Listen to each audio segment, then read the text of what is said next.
did not. I mean, knock on wood, just a sore arm. I've heard the second one is the one. Boo actually, his hands swelled and all swole up in his throat. Huh. Yeah, it was a big deal. He had to go on crutches. Yeah, Polly said she had like blue legs. All right, well, it's 3 o'clock, I guess. Are we ready to go? Sorry, there's gonna be way too many moving parts for me here today, so I'm gonna hope that y'all can help me out, get through it. So we'll go ahead and start the study session and I'll turn it over to staff. I don't have a whole lot to add. Mr. Teutsch has covered it in detail. The renewal of our lease of the building for the SDRC, or the Salina Drop-Off Recycling Center, is kind of what necessitated this conversation. So we find ourselves talking about recycling and that topic once again, but the real focus is we need to make a decision on that lease. So I've seen Mr. Teutsch's presentation and I'll turn it over to him. It covers the waterfront. Madam Mayor and Commissioners, thank you. We're going to be talking today, as Mike mentioned, about the SDRC lease, which is coming due. And then as a second part of that topic, what the future of recycling looks like, which is sort of a continuation of where we left off with our last discussion. Next slide, please. So this is just some general information about the SDRC. There's no groundbreaking news here that you aren't aware of. Fairly small footprint at 5,950 square feet. To put that into perspective, the Abilene facility is 10,000 square feet. It was leased by the city on a 3-year term. Probably the greatest feature of it is that it's pretty fast for our customers. Our customers generally like it because it's very convenient for them. We're open 4 days a week, 10 hours a day, so 40 hours in a week. It typically only requires 2 people to operate, which is obviously very beneficial. We process all our standard recyclables at the MRF in South Hutchinson. And obviously we did some city funded improvements to the building, such as concrete, asphalt, and fencing. The timeline simply indicates some of the things that transpired over the past 3 years. Next slide, please. So as I know you all are aware of this also, just shows a site diagram. The collection process is customers drive through, it's single stream, they drop it off and they drop out. I think generally speaking, most customers spend less than a minute inside the facility once they're queued. Processing, besides the single stream collection, it's processed at the MRF, as I mentioned. That cost is $65 a ton. The current industry standard right now, certainly in our area, is $120 a ton, to put that into perspective. The analysis is, or at least for this, it is self-sustaining. It's an enterprise fund, and it pays for its own operation. I hate to ask this so early, but just for reference, how much is a ton of recycling? I mean, like in terms of the truck that carries it down, a great big Packer truck, or So how much space does a ton take up? a Packer truck has typically, it varies depending on what comes in that particular load. But generally speaking, the Packer trucks hold about 8 tons. Okay. If that helps put it into perspective. All right, thank you. And when you mention $120 a ton, I mean, is that a nationwide average, or is that regionally? It's We're certainly, getting a good deal at our MRF. it's certainly regional. If you pressed out to the coast, of course, then the rates are going to be much higher than that. But if you look to the MRF to our west, it's about $120 a ton for nearly all of their customers. And if you go to the farthest east, Lawrence, Kansas City, I just spoke with the facility operator a few days ago, Charlie Sedlock, and he said just to put it into perspective, if you were to bring this to me, I would have to charge you between $100 and $120 a ton. Now, on a larger picture, besides regionally, the industry, obviously 2020 caused a great deal of turmoil. I've been telling you all for the last several years that the markets are down. The markets are very tumultuous. And so you not only have China restricting import of waste products, including recyclables, you add COVID on top of that. So it just created the perfect storm. Operators had already, across the nation, had already been doing all those business things that businesses do to try to streamline their operation to save costs. So the only thing left on a national scale for recyclers was to begin increasing fees. You will see that in the latest 2021 solid waste report. You can see articles in Waste Dive and other places that would indicate that same thing. Currently, they're trying to press upon the new administration that there's really what they need to solve is they have to have clean, and we've talked about all this before, we have to have clean materials in order for there to be a market at all. And the other thing that the industry is pressing the current administration for is some kind of market stabilization mechanism to help municipalities and privates have a more stable platform to build businesses on. So the trend that I reported for the last several briefings still holds true today. There's still a lot of regionalization. A lot of smaller businesses are choosing to get out of the business, and it's being taken over by the larger ones. The larger ones are generally very, very proficient at what they do. So the only way that they can combat the current conditions is to raise prices.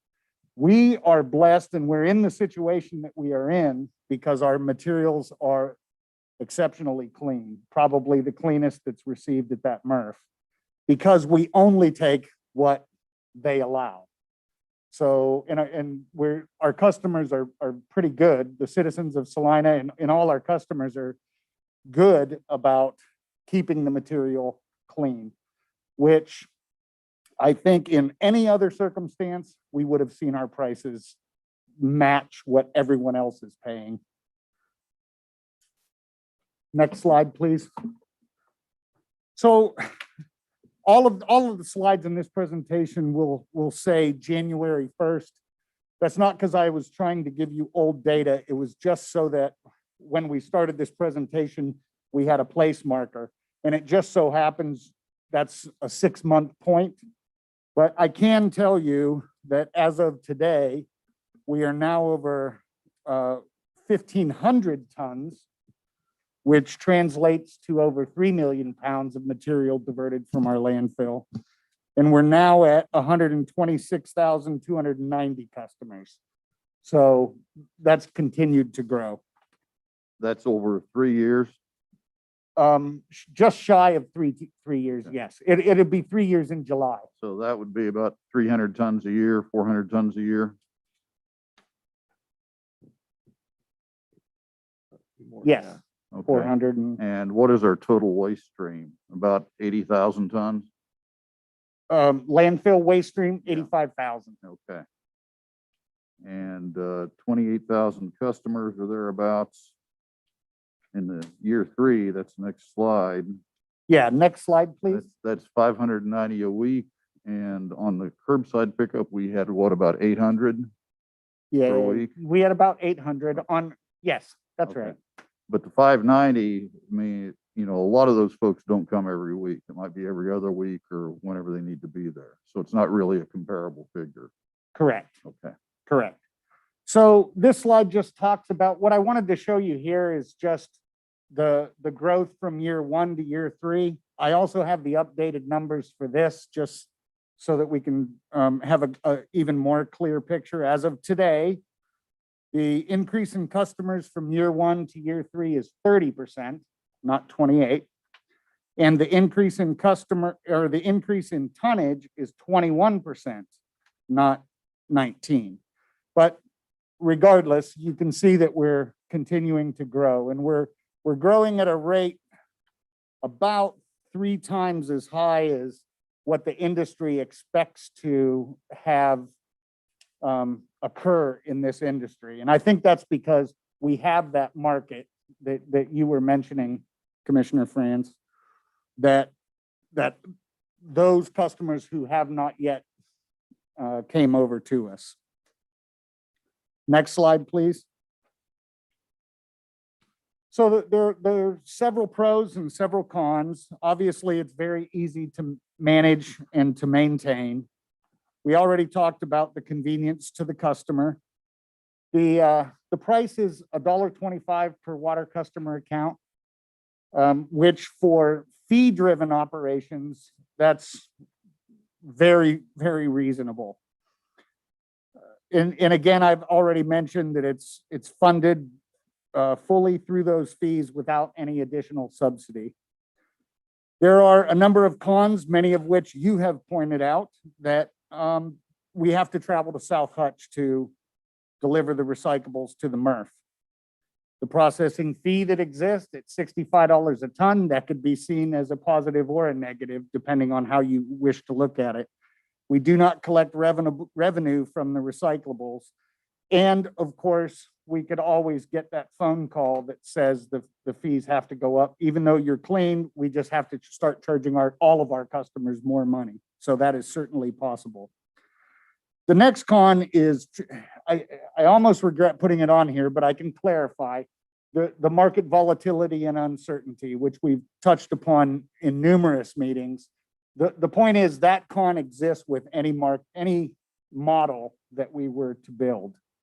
We would still have market volatility and uncertainty. And then finally, obviously, this does not currently include a curbside collection option. I asked Mr. Sedlock at the Lawrence MRF bluntly, what do you see the market doing? How do you look at it? Because it's always nice to get another person's opinion. I think he's probably the largest MRF in Kansas. I don't know that, but he certainly has a great deal of experience in this, and he's ran that MRF since its opening. And Charlie said he thought that we should expect uncertainty and volatility in the market. His words were 5 to 10 years. He doesn't see the markets recovering. Obviously, we have a different set of tensions currently with China, but we certainly still have market tensions with the US and China. We don't think that's going away. We have the possibility of something called the Recycle Act, which could happen in the next year or several years of the current administration. And just generally speaking, there's a lot of uncertainty about the plastics market. Certainly, you probably notice it in your packaging, but it's changing now almost daily. I buy a certain brand of water bottle, and I notice the caps are now about half the size they used to be, and the plastic is changing because everyone understands that eventually we're going to have to do something with 3 through 7, plastics 3 through 7. And so industries are trying to figure out a way to make that recyclable plastic as much as possible, or certainly more recyclable than it currently is. Next slide, please. Just real quick, Yes. Jim, but there are some materials that have a better market for them, correct? Like say cardboard, for example. Absolutely. Or glass. So there are some materials that would have a more stable ongoing marketability. Absolutely. I also asked Mr. Sedlock that question to get his feedback, and he said, and he's a kind of a plain talker, but he said OCC, which is cardboard, is doing pretty good. Everything else are dogs. And I said, please don't insult my dogs like that. But obviously what he means is the others are not doing as well in the market. Certainly plastics 1 and 2, and of those, certainly natural HDPE like milk jugs are still doing fairly well. Outside of that, the rest of the market isn't doing very great. So why don't they market water bottles in milk jug plastic? If that's more recyclable. I I- mean, that's, that just strikes me as, you can get distilled water, you can actually get drinking water in gallon milk jugs, but they don't seem to make the smaller bottles in that. Mhm. And I don't think- understand that. I think eventually you're gonna see just plant-based bottles entirely. You're gonna see more biodegradable plastics for that type of plastic. If I were to guess, I think the industry will correct itself. Just with all of the things happening in the industry, it's pretty much just what they're gonna have to do to keep their business model successful. Jim, Oh, yes. real yes, quick sir. question. I know at one time there had been some individuals that had an interest in opening up curbside recycling, privatizing it. Have we heard anything from any of those, or has that kind of gone away? So we recently have had some discussion with another company that could be interested in, their words were partnering with the city. So I sent back not a detailed email response, but certainly a response that said, I'm interested in knowing what partnering looks like and what that means. His short reply to me was, that's up to you. And it could be the form of us simply helping to promote the idea of expanding curbside pickup through companies like his, putting it on our website, just advertising it in the way that we generally advertise this kind of operation. Or it could be a greater partnership. So my response back to his response was, I would really like to set up a Zoom meeting and have the right people there so we can have a good discussion. So I'm waiting for that to appear on my calendar, and we plan on talking to this company hopefully in the very near future. They're thinking that it seemed to me, based on what they see as the average cost, and I think you all are aware of what I think he sent that to you as well. So it's certainly within something that I think people might be interested in. They're looking to see if they can garner enough public interest. And if they can do that, then they would be interested in coming to Salina with their program. So Commissioner Hoppick, I don't know if that was the recent contact you were thinking of, or we had individuals quite some time ago. Yeah, we'd had some quite, I just wonder if there's any interest out there, because Yeah. this was probably a year or two ago. Yeah. Well, I think it's when we were talking about the automated trash trucks. we were Right. talking And about we do recycling. still have one company that is offering curbside collection right now, and the likely possibility of another one. If we can find a way to So work do with they- them. Do they collect that from city, at the curb, and then bring it to the recycling center, or do they directly take it to the MERS down in Hutch? Certainly, how we would go about doing that is a topic of discussion, but his general indication is that's what they would prefer to do, to bring it to us. So But the only stipulations that I'm seeing that could be a problem with that is just depending on how much material we're talking about, because obviously I only have 2 people there to separate that material. And as long as we can keep them with, a very low contamination rate, and it's something that we can handle, it's certainly doable. We just have to work through the intricacies of what that looks like. Right. If I could shed some, the company that is currently providing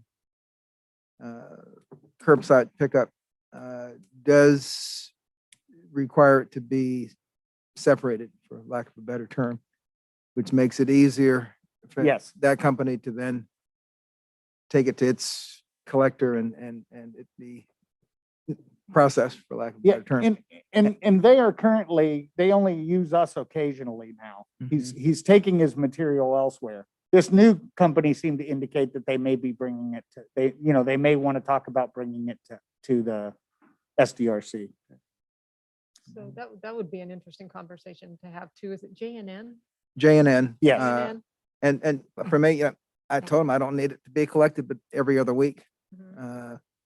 If I still had 4 or 5 kids around the house, maybe more often, but even then, it's amazing how much you can accumulate For sure. in 2 weeks. But he does have it, have you separate it, so I'm assuming that there must be a market for, There is, and I Some guess for of Adrian Monk, people like me, it just gives us a more fun thing to do on Wednesday night. But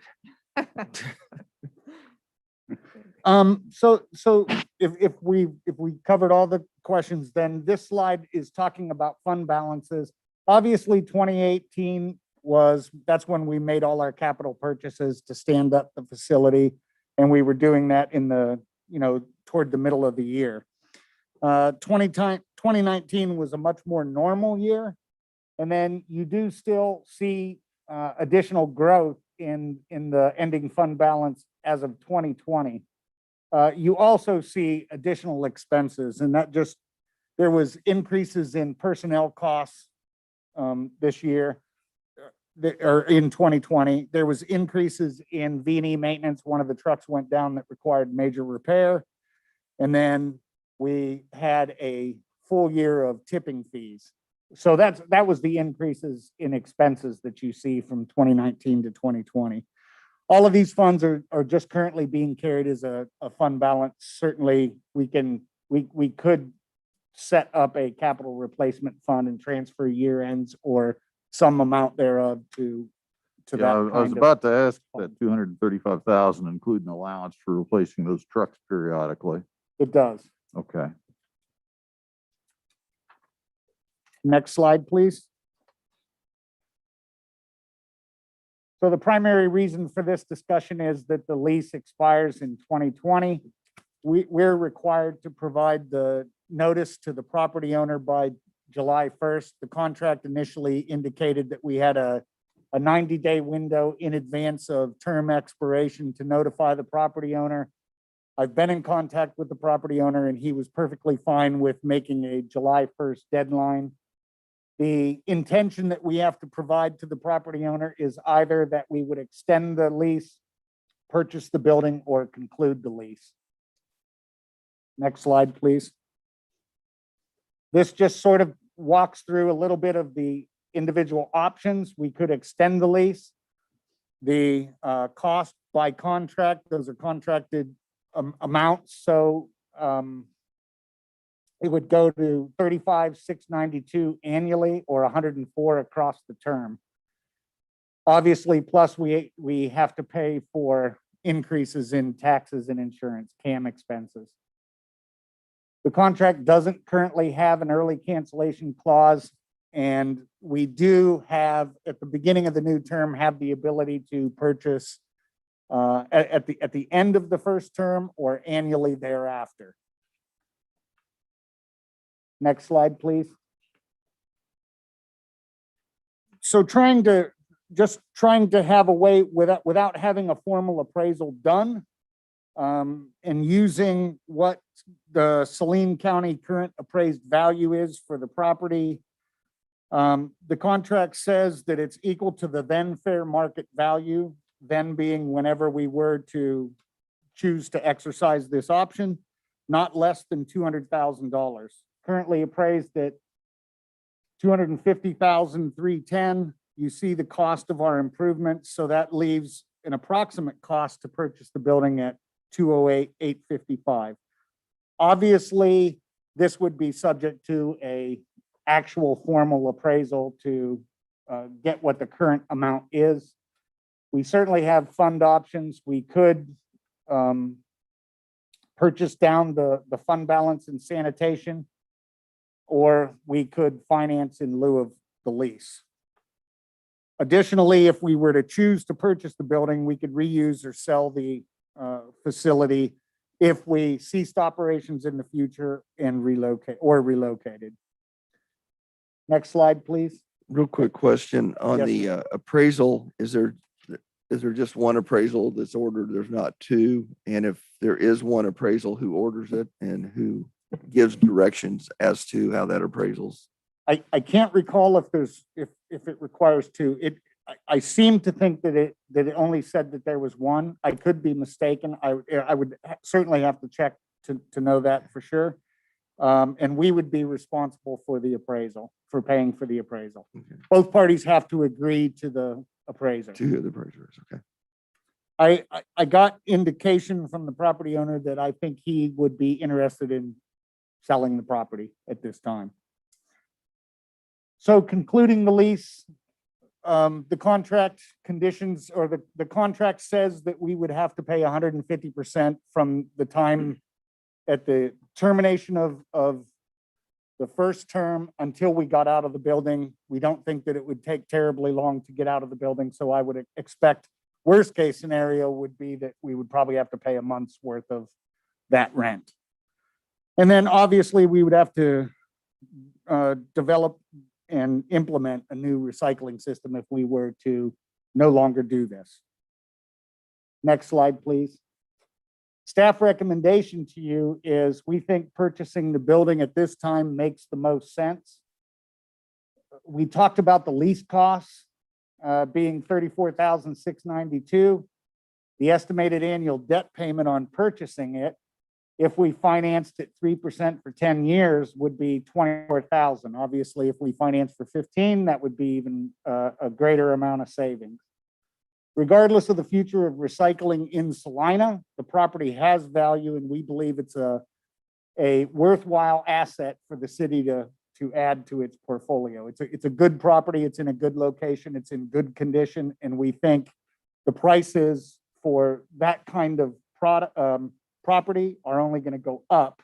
So if you were to ask me, I would say I think that's just makes the most sense to purchase the property at this time, regardless of what we choose to do with it in the future, whether we reuse it for our purposes, for the city's purposes, or we choose to resell it. Likely, we're not going to lose money on that property either way. Next slide, please. So there are other there are other recycling options besides continuing with what we're currently doing.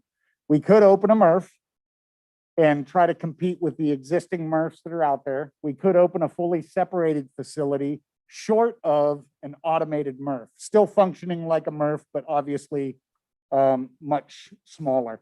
Those are sometimes referred to as source separated. So the material generally is coming to you already separated or reasonably separated.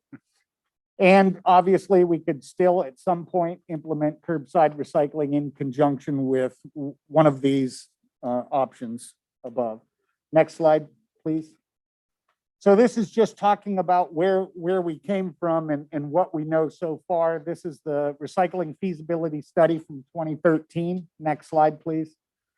Basically, this is telling us that the cost of the Lawrence MRF was between $8 and $12 million, pretty much right around $10 million to purchase that. To operate a MRF in today's situation is one thing. To stand up a new MRF in the same situation just would not be a good move on our part. And there are a number of people I talked to who in the industry that would agree with that statement. So the feasibility study recommended the best solution for us was contracting with a private MRF as their recommended option. Next slide, please. In 2017, we did the business plan for automated refuse and recycling. Next slide, please. And basically this tells us what it would take to operate a MRF successfully, or we would have to shut down that MRF, only operate that MRF on a day in a week or in a day in 2 weeks or whatever the volume would be. But basically you would be required to have 10,000 tons per year to be economically viable. And we expect in the first year of a citywide implementation of curbside recycling collection to be about 2,300 tons a year. In fairness, that number is, the business plan did expect it to go up, but it expected it to go up to a maximum of 3,775 tons per year. So still far short of what it would take to operate a MRF. Next slide, please. So a fully separated facility or source separated facility, we have not conducted a study on this. These drawings are just my attempt to show you what they possibly could look like. And there are basically two very similar options. One is where you create a customer intake area and another is a drive-through option. Either of those are going to obviously require an increase in personnel. Obviously we would have to purchase additional equipment. The building size for this is, I would really want to have a contractor look at it to be sure, but if I had to estimate, I would say it probably needs to be somewhere around 2 to 3 times the size of what we currently have now. Abilene, which has about 200 tons a year, has nearly double the size that ours does. So that just tells me that our, the footprint would have to be pretty significant in order for us to do this kind of operation. The other thing that while I think this is a good model, this sort of replicates what Abilene does. It is a good model except if you think there is a time when we might want to do curbside recycling, because that changes what this footprint needs to look like. Because now we have to talk about adding a tipping floor and we have to have equipment to separate that material because it would be coming to us in bulk in packer trucks. And I can't imagine 6 people trying to separate 8 tons of material at a pop, and they're going to be coming at us regularly. So this footprint does not include and would not be representative of the facility we would need if we were to also adopt curbside recycling in that. Mr. Toit, that the drawing here shows a couple of balers. Why do we not use a baler now instead of having 2 trucks in there running all day long? Why do we not use a baler now? Well, Yeah, because we're going to a MRF and it's got to be separated. Yeah, I think the It's baler going to presumes be it's baling a homogeneous material. It's not baling mixed material. okay, Right. so the material has to be sorted in order to use a baler, so Yes. wherever the destination is, can take a bale of this and a bale of that. Yes, Okay. and if you look across the, the top part of that, you see what I referred to as bulk storage area. Right, that's So- where it gets sorted. Yes, those are the individual types of plastic or materials that get separated before it goes to the baler. Then it's picked up by the loader brings it to the baler, it produces bales. We stack it when we have enough to put on a semi, like 40 bales. Right. Then we would contact a company who is contracted to haul it away and Okay. Well, it's, Um, it's probably a tempest in a teapot, but every time I go through there and I see those trucks sitting there idling all day long, it just, it raises my hackles because we're burning diesel fuel, we're dumping the exhaust in the atmosphere. I know an electric baler would not be a total solution, but it just strikes me as a lot cleaner way to do it. yeah, I But if do not disagree. if it's the nature of the waste stream, then maybe this is what we can do. Next slide, please. So this is just a snapshot of pricing. This was done in June of 2019, so that I am by no means saying that this is accurate.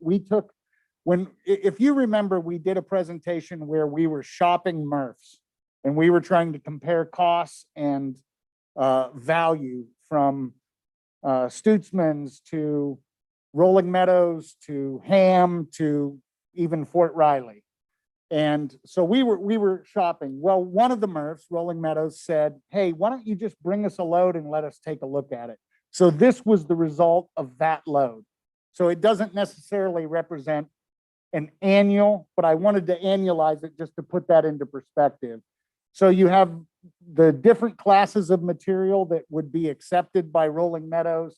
And then you see the value in the current prices column. That's what that material is worth. A ton of that material is worth. And then the annual tonnage column represents what we would expect based on the composition of this load. So for example, OCC was 3%. So 3% of the SDRC material would produce 18 tons in a year. That is worth $540. Or I should say it was worth $540 as of June of 2019. So that came to a total value for the 600 tons to be 16,878. So there's a couple of points. One is that this is a snapshot only, and this is a snapshot of our material processed at a MRF, which is not necessarily representative of what could be the value of the materials sold through a commodities broker, such as Batliner in Kansas City. Those prices may look different. Next slide, please.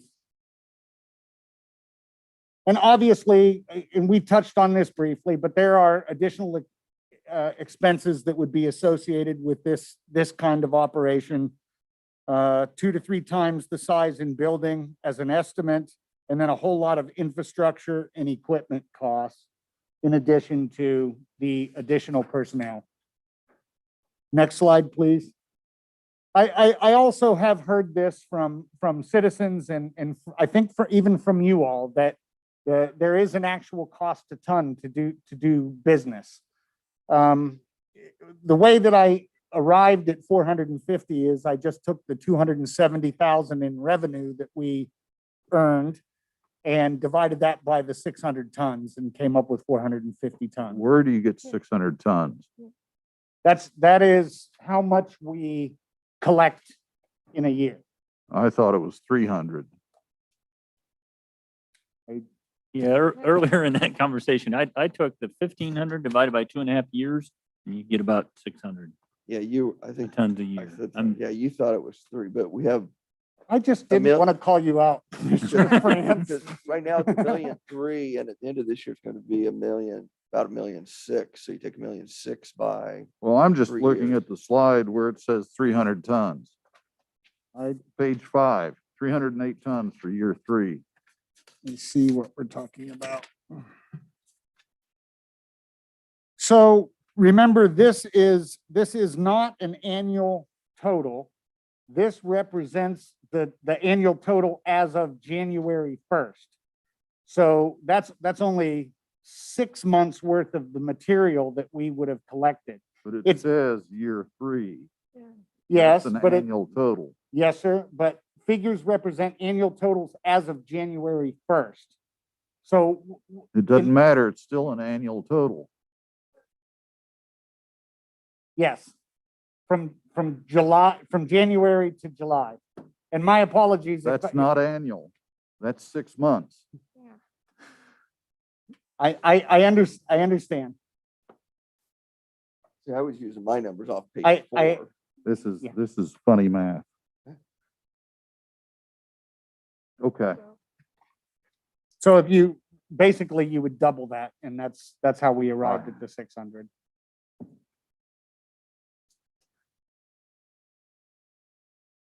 So we're on slide 21.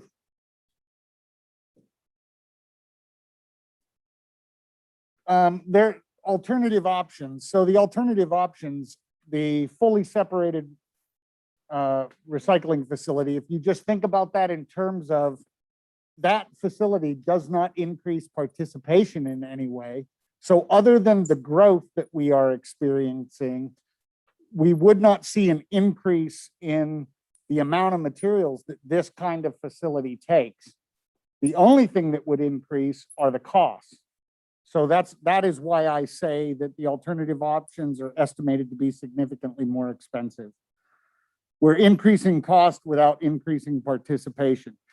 And in fact, it could, at least initially, possibly decrease participation because of the loss of convenience to the customer, or the perceived loss of convenience to the customer. Certainly, if you all are interested in further pursuing recycling options, we would recommend that staff be able to hire someone who can come in and conduct a study. We could do that in coordination with the Solid Waste Management Committee. And then obviously we still have that major priority that is approaching, that we are getting ready to fully automate the refuse system. Next slide, please. So that brings us to the conclusion, and we're just asking, would you see us extending the lease an additional 3-year term, purchasing the building, or concluding the lease? And with that, I would stand for any questions that you might have. One general question. Yes, What's sir. your estimate of the additional capacity this building could handle with its current operating model? We're like 30% max, 40, 50, just off the top of your head. I don't know that I have that fully worked out yet. I will tell you, if you notice, the one slide says 2 or 3 people. Generally, we operate the SDRC with 2. During the very busiest of times, we do bring an extra person over, one of the worker drivers or a worker from sanitation, to just take off some of the pressure. So we're going to, if our growth continues the way it is, we're going to start experiencing that tipping point. I don't have a solid answer to tell you what percentage, at least right now, what that would look like in terms of when we're going to have to either increase personnel or make some other operational changes to adjust for the increased growth. In terms of capacity, I think we're still, from an operational capacity, I think we're still okay in the amount of space that we can haul and store at one time and that kind of thing. I think we're okay.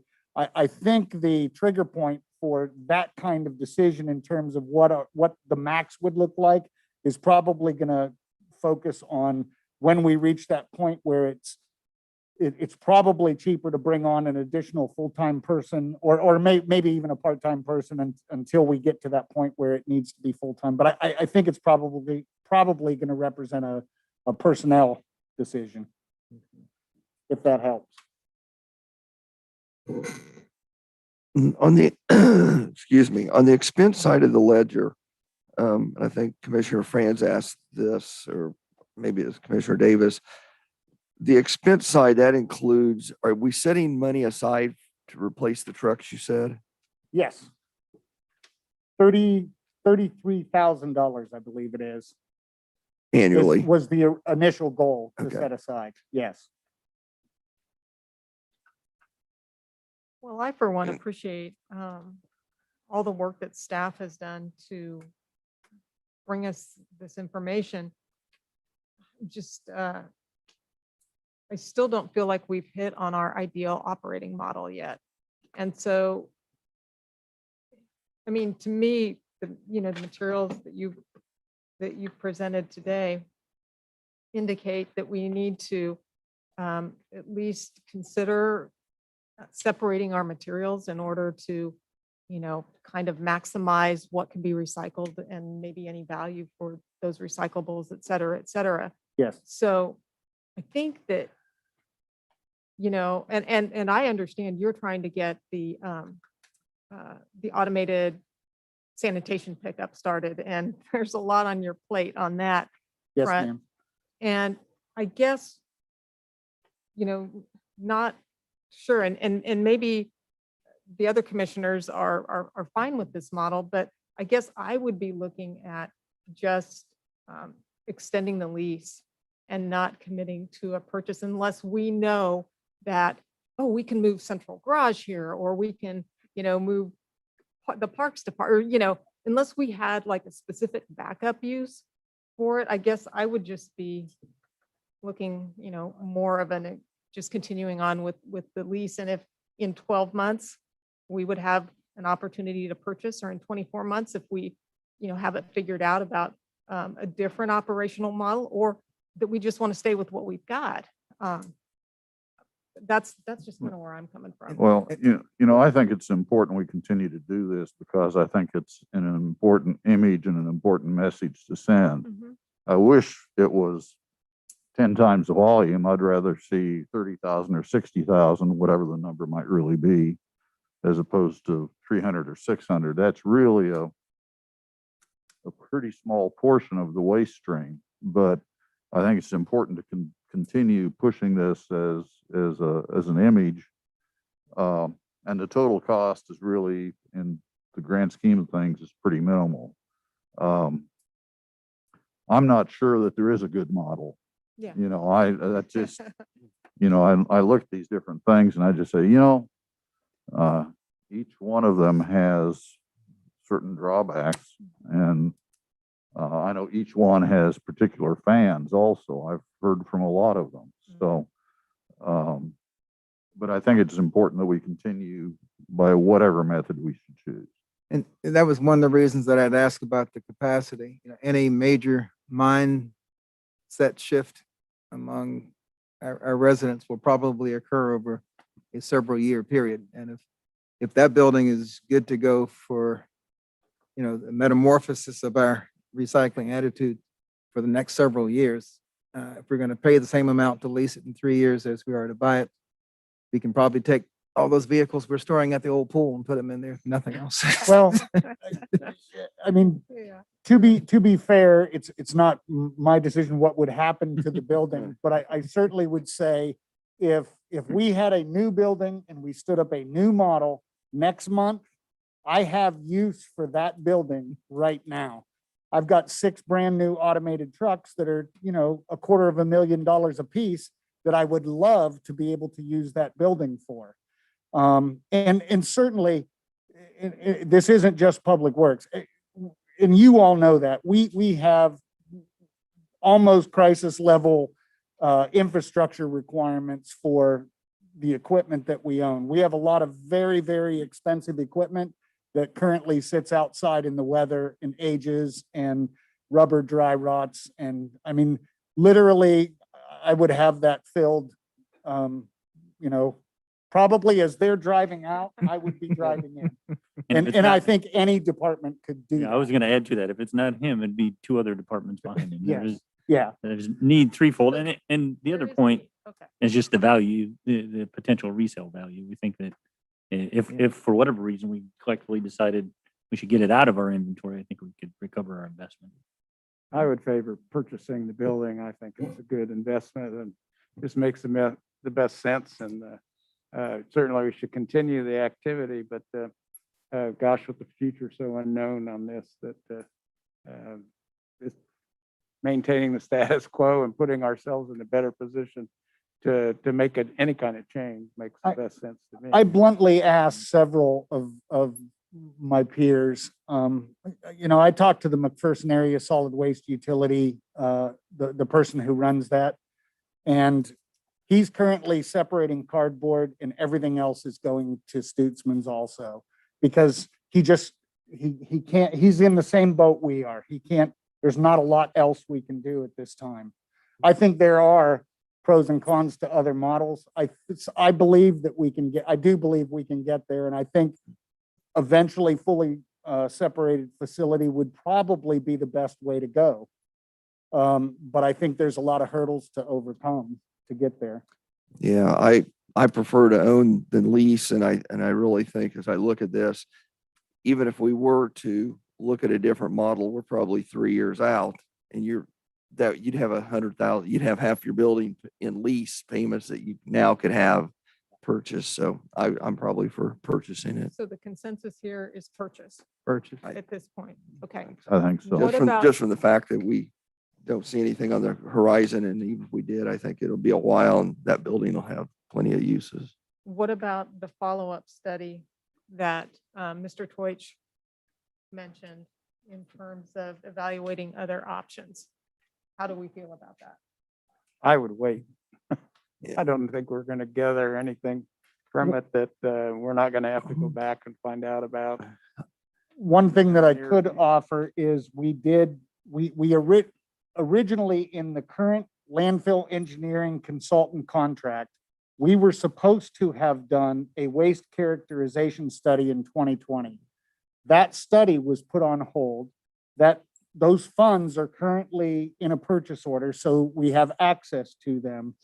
I would honestly tell you, before we hired a consultant to go to that step, I firmly believe we ought to do the waste characterization study, because I hate to use this Topeka snapshot as representative of the facility. And I would really like to get a much greater sense of what our material looks like. So Yeah. if we could once again, It's a good step. and we didn't do it because of the COVID situation. So And the waste characterization study is going to happen in 2021 or? well, it certainly could happen. I would Okay. like it to happen in 2021. I guess, How much is it? I don't recall that amount. I Although that- truly don't But it's recall in the the- amount. it's in off the the top That's of my money head. we've already spent. It's allocated. Yeah, they are funds that are allocated though. I presume that'll come to us at some point in the future when maybe the weather gets a little better to make it easier for people to, you know, root through waste. That's a job I wouldn't want, by the way. yeah. So, Thank Does you. Okay. does that give you the direction you need then? Proceed with the waste characterization study and start negotiations for the purchase of the drive-through recycling facility? Certainly does. Thank you. Okay. All right. Thank you. Thank you. All right. Well, I guess we will adjourn until our regular meeting at 4 o'clock. Hey, Jim, Yes, sir. what's a recycle act look like? Is that putting any response?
City Manager Mike Sprague.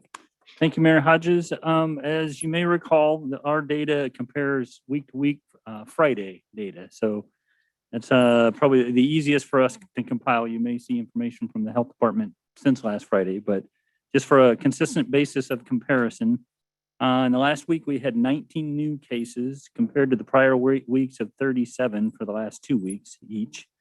The current active case count is at 161, which is 24 less than the week prior.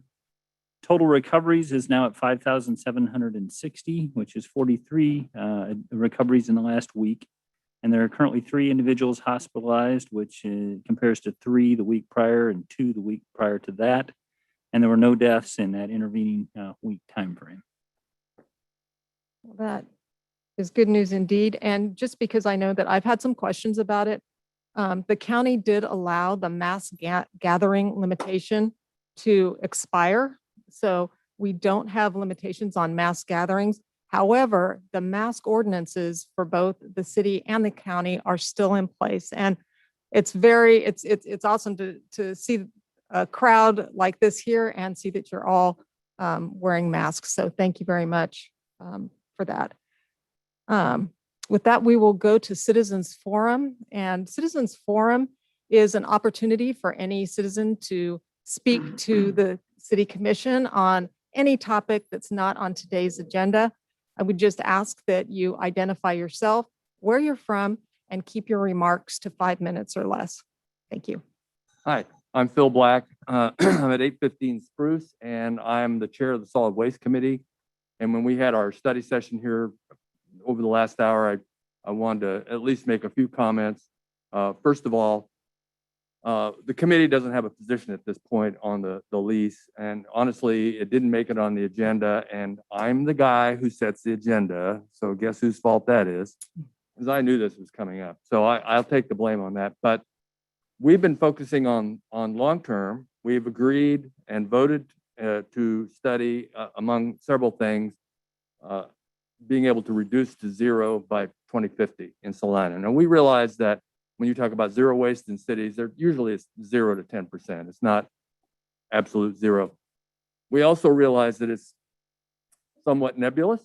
And the problem is, one of our members who works at the hospital said, I'm not even sure the hospital could get to anything close to that by 2050. I watched as my daughter was in the hospital over a year ago for 2 weeks, and the amazing amount of stuff that has to be disposed of. And Dr. Davis could certainly talk more to that, but just by health standards is enormous. And what I worry about personally is that we get so wrapped up into the recycling that we don't realize what a small drop in the bucket it is right now, as you pointed out earlier. And that's at the end of the line. If you go to the facilities where we've been having our meetings before, we always talk about consumption practices, reuse, repurpose, compost, and then you get into recycling, and then it goes to landfill. So I guess my point would be, I personally am very much in favor of what Jim has said. I'm very much in support of what he's saying. I think we do need a study. The idea of the characteristics facility study, we absolutely have to have, so we know what we're getting.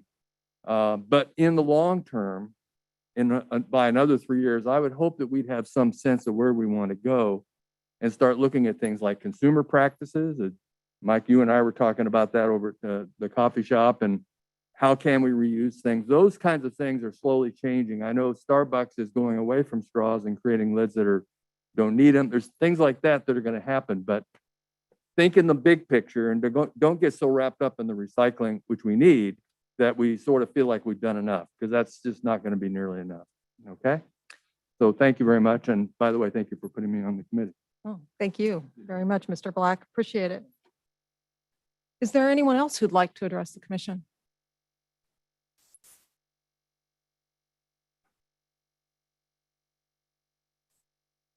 Yes, I'm Dave Divalbus, and I'm representing the Friends of Centennial Park. Yeah. Mr. Divalbus, would it be okay if you pulled up your mask? Thank you. If you can hear me. Thank you. But anyway, we want to talk to you all about updating, and it's been a year now since we've had a meeting about Centennial Park, but we'd like to, with the COVID on the downhill slide, we'd like to get something started again. And John, do you want to come up and address some of these things with us?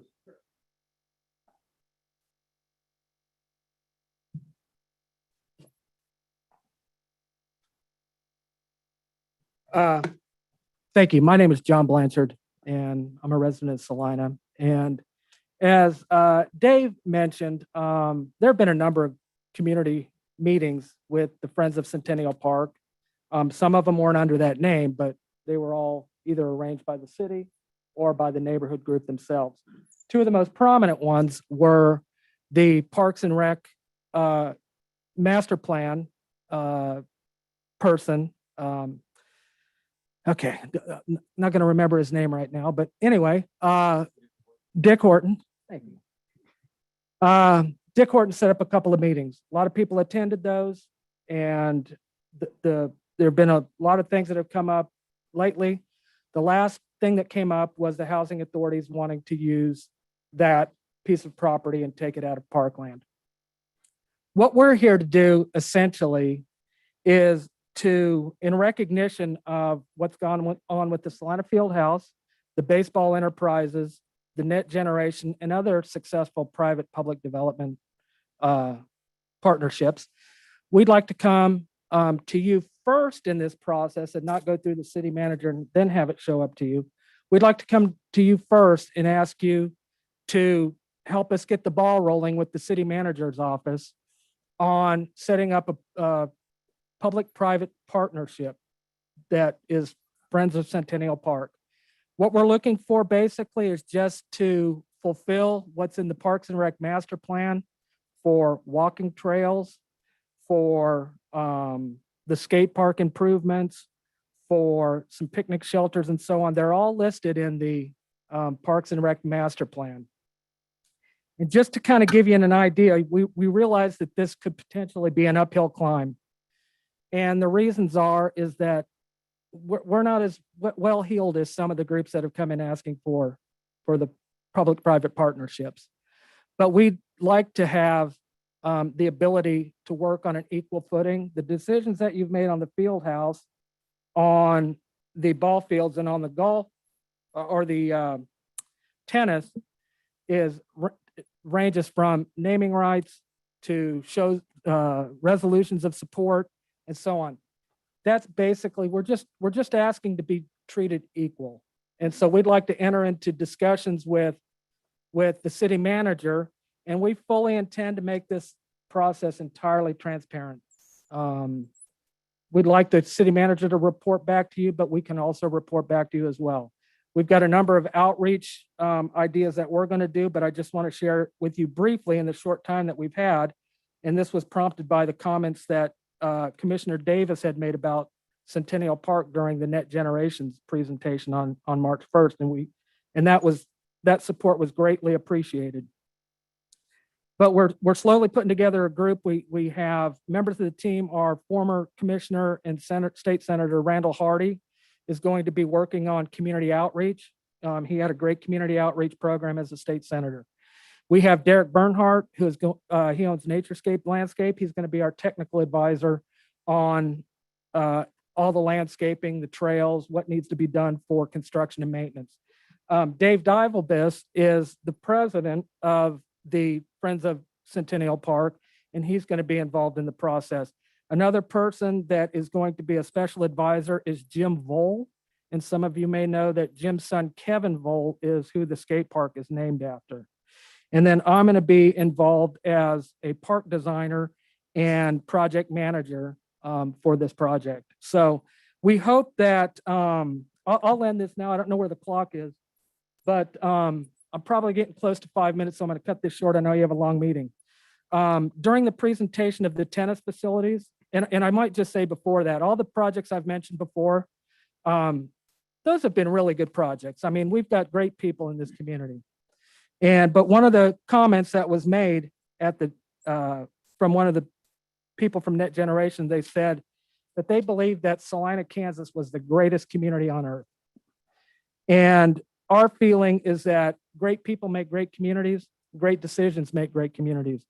we aren't going to be a great community because we build field houses and we build tennis courts and we do all those other things. We'll be a great community by what we do for the people that are in the most vulnerable neighborhoods and with the least ability to shape an outcome in their favor. So we're going to come to you and ask you to help join us with show of support. If we have to raise money to get the things done, we certainly need to know what the ground rules are so we can get busy and do that stuff. So we're not here to ask for a handout.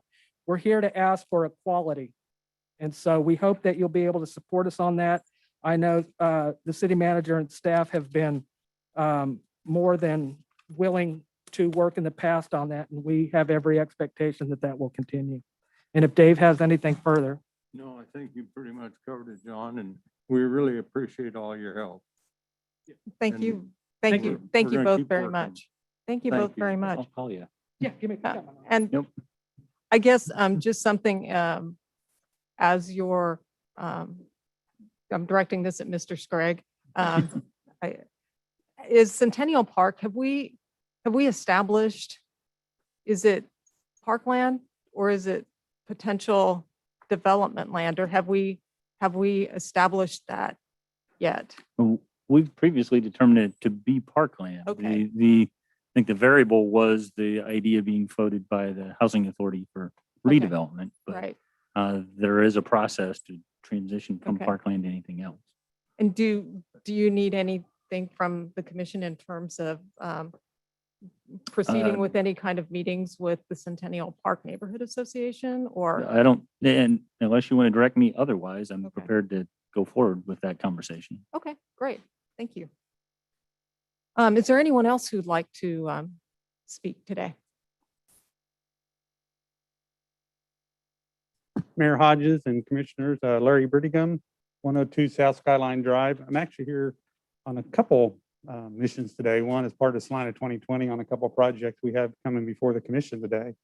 But the first one I wanted to just briefly talk about was a project that Salina Baseball Enterprises and the city of Salina entered into a year or so ago. And obviously with the pandemic, things were shuffled back around again, which is totally understandable.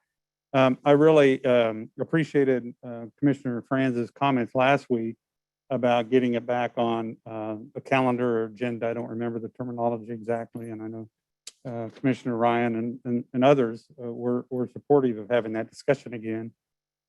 Now that we can look around the community and see what's been done with the private dollars, if you haven't been out by South High to look at the 2 softball diamonds, it's pretty darn impressive. And there'll be other parts of that Salina Baseball Enterprises is going to add to that too. And I believe recently a letter was sent to the commissioners kind of updating them on that project.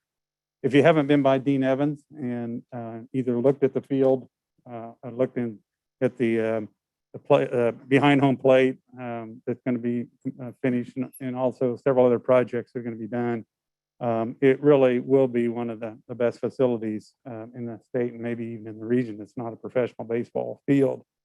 That being said, we still would encourage you to take a look again at possibly coming back into the project with the original $4 million request. We still need to do the other 2 diamonds at Berkeley Family Recreation Area, I believe is a new name. And also within that would be a second premier diamond. We know that there's still a big need for baseball to be on practice and in games, and we know there's more need out there than what we can provide today. Also with the turfing of the Bill Burke Diamonds for youth tournaments. So from an economic standpoint, and as a Salina 2020 representative, that's really what we're looking at.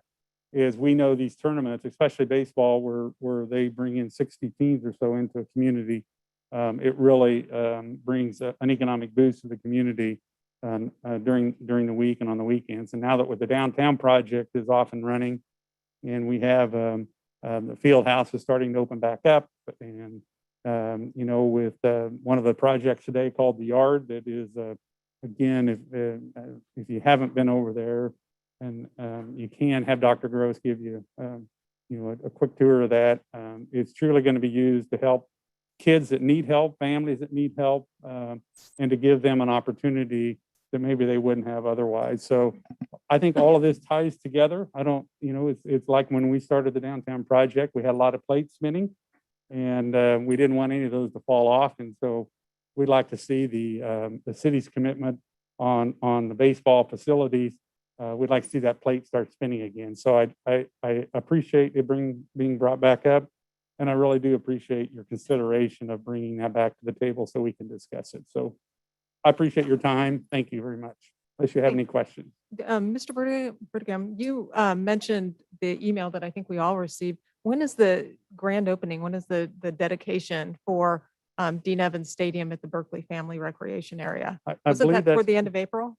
well, I think it's Or later than that. Okay. There's going to be a formal dedication with the Evans family Okay, that, to recognize their father. And I don't want to speak for Dr. Tomlins, but I believe Sam Evans and his sister Mary Ellen will both be at that dedication. And so, but I believe it's more into June. I don't know the exact date, but we can get that for you.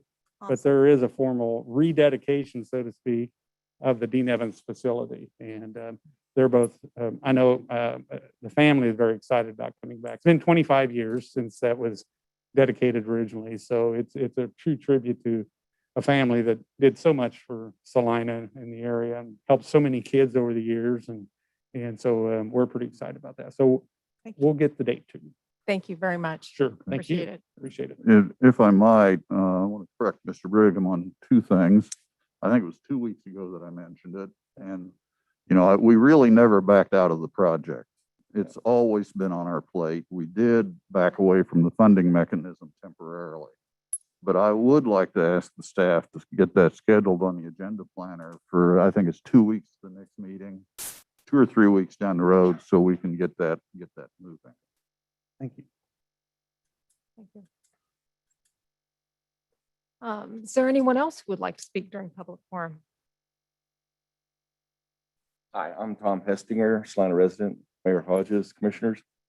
I just want to reiterate what about Salina baseball. And I'm not here on behalf of Salina baseball only. I'm on behalf of Rolling Hill Zoo, the new car museum we're building, the restaurants, the hotels. I think it'd be just a really good business decision if we could bring those tournaments to Salina with the new Premier Diamonds. And I think it will just add a lot. Salina has a lot going on, and I would just like to keep that momentum going.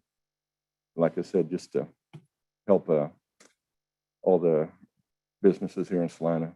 So, As long as you're here, Mr. Pestinger, do you want to give us a quick update on the progress on the car museum? yeah, we're moving Yeah, right I see. along. I see you're representing with your. Yeah, we're moving right along. Hopefully, we're still shooting for the end of July to be open. I don't think it will be completely done, probably till the end of the year inside, but progress is moving. The existing buildings are pretty much done. We did finally get all the concrete poured this weekend on the main area, the new where the parking lot was, and they'll start setting steel, I think, next week after the concrete cures a little bit. But yeah, we're everything, lighting, a lot of the lighting structure and everything's in the existing buildings already, and most of the HVAC and plumbing is done. So yeah. Great. Well, thank you. And July's just around the corner. Yeah. So thank you very much. I appreciate it. Is there anyone else who'd like to speak? Trace Walker, a county resident, Mayor Hodges, Commissioners. I wanted to speak just a moment. I know on the agenda today, you have some important projects for our community and for downtown Salina in front of you that you're going to be considering. And no doubt it's been a challenging year, but I wanted to offer some encouraging news and I think some positive trends that we're seeing that I understand sometimes the information, the hard data, the real data you look at can lag behind by quite a few months of what's maybe really going on. And so I'm going to share a couple of things with you. One, I'll just, some of our projects, the Starbucks, just as an example, our average weekly sales the first 3 weeks of March are up 48% over our December average weekly sales. And the hotel, which had run roughly 40% occupancy in December, January and February, a little above or below that. The first 3 weeks of March is a little over 65%. So just about the time Equifest was in town, it was sort of like somebody flipped on a light switch.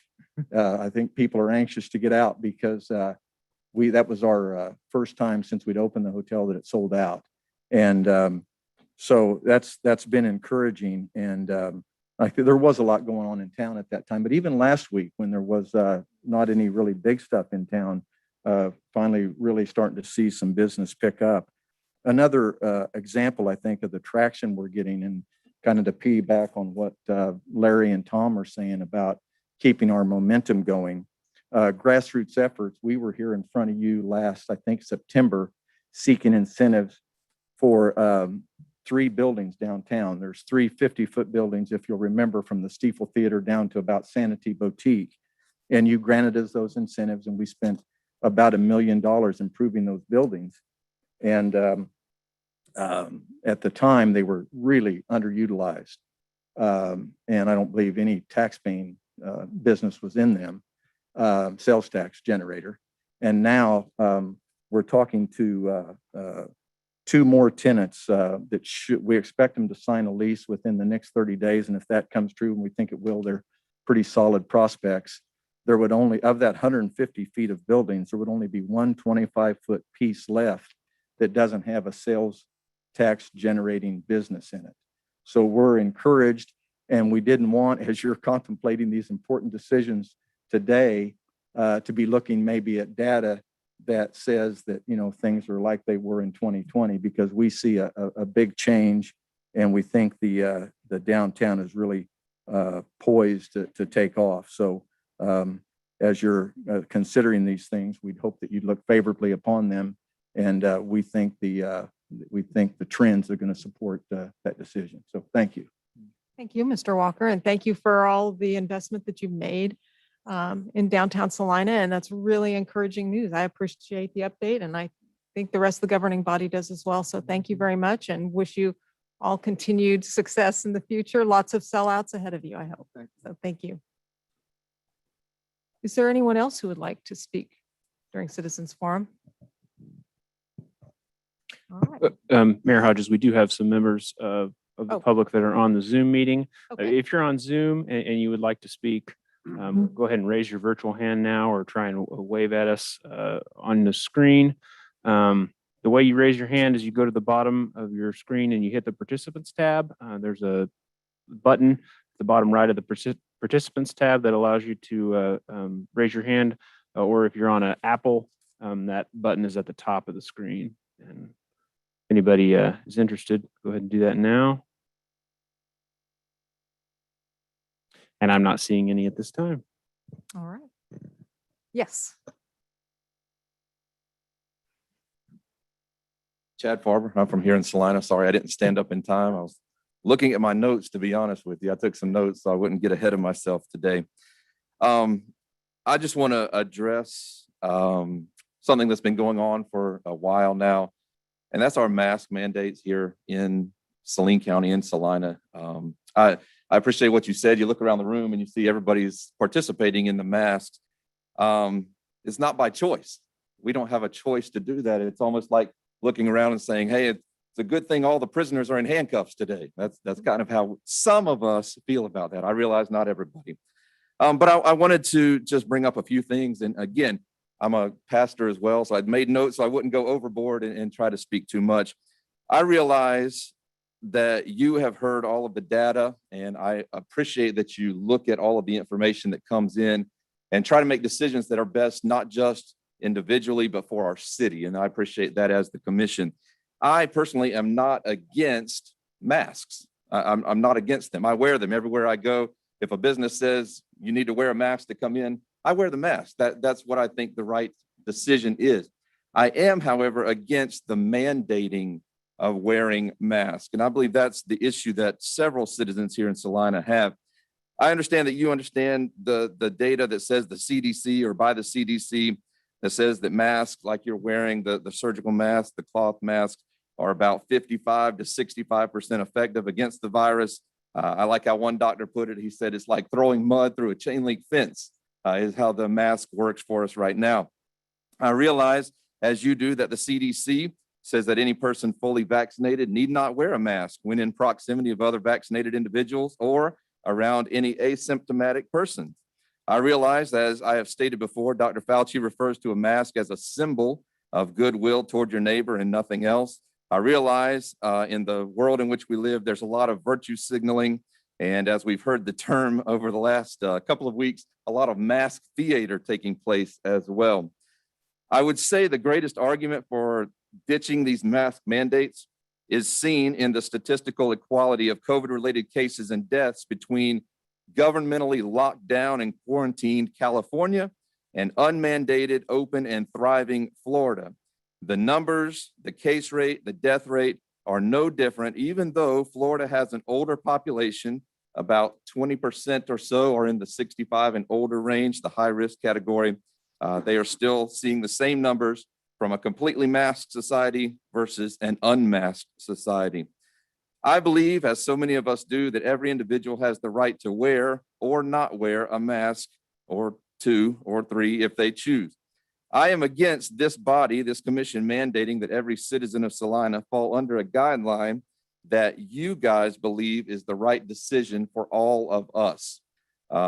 We have heard the mantra for years, my body, my choice, and that is not taking place here in our commission.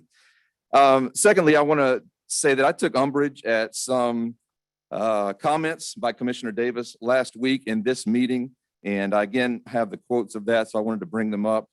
He said, and he was referring to his disagreeal to the emergency order, the health order being allowed to expire this past Saturday. And he made the statement that people need absolute direction. Commissioner Davis, we do not need absolute direction. We have a mind, we have freedom, we have choice, and we should be able to extend and use that choice in our community. Right after that, you also said, we have seen what happens when we leave things up to people's wherewithal to make their own decision. And I think that's a sad statement for any commissioner to make, because you are a representative of us, the citizens of Salina. And whether we make good decisions or bad decisions, according to you, it is still our decision. And so I took umbrage at that. I wanted to bring that up. If you want to address that later, I would love to hear an address from you as well. Lastly, the difference between this commission and the freedom-loving citizens of Salina is that you want everybody to live by your set of rules, and we want to live our individual life by our free choices. Ben Franklin famously said, those who would give up essential liberty to purchase a little temporary safety deserve neither liberty nor safety. And I think that's where we are right now. Thanks for letting me speak. I appreciate you guys allowing a public forum, and thank you. Thank you, Mr. Farber. Yes. Dalton McDowell, the city of Salina. I have said, and I've told the county, asked the county commission this too, on this COVID-19 stuff, since this all began, why don't we have experts from Salina Regional who work with the COVID-19 patients and have a task force like some other counties and some other counties in the United States have task force with actual doctors that actually work with COVID-19 patients, instead of 5 commissioners with one person that's a doctor, a neurologist, not even a doctor that specializes in anything to do with COVID. Oh, boy. Why don't we Tread lightly, Mr. McDowell. I've tread Why don't we- lightly on why don't that. we I get- think Dr. Davis did spend 4 years in medical school. I'm assuming that he even received some advanced training in the form of residencies and fellowships after that. So tread lightly, tread lightly. why don't you're we going have there. medical experts that work with it on a daily basis, giving you guys advice instead of you guys coming up with your own advice? That's all that's all I have to say. And I would like to point out that lest y'all think that we just make random decisions in a vacuum, there are a lot of factors that go into taking actions such as putting in place a mask mandate. And one of the things that that we base that decision on. It's not only the data that Mr. Scragg has provided with for us today and that the county provides on their dashboard. It's also a group of people, a collective group of people, Mr. McDowell, that come together every week, a task force that has city staff, county staff, Salina Regional Health Center staff, Salina Family Health Center staff, and USD 305 staff to come together collectively to evaluate the data, to evaluate the trends in our community, what's going to be opening up in terms of whether that looks like schools or letting mass gathering limitations expire. This is a group of very smart professional people with a large fund of knowledge in their various areas. And frankly, I'm really grateful to them that they are meeting weekly to do that. So that's something that the county health director, Jason Tiller, as he represented to us in his report to us last week, that all goes into his recommendations for the actions that we take. And I would encourage you, and I am so pleased to see that Mr. Walker mentioned about his hotel occupancy rates going up. And we've had some emails as a commission from people who have been saying, well, by golly, if you have a mask mandate in Salina, I'm not going to shop here anymore. Well, my reply to them is we haven't seen any diminishment in our sales tax revenue. And I would argue that the reason that's the case is that people know that they can shop safely, they can stay safely, they can dine safely in Salina. And I am just as anxious as everyone else to get past the mask. Truly, I am. So let's get vaccinated. Let's get to that 70% of the adults in the community, which looks like around 29,000 vaccinations. Let's get there as fast as we can and we can resume our normal lives. But Mr. McDowell, I just have to correct you on that. We don't just sit here and draw straws to figure out how to make a decision. Is there anyone else who'd like to speak? All right, with that, we will go on. We don't have any public hearings or items scheduled for a certain time. And that will take us to the consent agenda.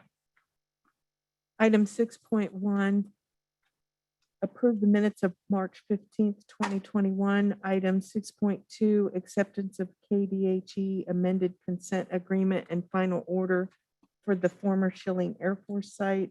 Item 6.3, award contract for 2021 ultra thin bonded asphalt surface. Item 6.4, award contract for 2021 mill and inlay. Is there any item that a commissioner would like to have removed from the consent agenda?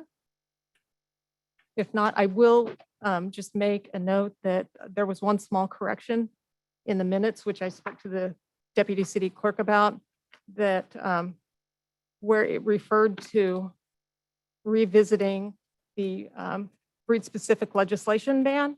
We don't need to have unanimity of consent to revisit that. It's a consensus of the commission. So I just wanted to make that clear. And I would accept a motion to approve the consent agenda. Mayor Mayor, I Hodges, move I we move that we approve approve consent agenda items presented. 6.1, 6.2, 6.3, and 6.4. Is there a second? Second. We have a motion and a second to approve the consent agenda as presented. Mr. Scragg, a point of order, since we do still have Zoom participants, do you recommend that we proceed with roll call or can we do a verbal vote since all commissioners are in the room? What's your sense on that? I think we probably ought to continue to do Okay. roll call for the benefit of those on the line. Okay, all right, then we'll have a roll call, please. Commissioner Davis, Aye. Commissioner Fran, Aye. Commissioner Hoppick, Aye. Commissioner Ryan, Aye. Mayor Hodges. Aye. That motion passes 5-0. Administration, item 7.1. Item 7.1, consider section 888 special alcohol allocations for 2021 through 2022. Good afternoon, Mayor and Commissioners. Debbie Pack, Director of Finance and Administration.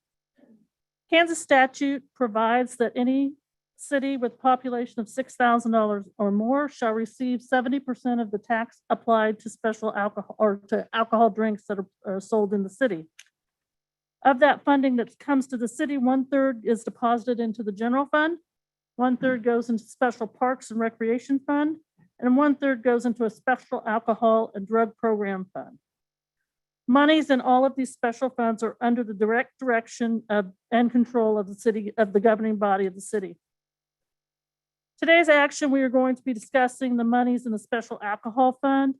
Statute requires that these monies in this fund shall be expended only for purchase, establishment, maintenance, or expansion of services or programs whose principal purpose is alcoholism and drug abuse prevention and education, alcohol and drug detoxification, intervention in alcohol and drug abuse, or treatment of persons who are alcoholics or drug abusers or are in danger of becoming alcoholics or drug abusers.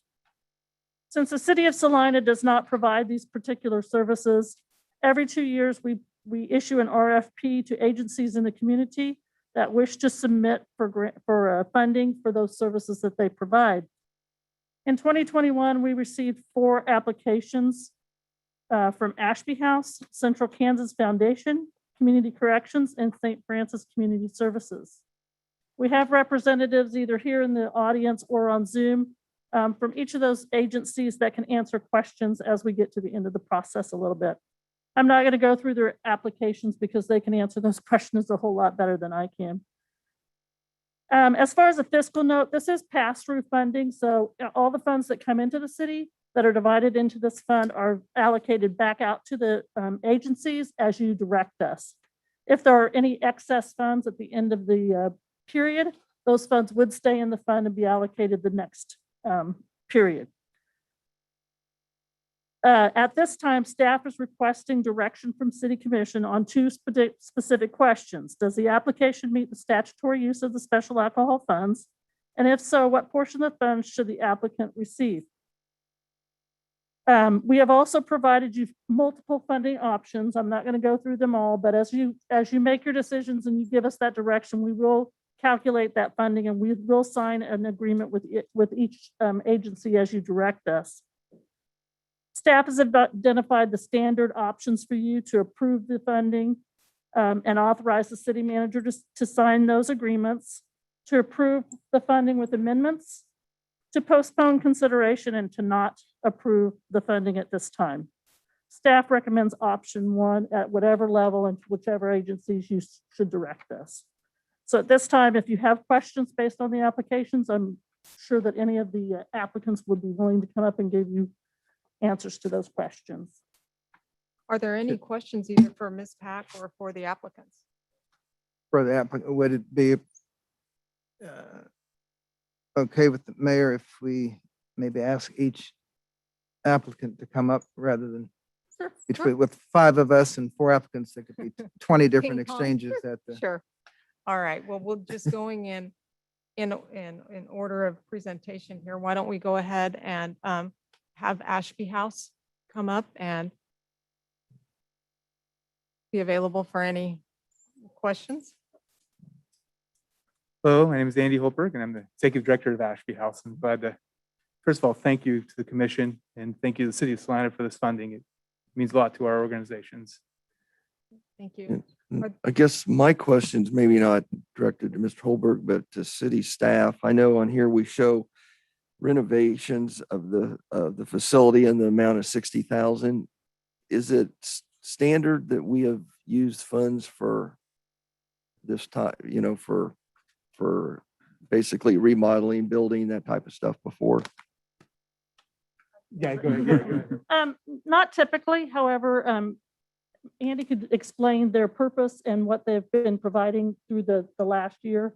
We don't typically provide it directly for refurnishing of areas or anything like that. I didn't find anything in the recent history. Yeah, I guess my question is if that's appropriate use of those funds, and second of all, are we setting some kind of precedence by by actually doing brick and mortar. So Staff did try to staff through kind of the appropriateness of funding more generally in terms of programs and Ms. Pack was in contact with the League of Kansas Municipalities. I think Mr. Bankson also did some research. And so we didn't find that any of the applications were concerning for being completely non-compliant, but you do have discretion in terms of what's the most effective use of any of these allocations. But I would certainly defer to Ms. Pack or Mr. Bankston if they have additional detail. Mayor, if I may, I had to diagram the sentence in the statute to try to be sure I was understanding it. But the point I think that is relevant to the question is that the principal purpose test is in relation to services or programs as opposed to the agency in the aggregate. And I noticed in the narrative for all of the agencies, I thought there was some identification, and it might be helpful to maybe go into that a little bit, of programs that are identified as specific programs. I believe Ashby House is an example. And I think for purposes of the discussion, it might be helpful to speak in terms of those programs that are identified as being in support of the principal purposes outlined in the statute, so that we get away from strictly an agency to agency type analysis and instead a program by program analysis to get to the point of the statutory compliance. I did not see anything that among any of the proposals that I thought as a matter of law were precluded from funding. I do think it's important to try to look to the services as opposed to just the agency.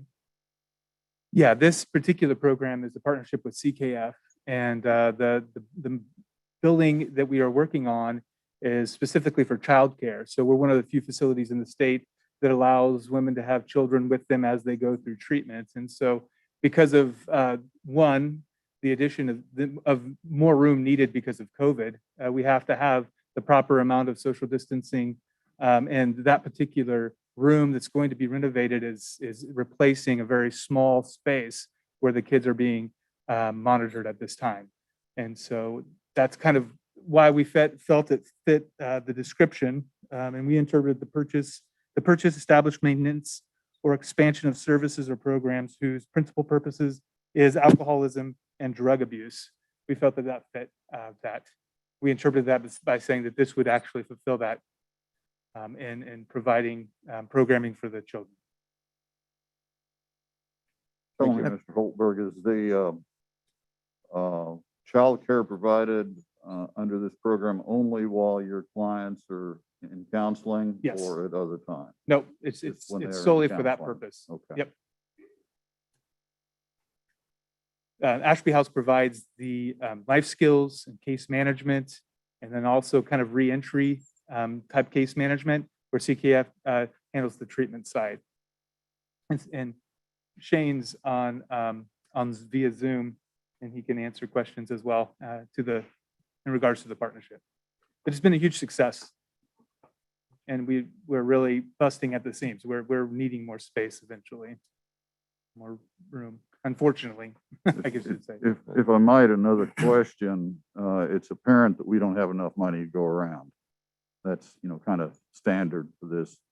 And if we follow the proportional distribution, you're going to have to choose between childcare and renovation, because we can provide enough for childcare, we can't provide enough for the renovation, and we certainly can't provide enough for both. So what would your priority be? Childcare. Childcare? Yeah. Question regarding the child care, and I understand Ashby's House unique mission is actually keeping families together. I mean, it's a dual purpose of life skills and substance abuse rehab, but also in the context of keeping the family structure intact. You're needing more staff because the counseling hours are spread out, so is that going to be a permanent increase in staff or just temporary until the counseling schedule collapses back down? We see no signs that it's going to slow down. If anything, we have a waiting list of people getting into the program. So it would continue to expand. So even if, because I think there was something in the application that said right now, because the classes were either smaller or more spread out, Yeah. you needed more hours of daycare. When the classes shrink back to a more normal Yep. time frame during the day, then you think the increased demand for service just from new clients would mandate you keep those employees? Yes. Okay. That's my only question. Okay. Thank you Thank you. very Thank much. you for your time. Appreciate it, Mr. Holcomb. Central Kansas Foundation, I think that online, are there any questions or comments for Mr. Hudson at CKF? I had just a few, and I was, because your request was fairly large, Mr. Hudson, I was looking to see which services truly met the qualification and actually, like the city attorney, I actually did sit down with that old line and literally diagrammed the sentence last night just to make sure, or the long paragraph to make sure I knew what it was we should in spirit be funding. And so there were several that I thought in my mind were, you know, I didn't have any argument with: the nicotine replacement therapy, the City Go bus passes, the medication assisted treatment clinic, Pathfinder, and the telehealth. You know, if we were going to do this on just merit-based approval of each individual item in the request, those I would give passes to. For the substance abuse services, is this 80,000 just for what you've absorbed in taking care of Ashby House, or are these your total number of clients, and how much overlap do you have with other services in the community? So the CKF Ashby section B, is that what you're looking at? Yes. Okay. So at CKF Ashby, we decided consciously as we started working with Ashby last February. So it was about mid-February 2020 when we started this, and Andy and I are still assessing, you know, how do we keep it going? How do we grow it? What other things can we do to make it successful? As he mentioned, it's full right now and there's a waiting list. We decided during that process not to limit the ability of people to get in based on whether or not they have insurance or a specific type of funding. Therefore, individuals who are state funded, and with state funding, it used to be a lower rate. Now it's kind of close to Medicaid. However, there's a limited amount of dollars for our state funding. Every year we seem to go about $250,000 above the state funding amount that we get. Now, a few months after the state fiscal year ends, we find out if we're going to get half of that amount paid, if we have to write off the rest of it. So there's always this challenge to make dollars last. We always use more dollars than we have because it's hard to say no to someone who really needs this healthcare service within our community. And at the Ashby program, we didn't want to limit it and say, you know, if you don't have the ability to pay, you can't come here. You can't bring your kids and benefit from this service for 90 days. So the dollars would support that process. And also there are some things we've done with Ashby to make sure that the service is as good as it can be. We're also considering, you know, do we need to rework our agreement to make sure that Ashby and CKF are both getting what we need? But our focus is to expand that, not to limit it in a way that leaves out those state funded women from getting the service. Thank you. Now, with the activities for the children that you just mentioned, would that be the same childcare facilities that Ashby House just mentioned, or are these child therapy sessions? So there's a couple different facilities. So Ashby owns Bridge House, and the women and their children are staying in Bridge House rent free. And that's through a process where CKF is paying Ashby for that. The women don't have to pay for their housing, childcare, case management, et cetera. They stay in Bridge House. I think there's about 30 beds there. 20 to 22 are filled right now with women and the rest with children. So when we talk about maximum occupancy, it's about 20 to 22 to have a good counseling environment. And also if there's children staying there. When the women go across the parking lot, essentially to where the treatment building's located, That's when their children are getting childcare at Bridge House, which is where they live and where case management happens, et cetera. They're stepping over to another building to receive counseling services. All right. And just one last question. Is there overlap between the $135,000 for the fee for service and the funds that are expended in the medication assisted treatment clinic? Or how do you separate those two? No, so the medication assisted treatment, that's been a very valuable clinic to have. There is some funding available through the state opioid response grant that comes from the federal level to connect individuals to medication, a lot of times for opioid use disorder, sometimes for alcohol use disorder, but that grant is specific to opioid use disorder. And there are individuals who qualify for that funding. There's individuals that don't qualify for that funding. And then there's a challenge to really afford all the medical staff you need to respond to the needs of the patients. So if you're at a primary care clinic and you said, this staff needs to see more patients to make it solvent, you would add some more services throughout their day. You'd heighten their caseload and you'd make sure you're being efficient with that. With patients who are on medication assisted treatment, there's a caseload limit that starts at 30, then extends to 100, and then for physicians goes to 250. And the problem there is that patients come about once a week to start with. And over time, it can move to every other week, once a month, once every 2 months. We have patients who come once every 2 months and some once every 3 months, which that's more of an outlier. And the problem is with that caseload limit and the specific service we're offering, it's hard to really get reimbursed the amount you need to pay your staff to see the number of patients they're seeing long-term. And we've considered what that can look like in coordination with other healthcare facilities in town for long care maintenance and medication. But that's where we're at right now, that some of the patients are coming very often and some come less often. And we have a limit and we don't have a bunch of other codes and services we can bill and provide. We're trying to provide as many services through this clinic as possible. And the 195 patient caseload is mentioned here. That's where we're at now, is 200 is the limit. And then our providers, one a physician and one an APRN, can apply to see more patients. So the funding would help support that process. That's really a challenge to make sure you're getting reimbursed what you need to have the physicians available. Okay, thank you. You're welcome. Any other questions for Mr. Hudson while we have him here? All right. Moving down to community corrections.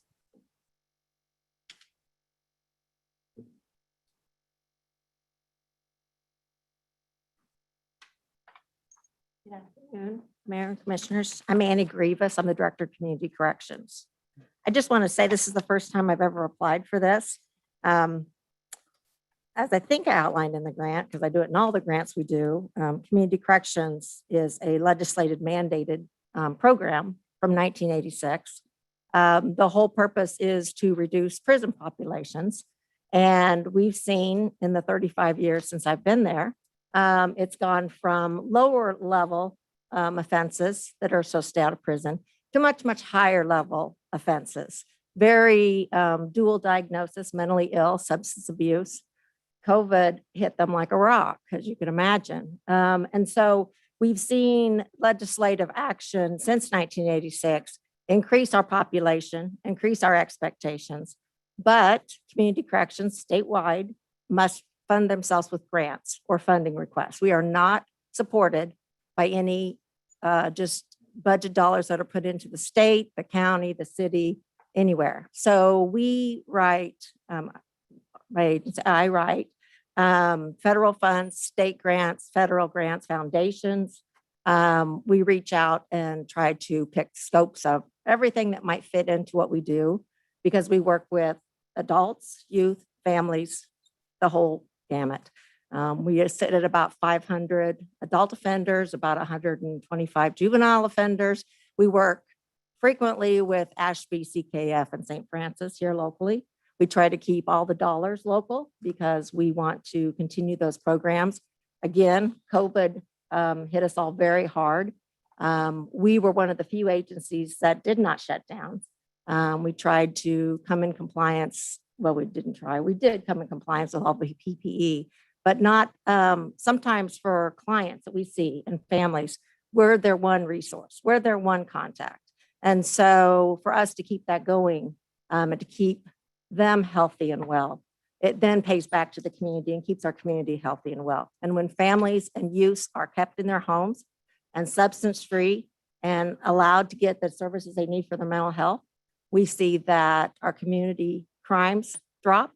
We see a lot less lockdown because lockdown facilities do not care for the clients with those illnesses. And we see a healthier community across the board. So that's why I saw this opportunity this year to reach out, as both other applicants so far have pointed out, there's just not enough dollars for the need, as I'm clearly aware because I've met with county commissioners for years. The dollars never match the need, and I understand that. And that's why we write many, many grants a year just to cover the increasing growth of our population. So I'm happy to answer questions. Any questions for Ms. Grievous? One, I was actually shocked to find out that you didn't receive a budget from the Yeah. state. Oh, I yes. just found that. It's Thank- interesting. Yeah, I guess when I first started out in 87, I just took it for granted. And then through time, as we write grants, those are the first questions that come. Well, how much do you we're not in a budget like that. It doesn't exist. So yeah, it's an interesting thing. Now, for the cognitive behavior-based programming practices, these are services that your agency provides directly Yes, or in-house. contracts out. So these are all in-house. We do not contract with those. We have a facilitator who's been with our agency 10 plus years. She's certified annually to teach the cognitive behavior classes. And we probably do 5 or 6 on a regular daily, weekly basis. We offer budgeting and behavior interventions, thinking for a change, all those kind of things. But SAP is specifically designed for that client that has had inpatient and outpatient treatment a few times and just needs a refresher on the tools and a re-energizer. And so that cognitive base, as I'm sure all of you know, is that process that our brain thinks before we act. We think about our consequences before the behavior actually takes place. And so it's a process of doing that. We offer all those classes at no cost to the clients at all. And we're looking for a way that once we've spent some larger dollars in detox and inpatient and in sober living, which we spend thousands of dollars monthly on those things, we're looking for a way to still give them what they need, still provide them the services and supervision, but maybe at less intensive and more of a group cognitive behavior kind of environment. Now, is the detox done through CKF? Yes, it is. Okay. The majority of it is, yes. And I guess the big difference is, I guess presumably all of your clients have some degree of connection with the Department of Corrections. Yes, to some degree, they're Some degree. sentenced in district court. They all would carry a prison term. A majority of them would carry a prison term should they not be successful with us.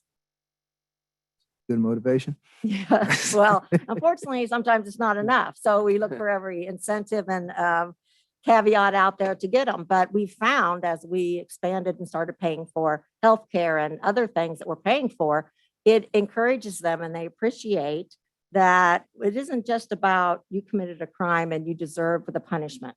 It's about us wanting you to be well so that your family's well and the community becomes well. We're a unique agency, I would say, and not just across the state of Kansas. Salina, the 28th District Community Corrections is very unique, and we have a philosophy of success, and we do not want to do otherwise. Thank you. Okay, I apologize if this might repeat in part what Commissioner Davis asked, but as I read through your application, it's my understanding that Section 888 monies that you were applying for would be applied to paying one of the other agencies for treating your clients specifically. So it in fact is kind of a pass-through from us to you to It is. CKF or St. Francis. Right, and it Okay. is. And I think we're going to focus on adults. We probably won't use St. Francis only because Right. we use them for juvenile. Yeah. But Shane and the Ashby House and their merger was a huge joy to us. And we do utilize them. We try to keep the dollars locally as best we can, but we do every once in a while. As you heard Shane mention, their limit of ability to service. And so we sometimes do have to go outside of city limits. I'm not proposing to use these dollars for anybody that would have to go outside of city limits for services, but it would be somewhat of a pass-through. If these dollars aren't given, that doesn't mean that what you give CKF or Ashby House will service these 500 clients. Right. I would say it won't, and Shane might be smiling at me, and I don't see him. I got a mask on. You don't know what kind of Yeah. face I'm giving. So, but yeah, it's what it would be. It yeah. may or may not. Is- Yeah. Okay, thank you. Yes, thank you. Thank you very much. Okay, thank you. And then St. Francis, is there a representative online or, there we go. Thank you very much. Does the commission have any questions about the St. Francis application? Just had one, unless I just didn't read these charts correctly, I wasn't getting a sense for a breakdown of the expenses sort of in the same format that the other agencies offered. If you could just sort of explain where the dollars would be going. Darren Sewell, Executive Director of Outpatient Behavioral Health.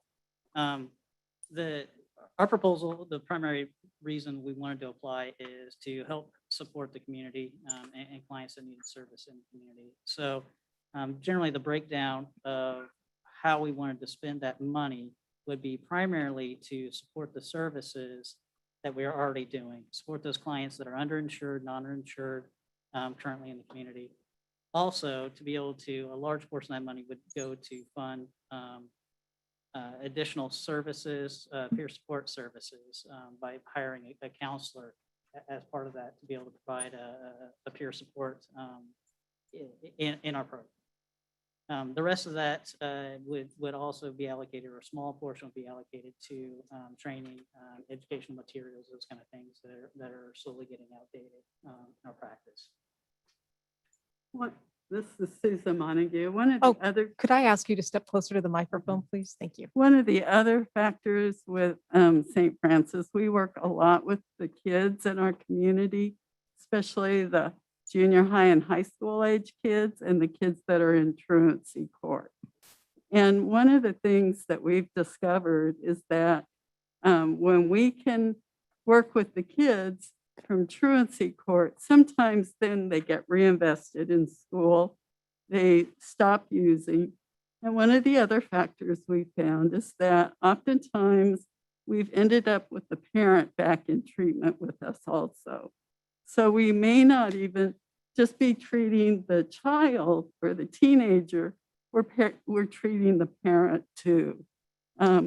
Which when you heal a family, they stay together, they don't become a burden to foster care, and kids do better and they engage in more healthy events like being involved in school and maybe even going on to get a degree of some sort so they become more productive in our communities. And so when we go to truancy court, there's no funding there. And so the funding from Section 888 actually helps us to fund our staff being involved in truancy court.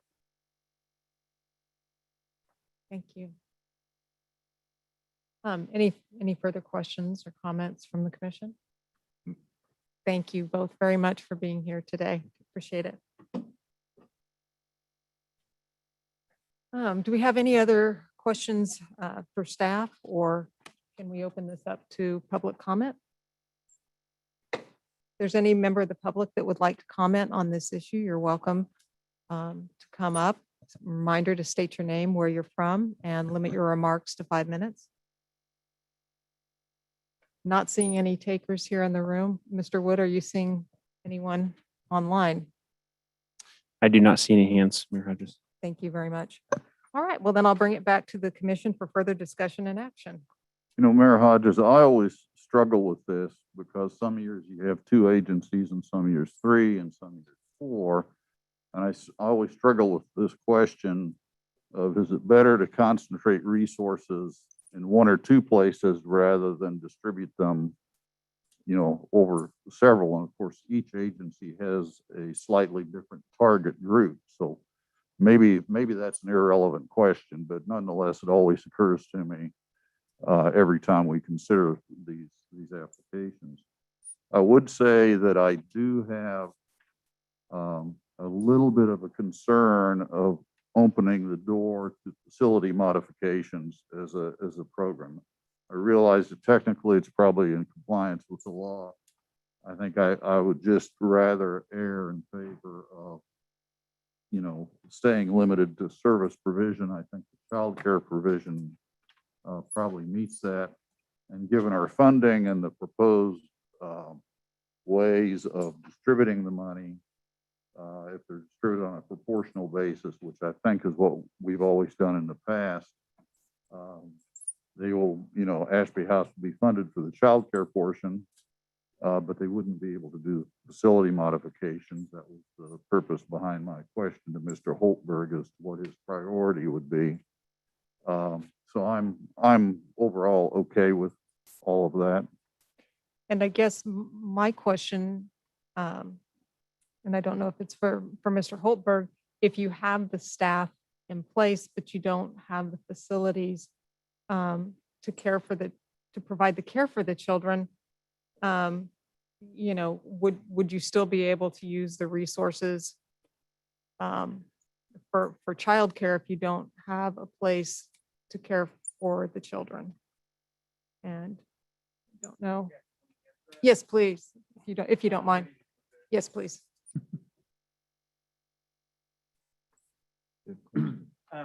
It would certainly make it problematic for us, given that we need to be able to spread out and we need more space because the amount of demand that is there, as well as our limitations on that particular program. But we make things work if we need to. So. Thank you.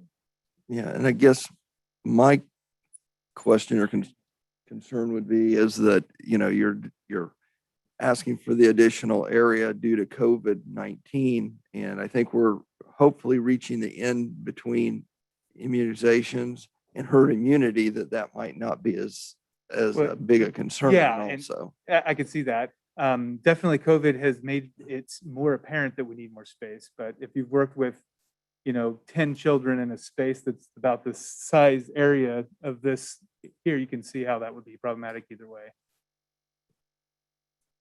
Oh, I think Mr. Hudson had his hand raised. Would you like to weigh in on that? Yeah, sorry, I couldn't find the button on my computer.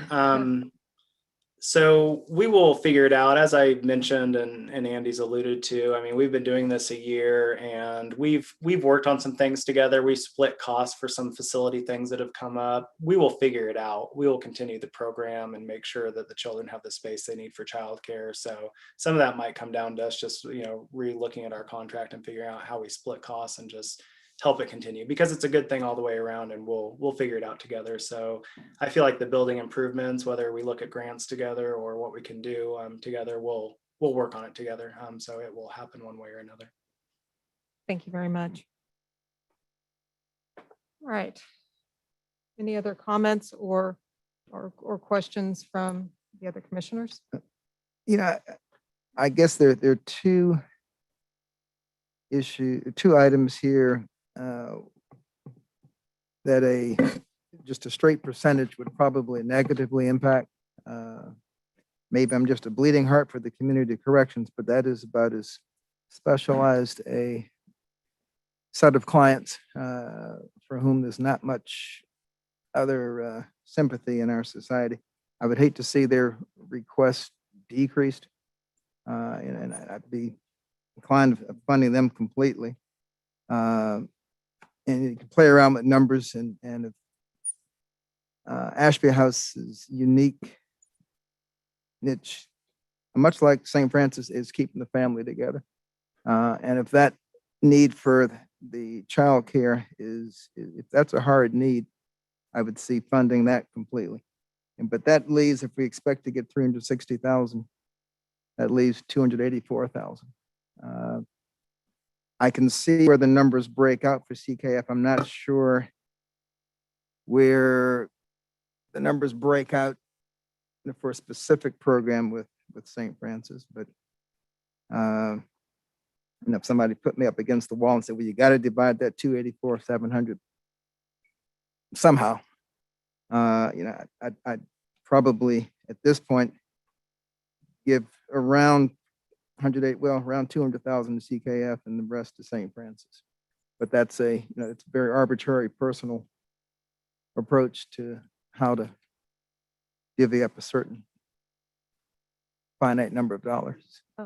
I think this is the third grant cycle of these funds that I've been involved with. And the first one, I was absolutely positive I could come up with the perfect formula that, rewarded the agency that served the greatest number of clients, that, had the best record for success, that, that we'd really be investing this wisely. And literally, I spent 2 days just moving numbers around and evaluating proposals. And the problem is, and I think that every single member who's of these agencies that's spoken with us today, is that the need so far outstrips the available resources. It's like a Sophie's choice. I will defer to the wish of the other members of the governing body, but I think that this is a conversation that we could talk about the pros and the cons and the merits. And I know we all want to make the best decision possible for the community, but there's a lot of different ways that we can go with this. And frankly, I appreciate staff kind of giving us the 5 options, especially the ones that actually had numbers and percentages attached. So. Well, and to look at those, the important thing is, as you look at those percentages, is how does it disadvantage or advantage somebody that puts in a big, large application as opposed to somebody that does a small one?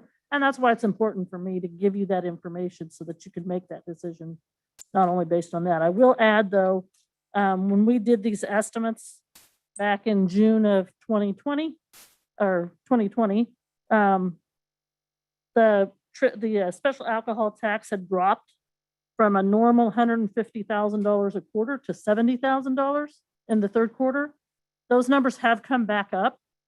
We did collect $140,000 in the fourth quarter of 2020, and we did collect a little over $150,000 in the first quarter of 2021, which is still about 5% lower than what we saw last first quarter. But they're coming back up, so that's positive news. So that our numbers may not be. It's kind of positive news, except we really, well, it tells you what people are doing during COVID. Exactly, as long as they're consuming responsibly. So As a point of clarification, in the blue sheet, say under option 3, you have identified estimated funding. Is that for each year or is that for the 2-year period? That's for the 2-year period. Okay. Well, I know it's not perfect, but I've always felt that the option 3 is probably the best way to go, proportional distribution with cap. And that results in, for some of the agencies, quite a drop compared to the previous period. So, I think if we look at what our community needs, we're going to be talking about something soon that downtown homelessness has addressed. There's some programs here that can help address downtown homelessness. The mechanism, the agency is already in place. We just need to fund them or give them some funding. I know it makes it's not a nice, clean mathematical formula. But if we have priorities, this is our chance to let our priorities drive our budgetary decisions.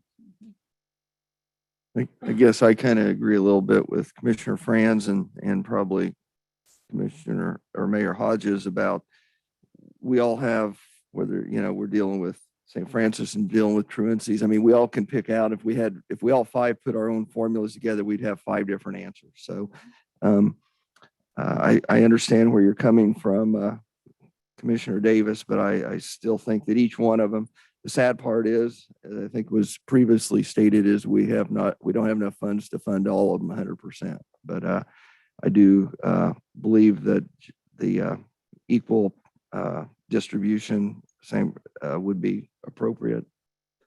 But now what happens if, take an absurd example, if one agency comes in and requests $3 million? You know, We deal with that if that happens. right. I mean, That- nobody's but- came in but- and. That is the potential Yeah. issue with doing Right. proportional Proportional. distribution. It is, it's to inflate Somebody the comes request. in and they enormously inflate the request. Yeah. I don't think that's ever happened.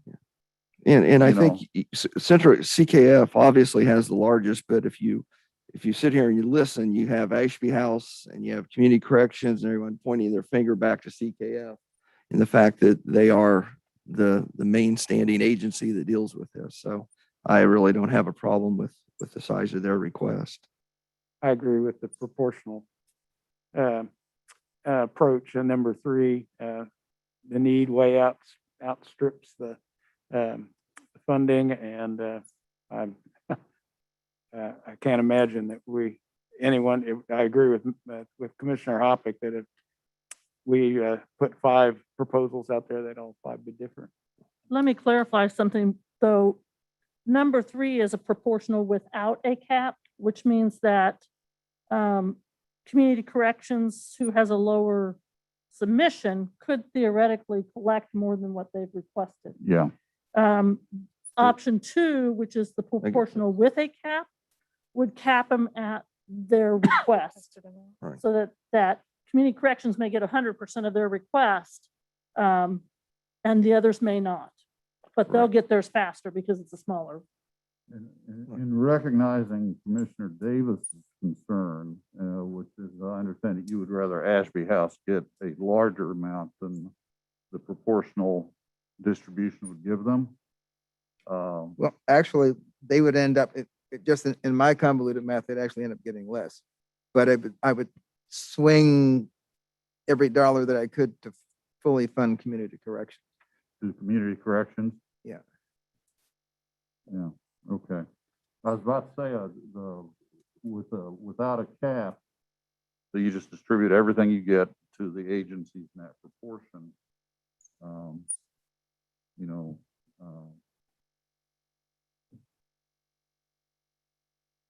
I mean, if there's a population or group that probably doesn't have many folks beating down their door to give them money, it's community corrections. And, this is money that's not coming out of our general fund. I mean, we're passing this money through. And when you look at the high prevalence of alcohol and substance abuse and those who are incarcerated, this is a chance to put money directly on the cause of recidivism, which affects crime, affects homelessness, affects everything. And, for $20,000 extra dollars. I mean, they'd be getting something. I don't know who else knew about their funding source, but when I read this, I was actually kind of embarrassed as a citizen of the state that they don't have a budget. So would that be a proposal to do option number 1, the equal percentage with the cap?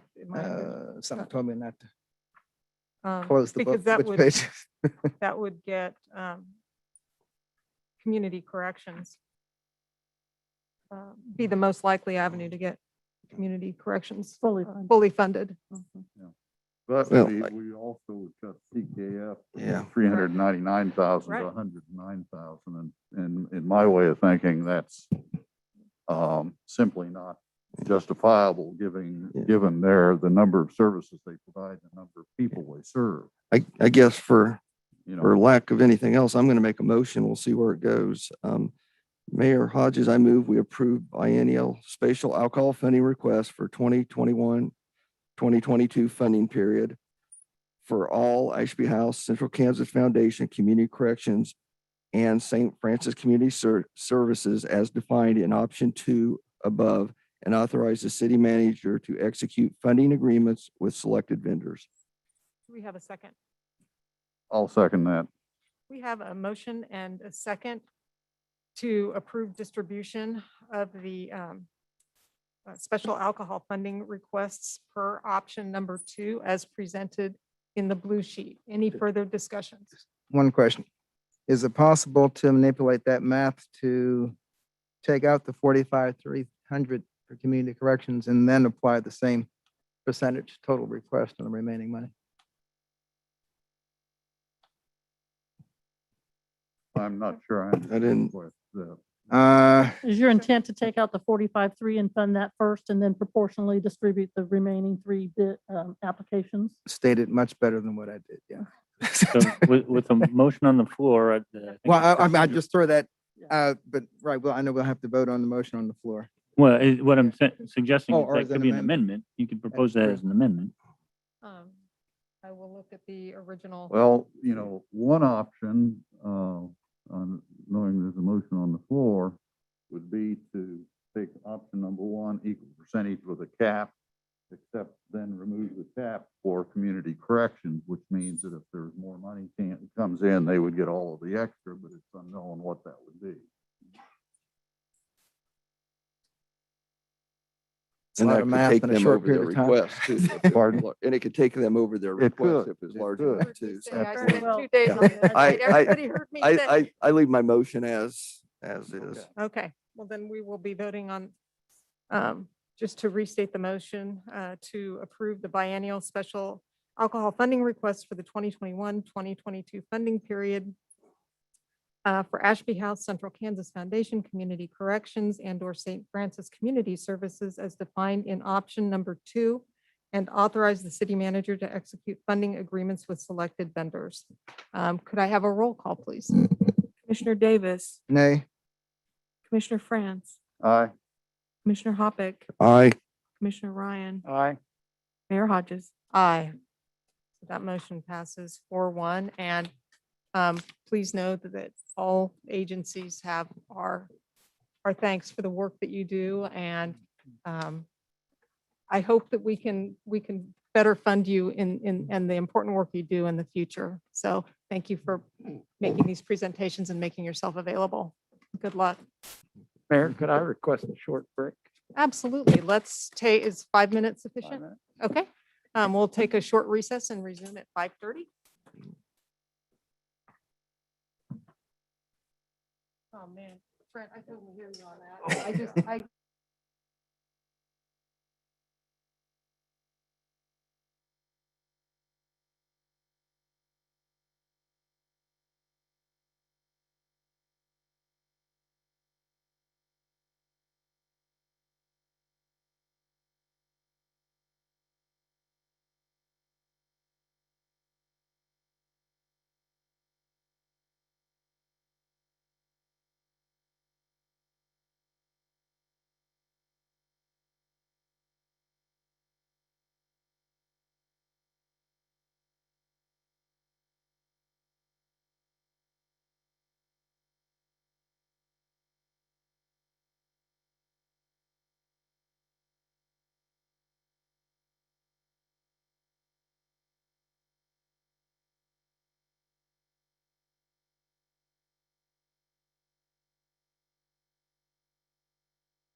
ask everyone to take their seats as we resume the city commission meeting. Hello.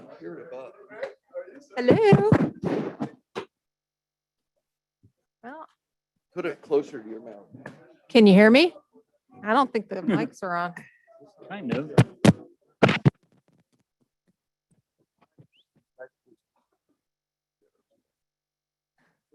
Thank you. All right, I will confirm with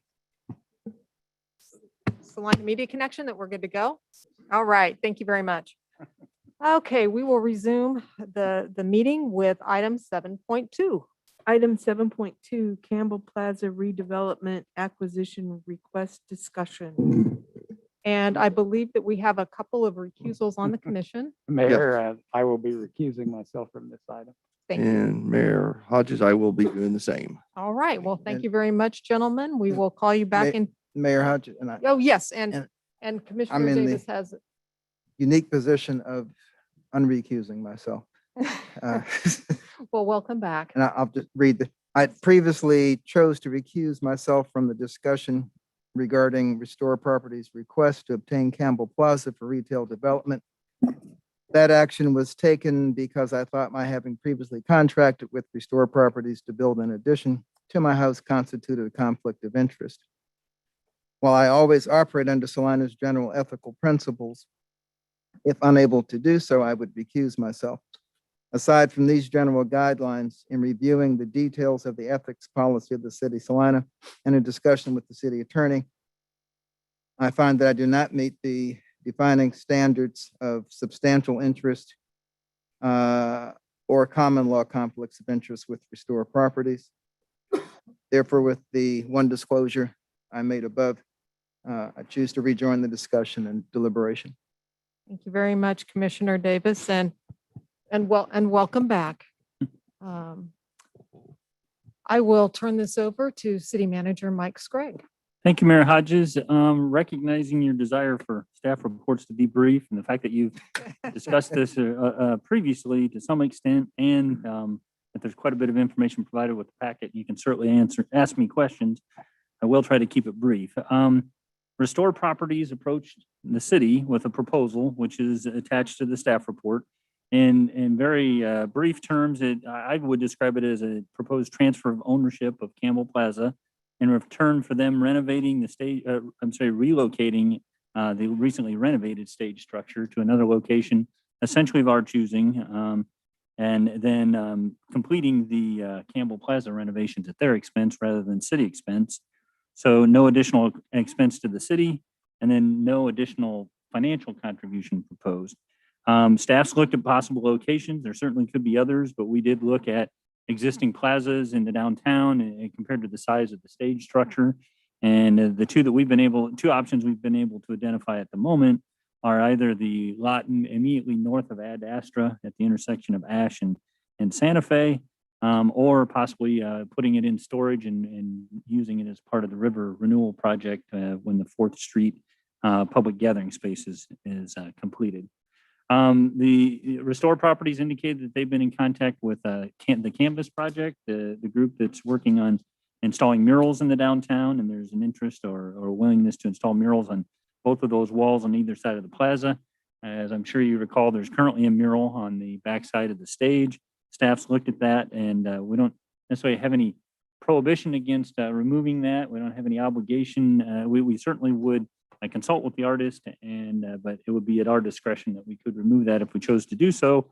One possibility would be to create some type of rendering and a recognition of that and place it at another location.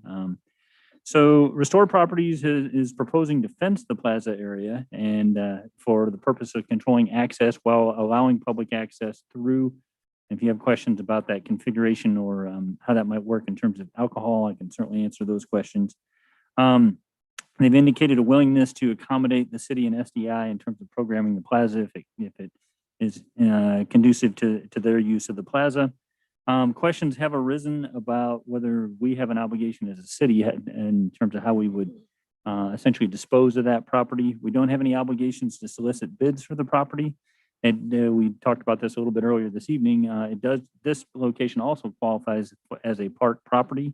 And as such, by statute, there is a public notice requirement. So if we went forward, we would need to post notice. There is provision for a petition process. And so if there were 10% of, and there were signatures equal to 10% of the electors who voted in the last election, then that would require that the issue be put to a vote. Based on the prior election, our estimate is that it would take 772 valid petition signatures to constitute a valid petition. Restore Properties has previously raised concerns about water damage coming off the stage roof. And again, I'd be happy to address that in greater detail, but whether it's that property or any other property, that's more of an issue we would need to deal with on a private basis. Our staff review of the construction of the stage and kind of that history doesn't lend us to immediately concede that there is a drainage problem that's attributable to the stage, nor that it can't be solved in some alternate fashion. Work on the plaza has not commenced. There has been work in terms of the lighting and at the stage and the overhead structure. With respect to work on the plaza, about $7,850 has been spent to date. We put the contractor on hold, trying to coordinate with the restoration project that was going on with the building to the north. I would note, it was pointed out to me that we do have materials in storage that we have paid for. So if we go forward with some fashion of a proposal, we need to work with Restore Properties in terms of transferring those materials to them and getting compensated or something along those lines. As I reported in the staff report, there's $159,000 yet to be spent on work remaining in the plaza, and Restore Properties has suggested that that's savings that we could use either at an alternate location or put back into the project or use to our benefit, so that they're essentially assuming the cost of completing the plaza in place of us, and that does represent a savings to the city. With respect to the value of the property, have not had it appraised, just looked at the appraisal with Salina County. They've indicated the land value is $44,400 and the building value being, I guess, the stage, $64,450 for a total of $108,940. I did reach out and confirm that those numbers are current. I compared them with some other vacant property privately owned in the downtown, and on a dollar per square foot basis, it looked very similar. So I think I wanted to confirm that appraisal wasn't out of date on the basis of it being city property that might not have been appraised, and was advised that it was current and confirmed that seems to be the case.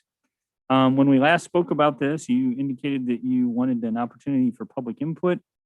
And so coming out of that conversation, it was agreed that I would coordinate with Salina Downtown Inc., which I did.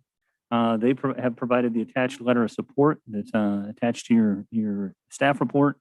I've also coordinated with SDI regarding them providing notice to their members, and there was an observation called to my attention that there are possible loft tenants in the downtown that might have particular interest that may not get caught in terms of the typical distribution by SDI. Penny Bettles with SDI pointed out that they do maintain a mailing list for possible tenants or addresses that might have possible tenants for the purpose of administrating the parking pass program. So she provided that mailing list, and we mailed the letter that's attached to your staff report to all of those addresses. So we provided you with the packet, the information that had come in to SDI and to the city as of the time that the packet went out the door, which would have been last Thursday. You should have at your seat a couple more emails that came in. To my knowledge, that's the extent of it. I did notice that Wayne DeBay provided an email that I don't know made it to your seats. And so I wanted to be sure to bring that to your attention. Sorry, I'm trying to log on as we speak here. And I did just see Mr. DeBay just came in, and I know Okay. I saw his email. Did Commissioner Davis and Commissioner France see the email as well? Okay. So thank you. we're all aware. Wanted to make sure that you saw that. And so the part of the public discussion and part of the SDI discussion brought into the conversation other alternatives and tried to identify those for you in the staff report. One of those is what's commonly referred to as a reversionary interest. And so if And I recognize the first decision you need to make is whether you wish to entertain the proposal and move forward in any fashion.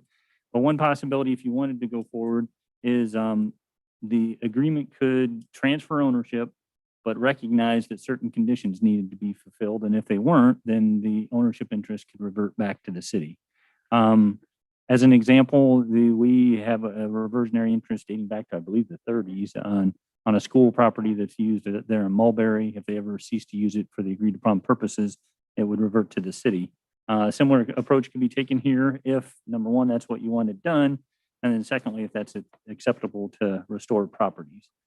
Another option that we use pretty frequently, and that I've been asked numerous times, why not use this approach instead, is a license agreement. And that's a format where we can grant permission for private use of a public property. And we've done that for sidewalk dining and other locations in the downtown. We've done it for Strand Plaza, for Barolo Grill. And that's an option that was discussed with restored properties. And I certainly don't want to speak for them. Their preference was the proposed approach. I would acknowledge that with a license agreement, we have considerable discretion as the city to determine that it's no longer in the public's interest and to revoke the license agreement. So, it's one thing to move tables out into the sidewalk. That's another thing to make the level of investment that Restored Properties has proposed for Campbell Plaza. But again, I don't want to speak for them in terms of their receptivity or not to that format. So with respect to the fiscal note, there's no direct financial cost to the city, and nor is there direct financial compensation. It's more of an agreement of the two parties will do things in consideration for the benefit that they're receiving. So we would save the cost of completing Campbell Plaza. The stage itself would be relocated to a location that of our determination at Restored Properties expense. In return, then Restored Properties is requesting that they receive title for the property. With respect to actions for your consideration, I kind of touched on the different scenarios, but what I would tell you is, what's been before you previously and then again today is still kind of that preliminary direction of, is this an approach that you're receptive to? If you are, we would have to flesh out the details, and that would depend on what additional direction you would give staff. So again, those you could proceed as proposed and tell staff to prepare an agreement and essentially in response to Restored Properties proposal as they've proposed it. You could provide a direction about additional conditions or restrictions that you want to impose, but somewhat still on that Restored Properties format. You could indicate that you'd prefer that we pursue a reversionary interest approach or a license agreement approach, or you could vote to decline. With respect to staff's recommendation, I tried to acknowledge that this is very subjective, more so than any type of policy direction. It's certainly within the lawful authority of the city commission to enter into an agreement like this.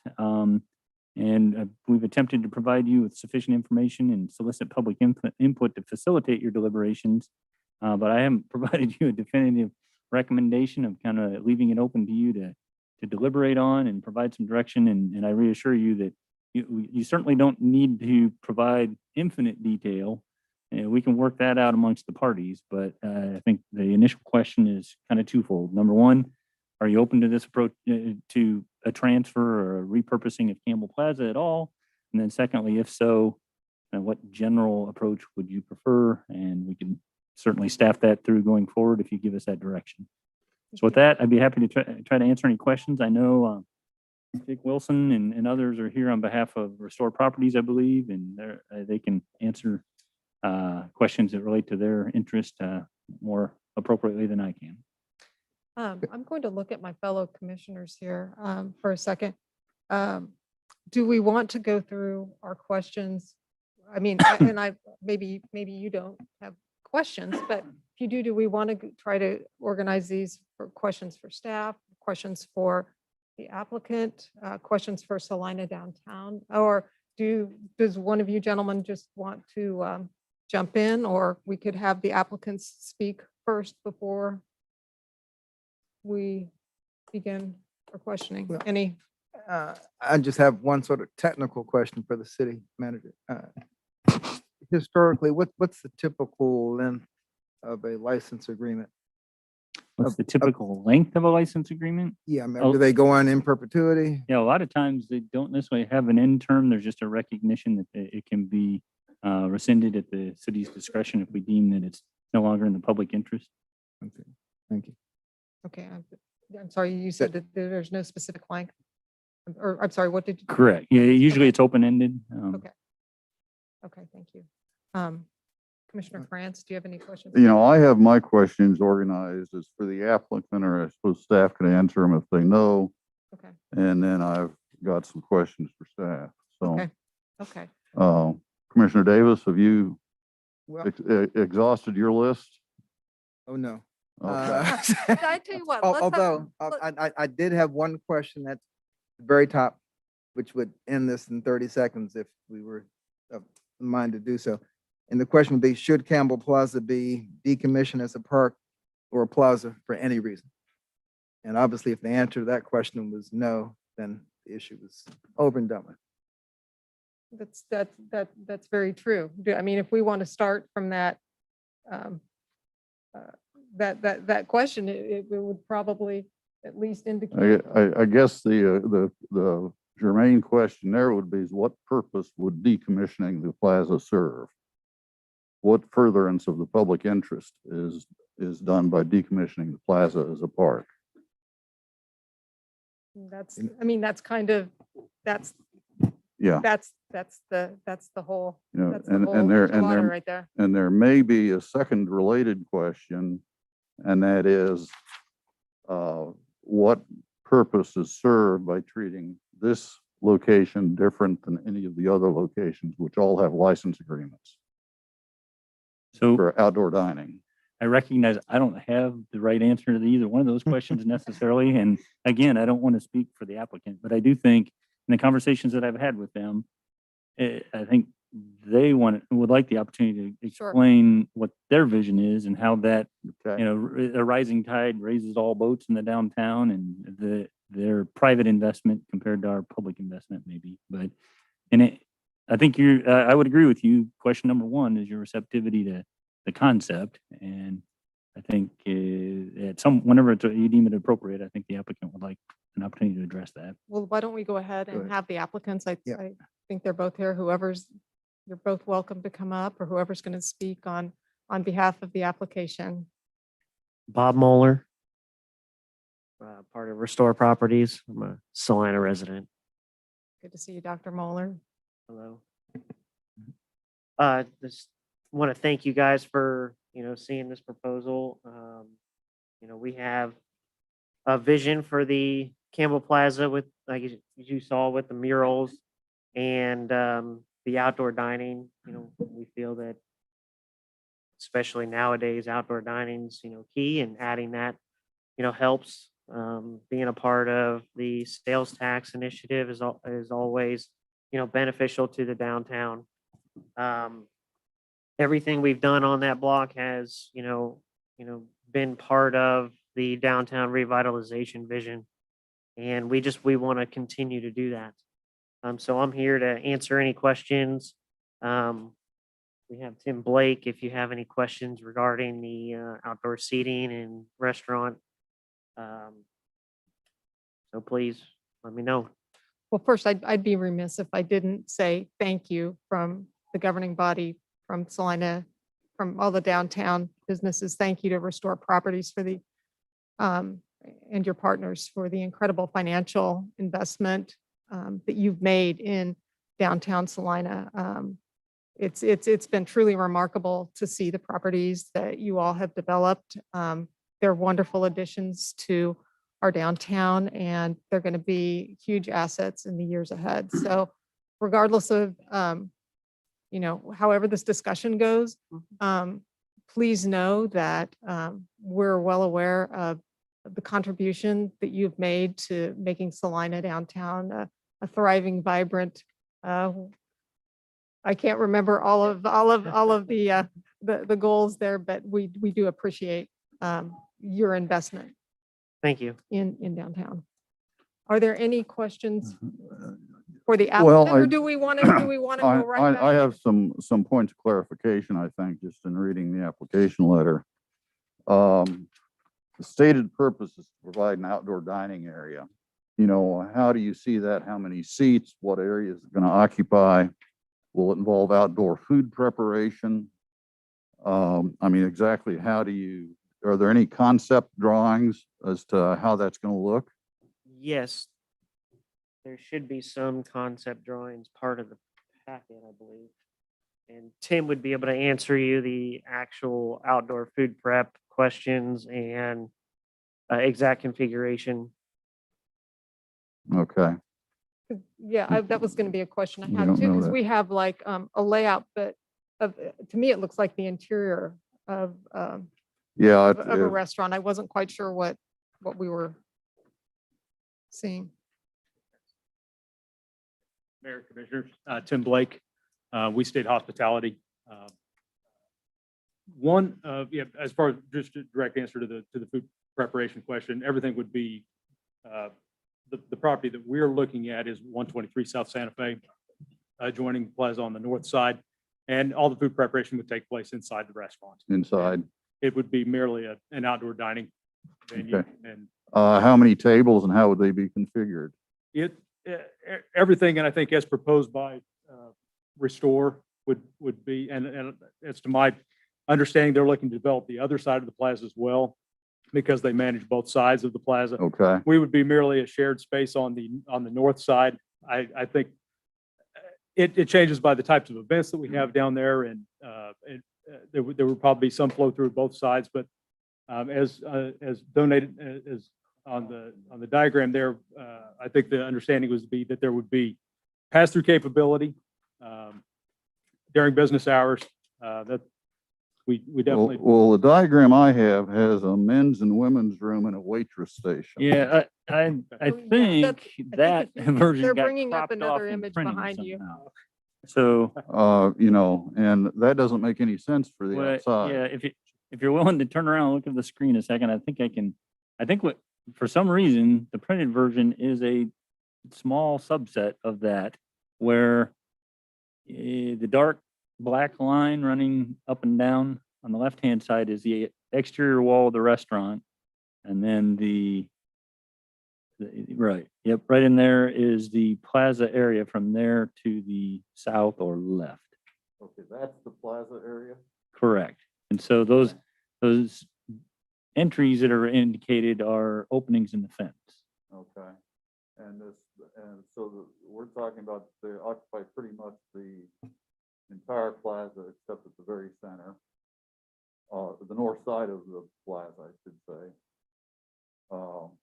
And the south side remains empty. I presume that would be made available for business on the other side. Correct. I'll let Restore speak to that.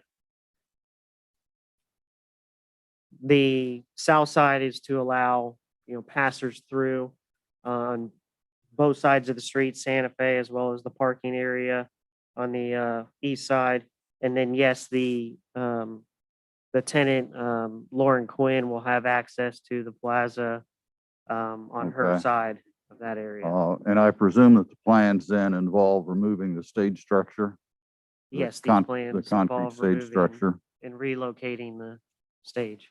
Okay, which leads me to my next question. When you say you will relocate the stage, does that mean relocate it and rebuild it at the destination, or does that mean take it down and store it somewhere at the location of our choice, and the city would rebuild the stage at that location?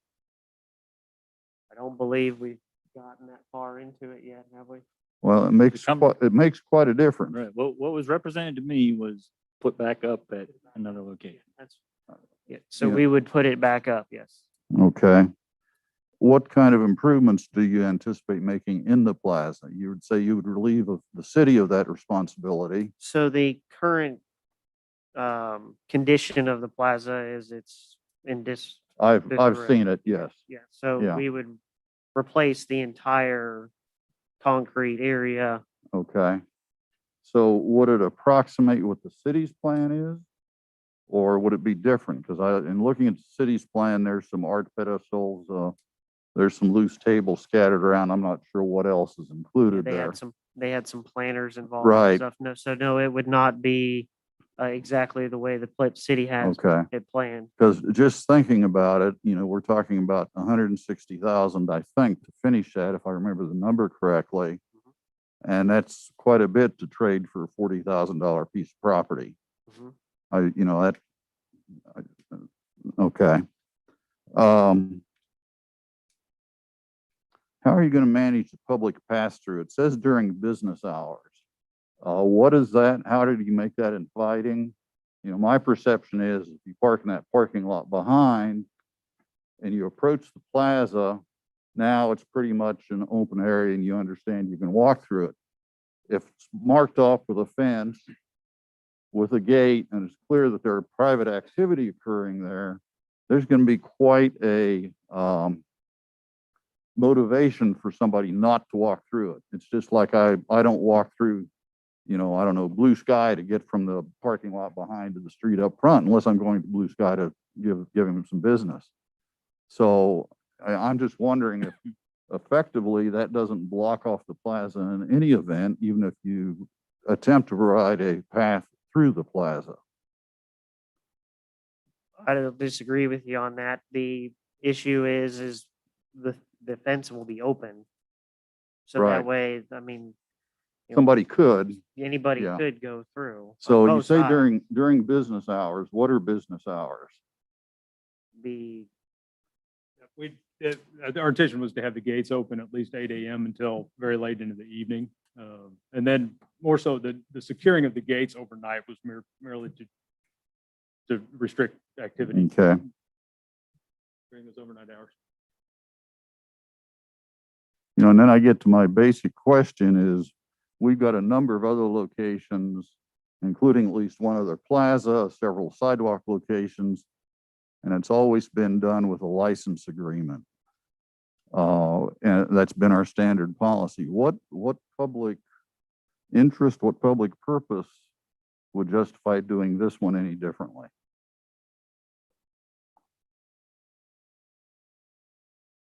Well, we know that the city has a considerable expense in fixing this plaza up. For Okay. one, that's what we're wanting to do is help with that, as well as we have the Kansas project for the murals to bring the art back into it as well. Of course, in any event, you continue to own the walls on either side, and the mural project is really independent of ownership of the plaza. Correct. Okay. This is more of a question for the city manager, and I'm moving on to staff. Do you want to ask your applicant questions at this point? I do have one more comment about the Okay. Kansas project though, is I do not, with the stage being there, if the plaza is redeveloped as is, I do not believe that they will be able to go there because Okay. it blocks the whole view of both. Okay. One, you can't even use that wall that the stage is on. And the stage is so big that it blocks most of the wall on the other I side. appreciate that. I'm looking at the stage as kind of a separate issue that we can resolve after we resolve the ownership issue. Yes. Although in some ways it does touch, because of the proposal, it does touch it. Commissioner Davis, do you have any for the applicant? Yeah, I was concerned about it's on page 2 of our blue sheet, but you've indicated a willingness, I'm just reading it, willingness to accommodate city SDI programming in the plaza. Use and scheduling would have to be compatible with their primary use. I'm assuming would be your primary use. That's kind of vague. If half the plaza is taken up with So right now, seating. the plaza, before the construction, the plaza was used for, Friday night music and, they would have, art booths and stuff like that, throughout the summer and the nicer weather months there. We don't want to discourage that. We want to keep that as well. And that's why we have half of it open. So that way those events can be going on. But while those events going on, people that are coming down there have the ability to go and sit down and have better seating than what's even currently available in the plaza.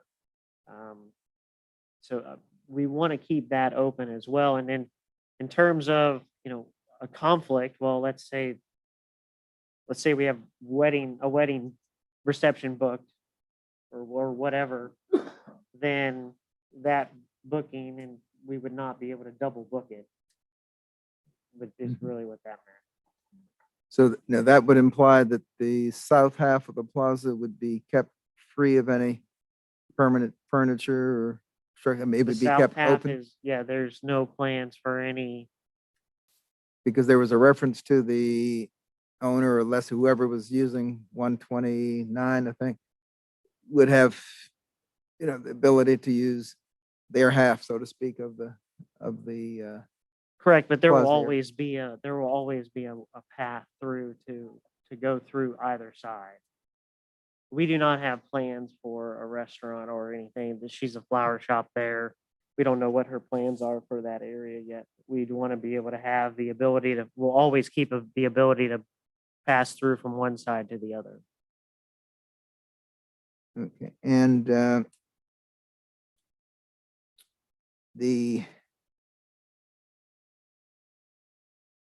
I guess I'm still concerned about using this area, as Commissioner Franz alluded, as a walk-through area to get from that parking lot in Fifth Street over to Santa Fe, which, fortunately is becoming more of a necessity, which is a good thing. I like to go to the Jamaican restaurant there.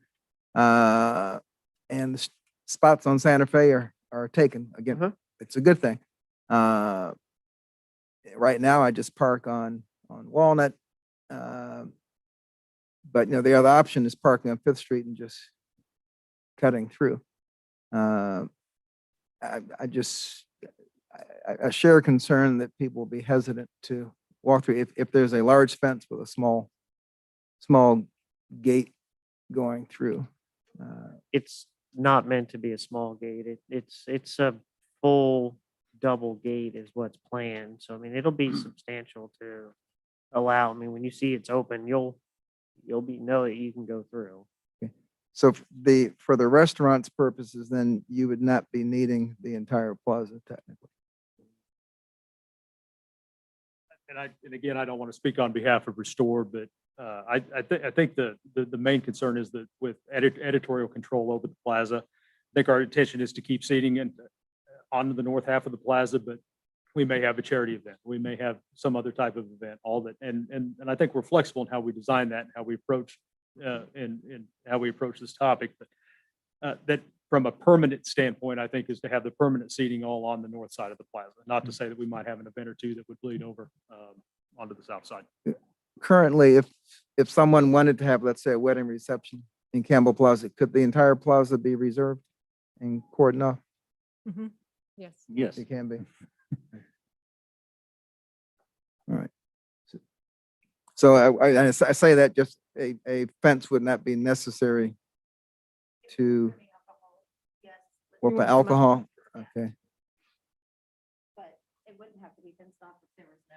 I think they're going to probably want you to say that in that Didn't say your microphone. Penny Bettles, Executive Director of Salina Downtown. You could, and this is with any plaza, you can reserve the plaza through our office. And it wouldn't have to be fenced off or cordoned off unless you were serving alcohol. Then there would have to be a barrier for exits and entrances.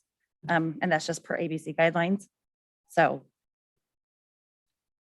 I think that answers your question. No, because that reminds me, there was something next to Seraphim Bakery more than a year ago, but I remember it being cordoned off. Yes, yeah. Okay, thank you. And that's just, so the entity having that event can check for, Control, right, IDs and all underage. that stuff. Okay.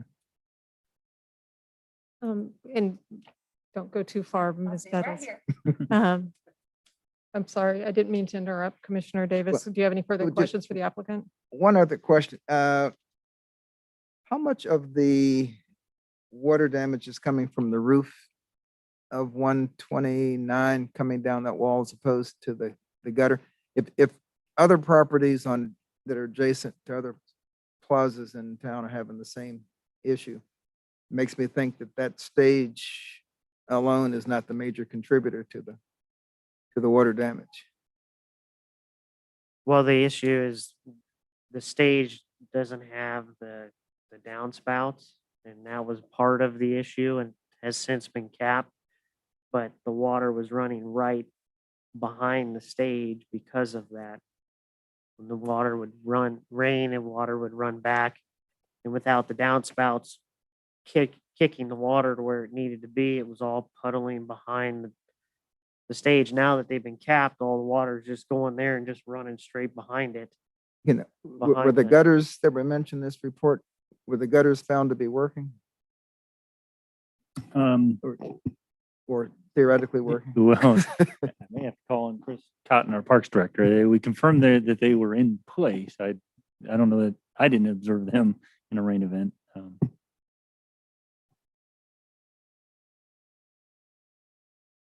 And the reason I'm asking is a lot of attention's been made to removing the stage to eliminate the water problem. If the stage is not the bulk of the water problem that our downtown properties adjacent to plazas are encountering, you know, then I want to minimize that. Well, and along those lines, I guess I would offer, if there is a problem, there's options other than removal of the stage. I mean, if we identify we have a problem and we're contributing to the problem, then we need to be part of the solution. But I don't know that that means the stage has to be removed.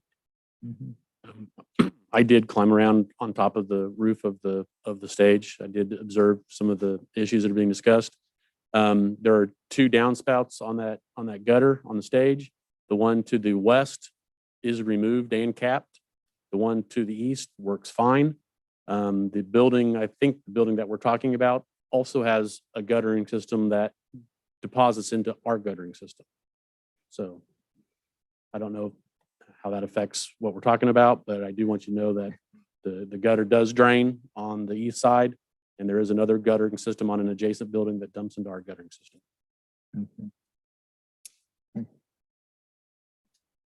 Okay, let's see here.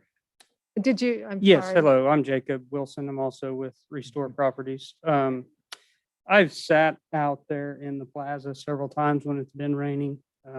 Was inside Lauren Quinn. Also when it's raining, the gentleman before is right, the west downspout was removed for the start of the streetscape project. It was only capped about 3 months ago. So we had running water that was constantly coming off the one end of the downspout. The stage drains back towards Lauren Quinn's building, and there's basically a trough channel, drains the water to both directions. The one on the east side was always intact and does push quite a bit of water out into the alley. The water inside her building is so significant. You can see it coming through.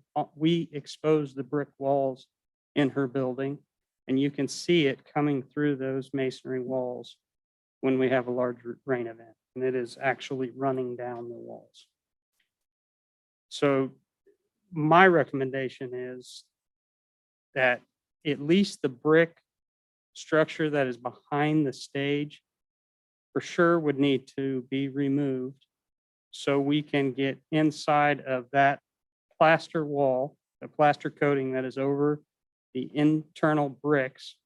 And we had this same issue on the north side. Once we got into the plaster wall, noticed that everything was soft and we even had a section of the building fall down. We are trying to prevent that from happening here. But I do think there is some structural damage that's pretty significant at 129 South Santa Fe. Now, is that just from the level of the stage down, or is there some above the level of the stage? We don't know because we haven't pulled any of the exterior facade off. But about ground level on the first floor of that building is where you start seeing the water come in, and then it drops between the floor joists into the basement.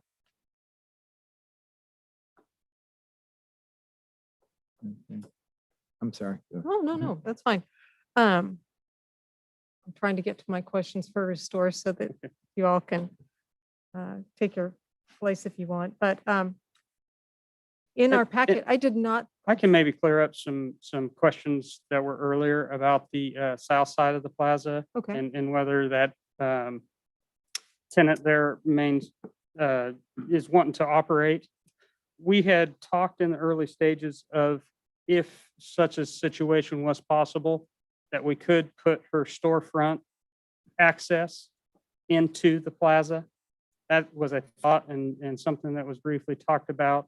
At this point in time, we don't have any intent to do that. We thought it made the most sense to keep that open for the public on the south side, because many days myself is down there and I get takeout from somewhere and there's not a whole lot of places to sit and eat your food. And that's my main thought, is that would be a good spot for a public person that maybe gets food from another business and not necessarily Tim's proposed business, could sit in there and eat food from another restaurant. but not, just to be clear, because I know if, let's say I went down and got Blue Sky, I'm not sure that you would want me Oh, bringing totally my what food in that's totally what it's for. your restaurant area. There's going to be areas that are for restaurant or for public usage. Okay. And there will be no defined line, or you can't do that. The only thing we've discovered in all our research with this is you cannot bring alcohol into that plaza. If you're going to have alcohol in that plaza, it would have to be purchased from the restaurant, and it just can't leave the plaza. And we had ABC from Topeka come down and do a site visit and go over all the parameters of that. Just while I've got you here, something I didn't see in the packet is, and I appreciate being able to see the graphics that we saw here, but in our packet, we did not have like a final plan for how this plaza is going to lay out. There's still a lot, at least in my mind, a lot of unknowns in terms of how this is going to play out. So do you have a final site plan for both Campbell Plaza as well as for the proposed moving of the stage to the north parking lot, or the parking lot north of Ad Astra? Do you have site plans for those? We have only done some preliminary stuff with the moving of the stage. We understand this is a very unique request. And it's been a little troubling even getting to this point and getting in front of you guys of how to properly do that. Right. The site plan that was up there Mhm. just a few minutes ago for Campbell Plaza is Rep- our final. Okay. But Okay. we've So, you know, so we haven't, just to be clear, so we haven't established what the impact would be on a stage relocation to the parking lot north of Ad Astra in terms of locating the stage on the south side where you have the 67401 Plaza now versus the north side, what that permanent traffic flow would look like, the number of parking spaces that we're going to be, sacrificing to get the stage in there. We just don't have that information yet. when we played with moving to the stage to the north end, Mhm. there's a bunch of possibilities that you could remove the existing planters that take up a tremendous amount of space in that parking lot. And you actually end up with more parking stalls. Okay. I think that's all I have for, oh, I did have one more. So we're also talking about, programming for Campbell Plaza, and there are going to be times when we need to be able to establish who has the programming priority. If Salina Downtown has an event scheduled there and you get the opportunity for an extremely lucrative private event, how, is it first one on the books? Who has the priority in that relationship, because I really feel like there's going to have to be something that establishes, you know, who, you know, we can't, because we can't, if there's going to be let's say a pub crawl or something, not that that would necessarily impact the plaza, but if there was, and all of a sudden couldn't use the plaza. So how exactly is that programming going to work? I think SDI is going to know their programming well in advance of any programming that the restaurant would know. The same events SDI runs pretty much on a regular yearly basis, and could easily reserve those dates for those events to keep their events on the same calendar for Salina, so everybody's familiar with their events and when it's going to be. I think that's key. Okay. What does your completion timeline look like? I mean, I'm trying to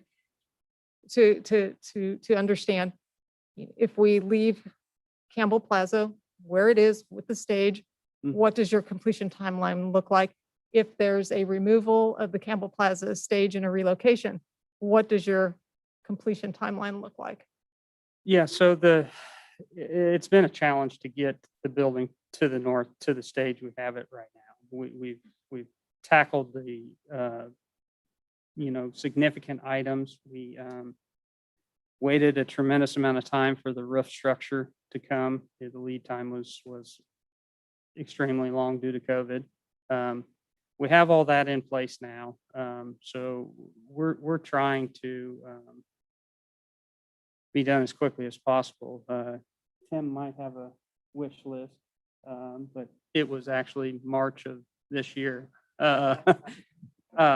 So unfortunately, yeah, we haven't really, the project is either really large or it's his restaurant. So two separate, totally different ideas and timelines. I think that's probably hard to answer unless. Just if we wanted to go back to being able to use Campbell Plaza, how many days out are we from you're being able to secure the outside of the building so that we could? It's secure now.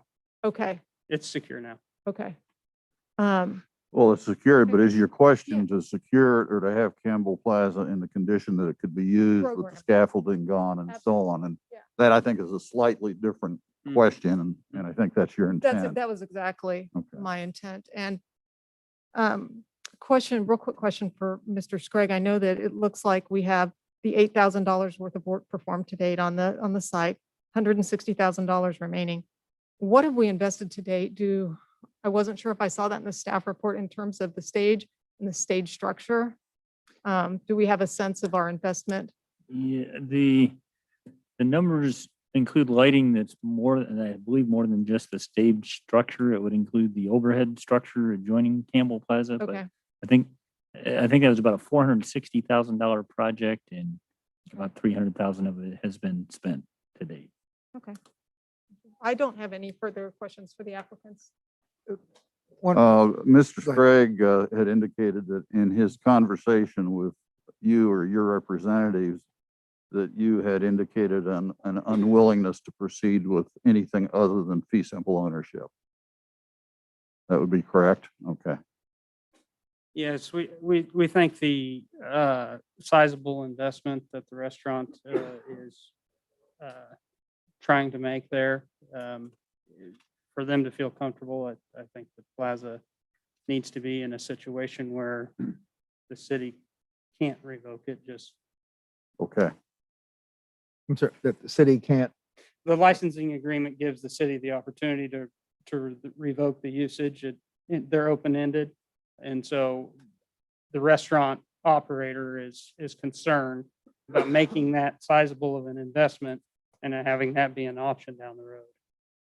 But that same fear and mistrust is the fear that someone who wants to use that plaza for a private event is going to have. Because the fear will be that the restaurant will trump any request that SDI comes in. The citizens group wants to hold an art show on the third Saturday. Sorry, you've already got a football party scheduled that day. I mean, and that's the reason the rules of engagement and you know, it's one thing to own some of it, use and control.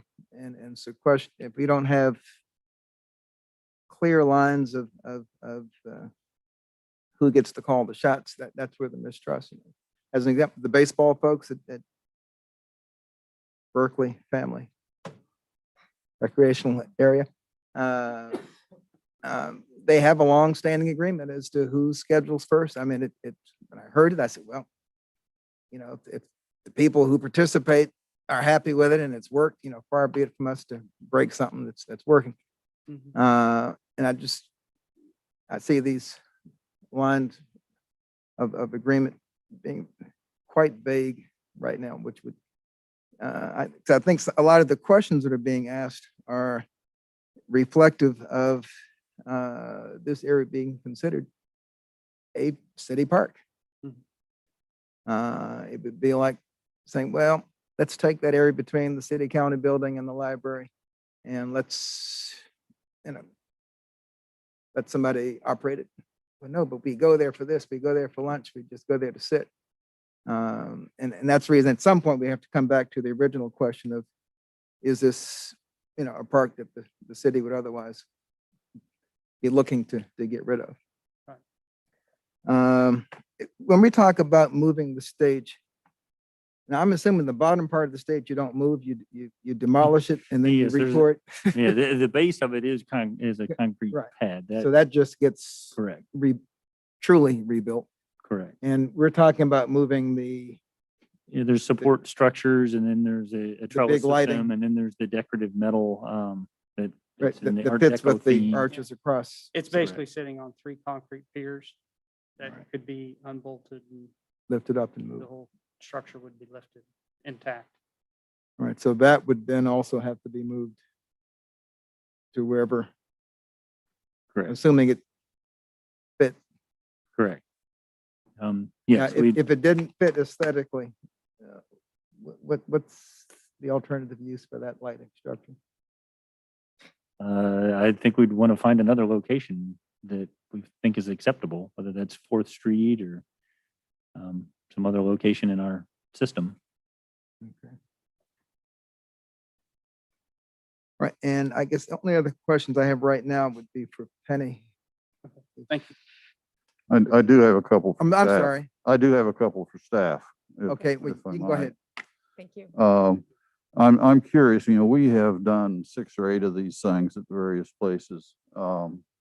Are there any that are in currently a pending state or where we know that somebody might be working on a license application for another location? And the reason I ask is there was some interaction on the SDI's Facebook page where there was a gentleman who said he was working on it and was a little frustrated with how long it was taking. Yeah. But I don't know how, what the status of that one is. But he's received the license agreement and has sidewalk dining. I think, and I haven't checked that whole timeline, but you may recall, we didn't have anything on our books about sidewalk dining or ordinances in place. And so we Yeah. did spend quite a bit It of was time my drafting. understanding that one of the folks who posted owns a business north of Ash Street, adjacent to the parking lot, and he apparently has not received his license yet and is still working on it. That's correct. And it's probably been about 3 weeks. So I think he embellished just a little bit on that post about his frustration about the timeline. Okay.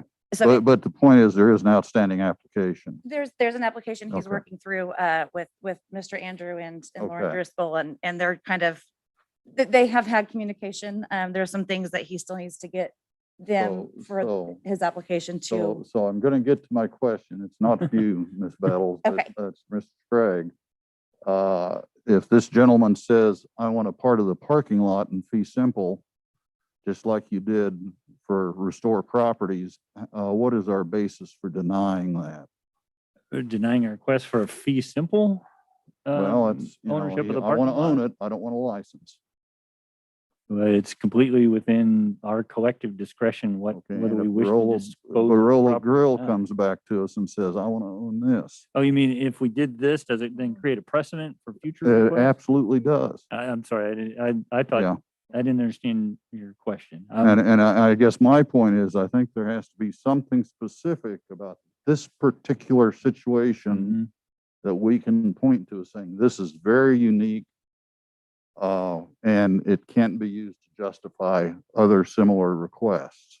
And we can, with a clear conscience, go back and talk to, you know, the owner of Blue Sky, the owner of Barola Grill, the owner of Martinelli's, and say, we treated you fairly. Yeah, if you're asking me for possible justifications, I think it would be the investment that they've offered to make in the plaza. to In the basically plaza. complete our project.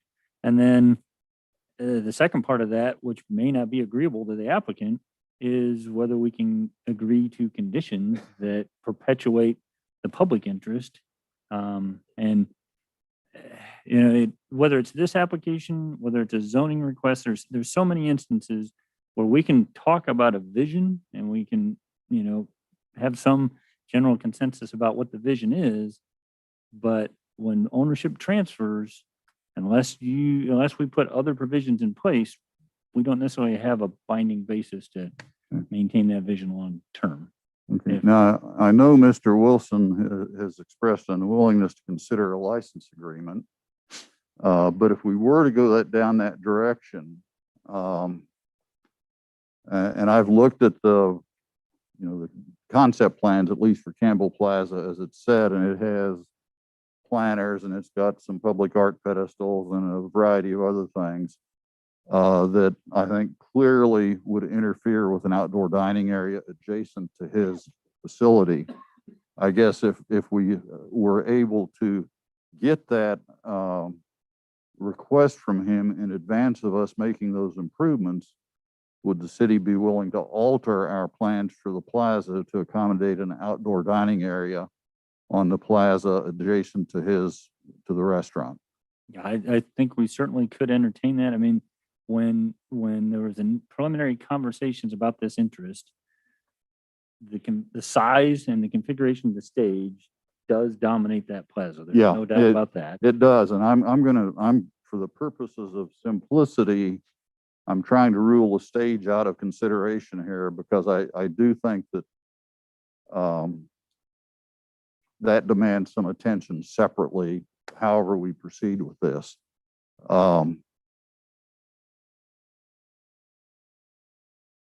And I also consider the whole water damage question a separate question. That has to be dealt with no matter who owns the property.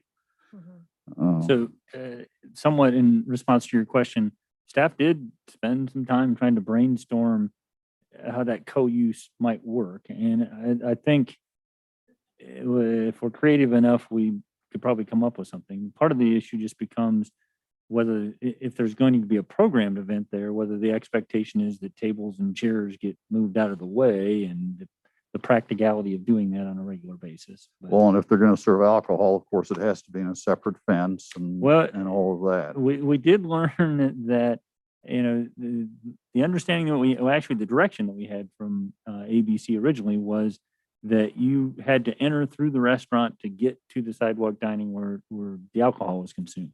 They have since said that it is acceptable to have gate openings like has been proposed. So somebody could enter from the outside. They wouldn't have to go through the restaurant. Now they've said the license holder is responsible for, you know, any violations if someone were to walk out. But it's neither here nor there. But I've always wondered, you could always pass a drink across the sidewalk, you know, waist high decorative fence anyway. So they've gotten more lenient in that regard. Okay. Yeah, one last time. You were asking about a uniqueness to this situation is, you know, in my opinion, you know, we have, like he said, the investment that's involved.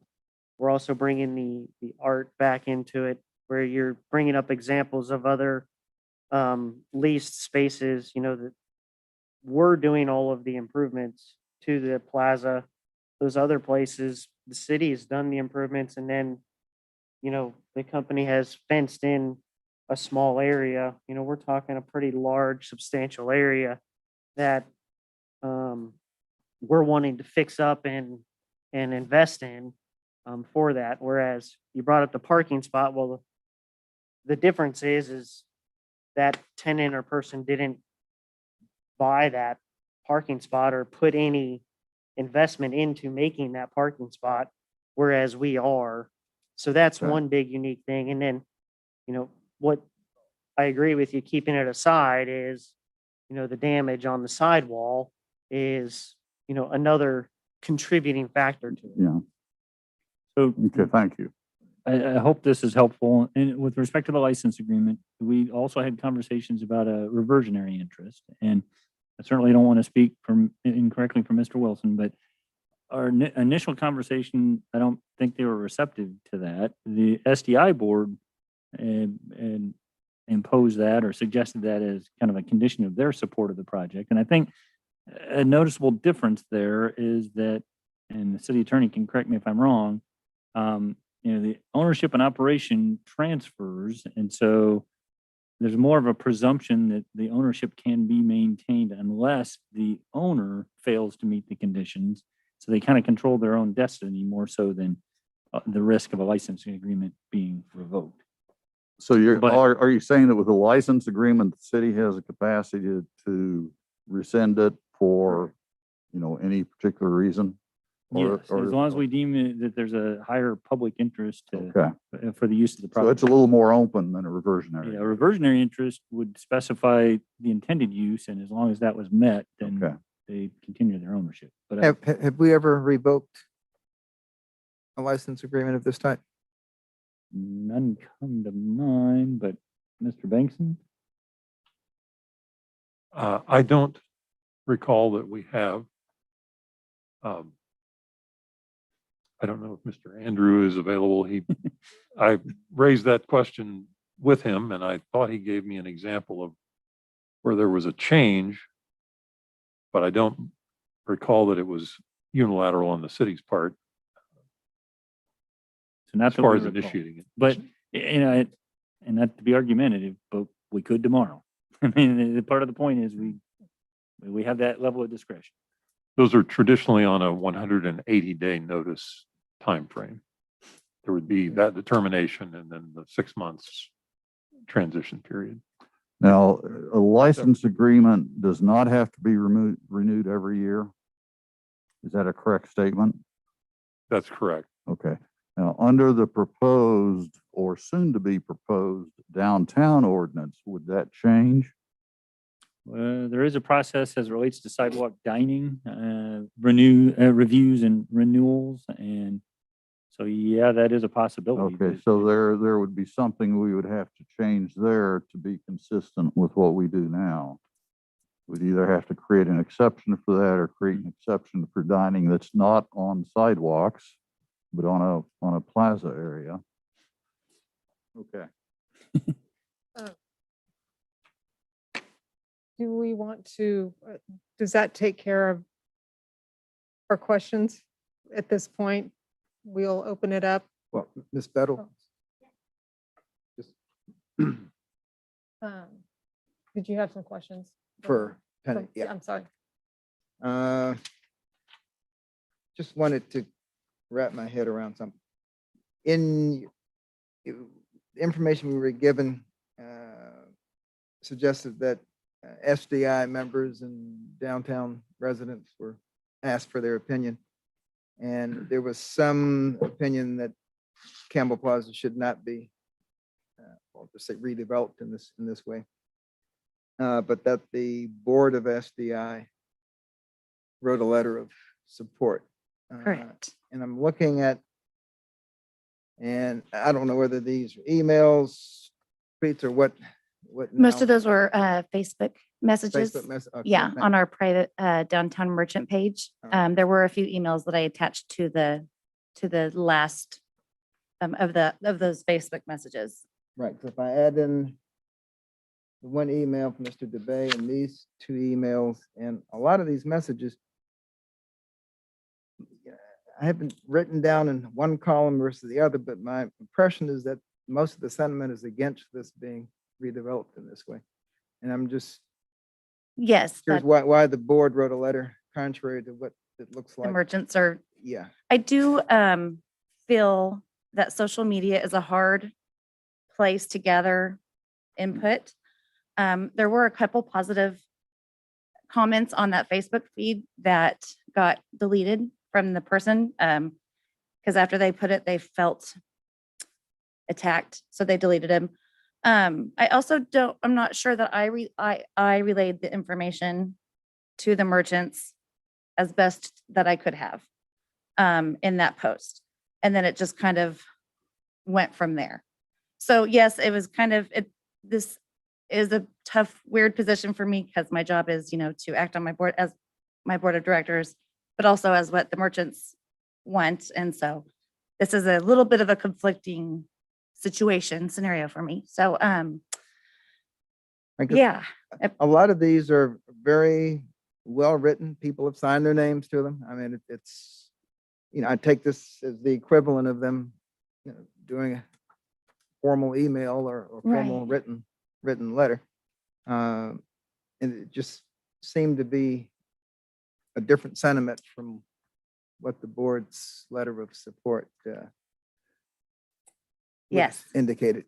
It wasn't just one or two people who didn't like the idea. When we discussed it again at our last board meeting, which was a couple of Thursdays ago, we had Restore do another presentation and answer a lot of those questions that were raised on that page, and did a better job of explaining the project in better detail. And so obviously I wish more people could have heard it or more merchants were available to hear it, but yeah. It's a precarious position. Well, and I don't, whenever you're Right. finished, I have a Okay. couple follow-up, and I don't mean to put you on the spot, worse, but I'm going to, by prefacing it by saying that, but in our packet, there was a letter that was of support from the SDI board that was dated on the 1st of February. Correct. And so the SDI board had made the determination as of February 1 that this was going forward. The letter To the merchants. to the merchants and to the tenants and stuff didn't go out until considerably after that. So the board, in essence, really hadn't had the opportunity to get a lot of feedback before they made their recommendation to right. proceed. I mean, that would be fair to say, right? Right. So yes, the board heard the presentation from our city manager and Restore Properties in January. And that's where it was voted upon to support the project. And then that's when my letter came out. And then after that, Mike and I worked on this letter to send to the merchants. So perhaps it was a little backwards. But yes, we went to the board before the merchants heard about it. And then was there any opportunity for greater public input beyond the SDI merchants and the tenants, like some of the organizations that have used Campbell Plaza in the past, or just like the general population of Salina that may have a different, attachment or a different relationship Right. with Campbell Plaza than what the, people who are working downtown. I didn't see that. There No, was an there wasn't. opportunity. And that would have been a great point, but no. Okay, and I think that's all One thing I might add, as from an organization standpoint, if this plaza were to change ownership, we keep talking about planners and such, and I do know that with the addition of our beautiful streetscape, we did gain a lot of square footage of planter beds and flower pots. SDI is taking over these circle flower pots, and Parks and Rec is still maintaining the flower beds. However, if this plaza were to not be in city hands, it would be something that they would have to maintain and keep clean and safe and pretty, and not SDI or the city. So that's just something to throw out there. One less thing, I guess. For us. I'm sorry. One last question. There've been references to the homeless downtown being the major reason for the fencing. What, if any, plan does SDI have either on its own or working with other community agencies? We do have to- a to homeless address task the force. issue? We know that a fence isn't going to, it'll just move them along to some other place. Exactly. We do have a homeless task force. Homelessness will never go away. We are working with area agencies. We just heard from many of them today, to try and be better communicators within our own organizations. So yes, we know a fence isn't going to, I mean, it'll do good for that space, but we know that it'll end up pushing them somewhere else. But yes, we are working with area organizations on helping to better our community as a whole and obviously downtown. I mean, and that may be a large enough problem that I mean, to expect you to solve it by yourself would be a little I wish, unfair. but yeah. But, you know, the fence will just simply move them Right. And, someplace. you know, someplace else. it happens everywhere. Downtowns are definitely where they like to mingle and gather per se, but yeah, we're trying to figure something out, a better place for them. Okay. Thank you. Thank you. All right, just in an effort to kind of move it Mhm. along, is there anyone here from the public? Aside from the applicants who've already spoken, is there anyone here from the public that would like to speak to this issue? Right, well, I guess We do have a few online. oh, I'm sorry. Mr. Perney, I'll give you access here. Okay, I guess do I have the floor? I've unmuted Yes, and, Yes, yes, you do. looks like the Zoom thing is, accepting my messages. Okay, what I want to talk about is the actual history of this, plaza. Dr. Davis, Commissioner Davis did, bring up the subject of parking. Now, way back in the 60s, the arcades were built and parking was built on 5th Street and 7th Street. And arcades were used for the access so you could get through to Santa Fe from the new parking. Well, it came around to the 1980s and there was a lot of competition with the new mall. It was decided one of the things we needed to do again was demolish more buildings on 5th Street and 7th Street, build more parking, and plazas were used to substitute for the walk-through arcades for access, plain and simple pedestrian access between Santa Fe and the parking.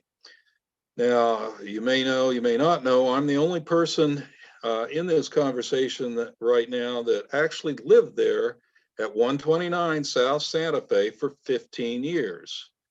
During those 15 years, I was a big supporter of downtown redevelopment, and I still believe that I am, and I still am. I'm very impressed with the work that the applicant has done thus far on Santa Fe and the big building, and on 4th Street.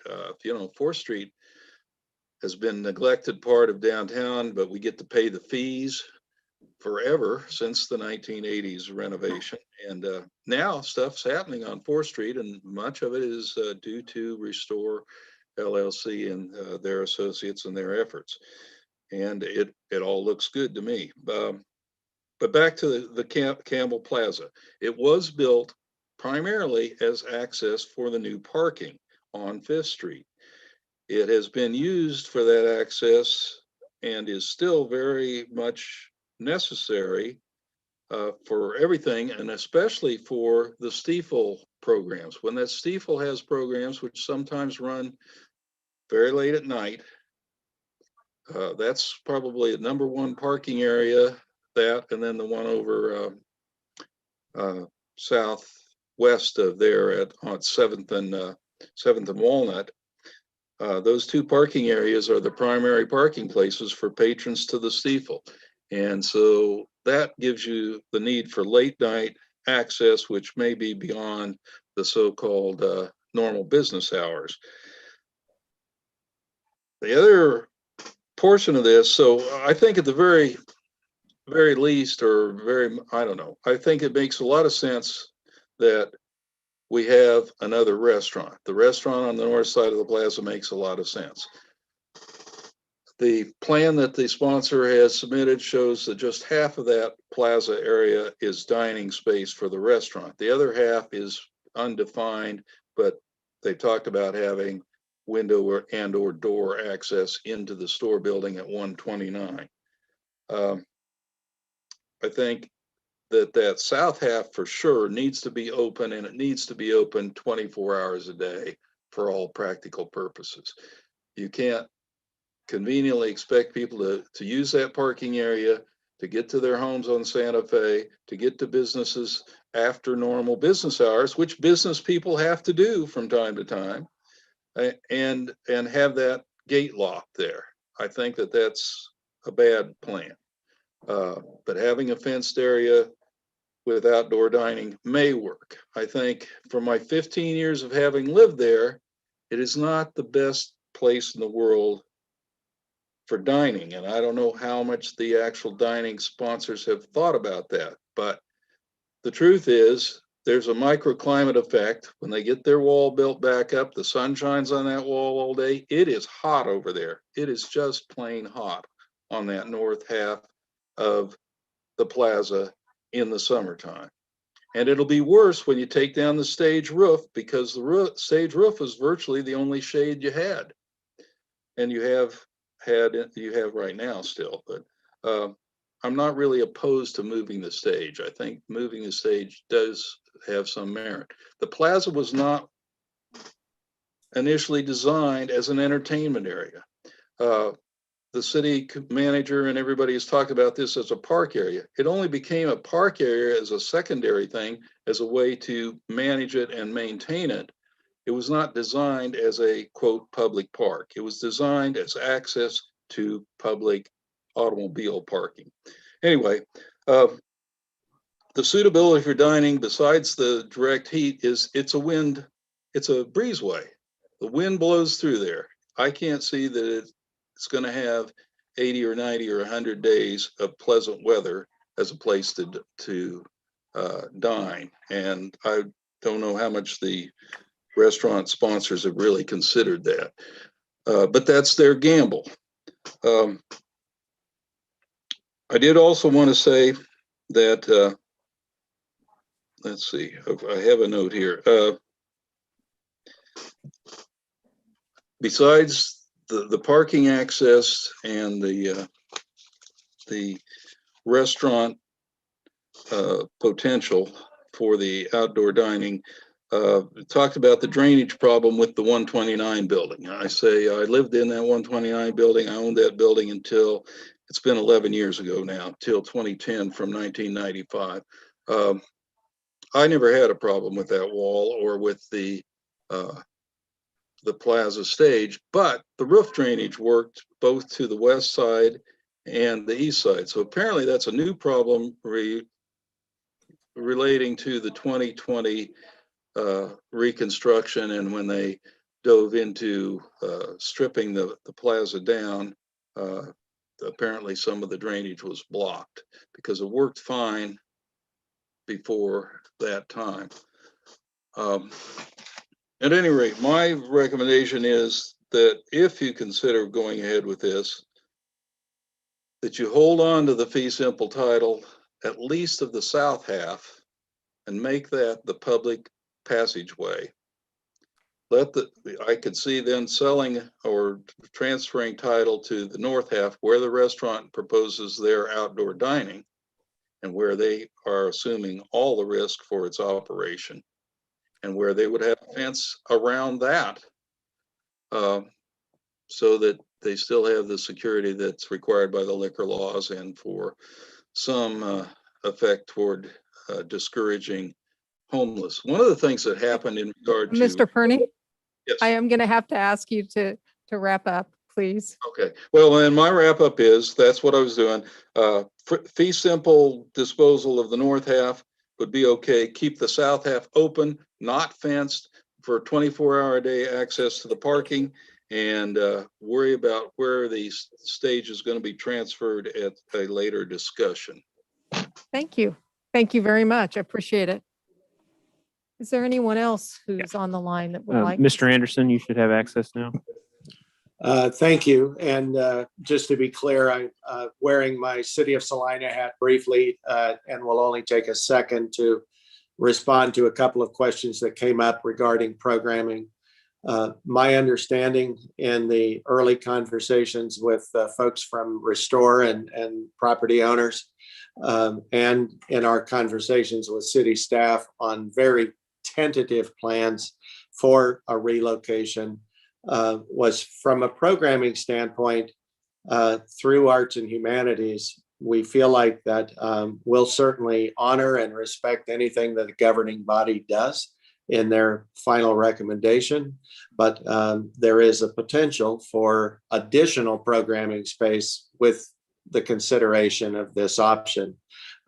If the stage is successfully moved to a new location, it could be that a raised platform at the north parking lot of Ad Astra could be something that didn't disrupt parking places until an event was scheduled, but we actually would run the have the ability to schedule and program for slightly more with the accommodations that have been offered, and that would have to be articulated in whatever agreement the city negotiated with Restore Properties and the building owners for the use of the plaza. But as we see an increasing number of live programs that help support local business downtown, there is an opportunity and an option. The last thing I'd mention, slightly related to what Mr. Perney had just offered as well, that the stage at its current location creates some problems for us currently in programming, none that we can't work around, but we have had as many as 300 people at the Campbell Plaza location for special events.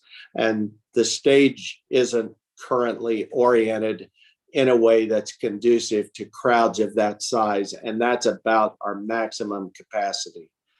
If we were able to successfully identify another location and do it affordably, we'd run the ability possibly to program even larger events in the future, or for the public to program larger events than what we currently are able to do within the structure of Campbell Plaza. So just offering that as a little bit of additional background.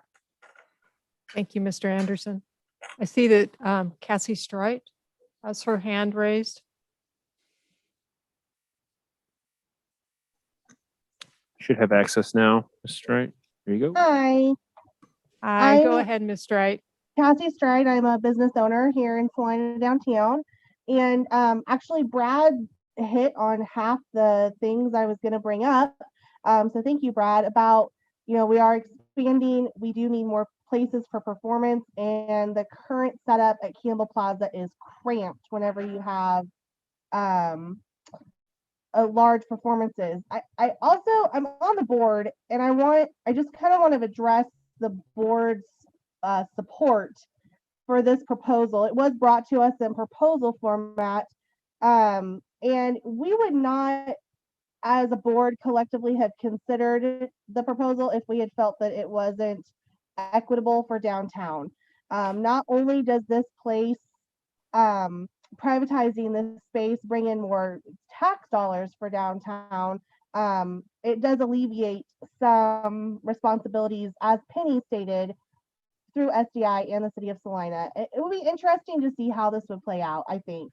I do also want to point out that the merchants page, those that had brought up concerns, they were invited to discuss their concerns at the third presentation that Restore Properties offered at the board meeting on Thursday, and none of them showed up. The one person who showed up with her concerns was a board member who had been absent at the original presentation, and I feel that she had all of her questions answered. I'm not 100% sure how she felt as she walked away from the meeting, but I do know that Jacob did a great job of addressing her concerns and answering her questions.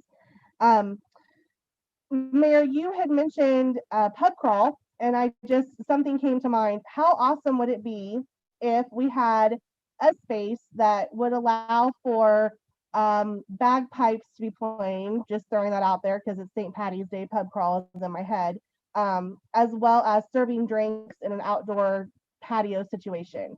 That's something that Salina Downtown does not have right now. And I think that would be a really cool thing to add to the programming, to add to the liveliness that is offered by Salina Downtown.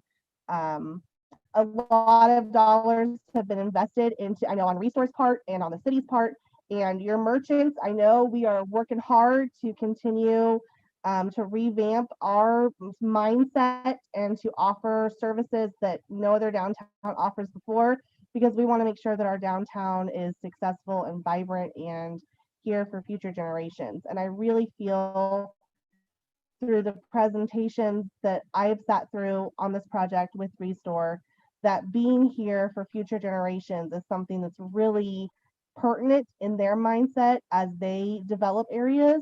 So I feel that this would be just an awesome addition. Plus, we'd be gaining another performance space. We'd be spreading out our performance space and kind of encompassing the entire downtown area.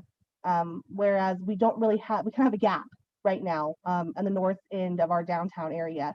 So we'd be able to fill that in and just make it all better. So yeah, I don't really have anything else. Brad kind of stole my thunder on half that, and I do appreciate that, Brad. So thank you for hearing me, and I do appreciate it.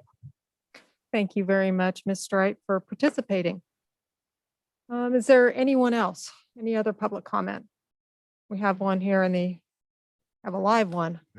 Hi, I'll make this very brief because I know you want to get on with this, but my name is John Blanchard, and as a former city commissioner, I just want to maybe, it's easy for these current commissioners to tell you we would never take that away from you, but as Abner did, let me give you a little bit of history about how the dining ordinance came into being. It was the idea of Randall Hardy originally that he brought it to, and he asked me to help support him. And the idea all along was to encourage more dining, not to try to eliminate people one way or the other. I think that program has evolved very nicely to where changes have been made to allow more to happen there. I agree with a lot of the concerns that Commissioner Franz has. I don't have a yes or no in this thing, but if the main concern is that they're worried about it being taken away, I think you should do everything you possibly can to let them know that that is not likely to happen. I don't see any scenario where that might happen. To add a little bit of the history of that plaza and tell me say the safe word we have if I go too far here. The part of the history of that also, and that I don't know if it's something that they've considered by wanting that plaza, is when we had an incident where a young person was killed, Jaden Hicks, in that park. And I know that Travelers' defense of the city involved the defense that was a public park and that there were different liability ceilings for being able to defend the public park. So what I haven't heard here is if you're going to allow the public to go through, is there a difference between licensing that use and the city still having some of those protections versus giving the property over to somebody else where the public is traversing through and what liabilities might exist on their part? And I just don't know at what point. It looks like some of the due diligence on drainage and other things like that maybe were done a little bit out of order. And I don't know if this would have some ramifications upon whether or not it was a good idea for them to take over ownership versus having you guys work out something, if it has to be extraordinary, to do that, to make that dining work for them in that plaza. Because as you guys, I think everyone's appreciative and want more of that downtown, not less. So thank you. Thank you, Mr. Blanchard. I don't know if that's something that you feel you can speak to right off the bat, Mr. Bankston, but if not, then it's some food for thought for another time, depending on how things unfold with our next steps. Something that, hang on, just, Dr. Moeller, hang on, please. Something that Mr. Blanchard had brought to my attention earlier in the week was that Ochsner, however you say it, Ochsner, Hare and Hare had designed a downtown plan several years ago in like 2016. And the proposed layout for Campbell Plaza in 2016 oriented the stage at a, what would that be, a 90-degree angle. And basically, they positioned the stage at the east end of the plaza, which I thought was kind of an interesting idea. And it also does create room that might be adequate to accommodate what the restaurant wants to do, yet still manages to keep public access and, more importantly, to keep public programming. I don't know that that's a conversation for today. I don't want us to wander too far off, because I think that what we need to decide today is this, is deaccessioning this property something that we're interested in? Is this proposal something that we're interested in or not? But at any rate, I'm going to distribute copies, and Dr. Moeller can make his final comments and Just a few comments to finish up here. Our vision is to have the whole plaza open because we feel it will increase the vitality of the area by having it open for people to come in. I feel like if we just closed off half of it for the North Restaurant, that would give that more of a closed feel where people can't come in and sit down and mingle and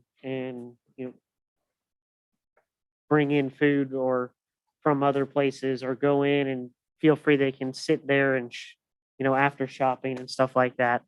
By having it all open, with the fences just on the sides, that I feel like that would be more than just having it up along the north building. Secondly, I also wanted to mention that, we are willing to work with, the city and SDI about scheduling events and stuff like that to help with any reservations that you may have. Any suggestions on how to schedule or however to make that happen, we would be open to. And lastly, Commissioner Fran said something about, my partner Jacob and us not wanting to, or only being open to the option of privatization of the whole plaza.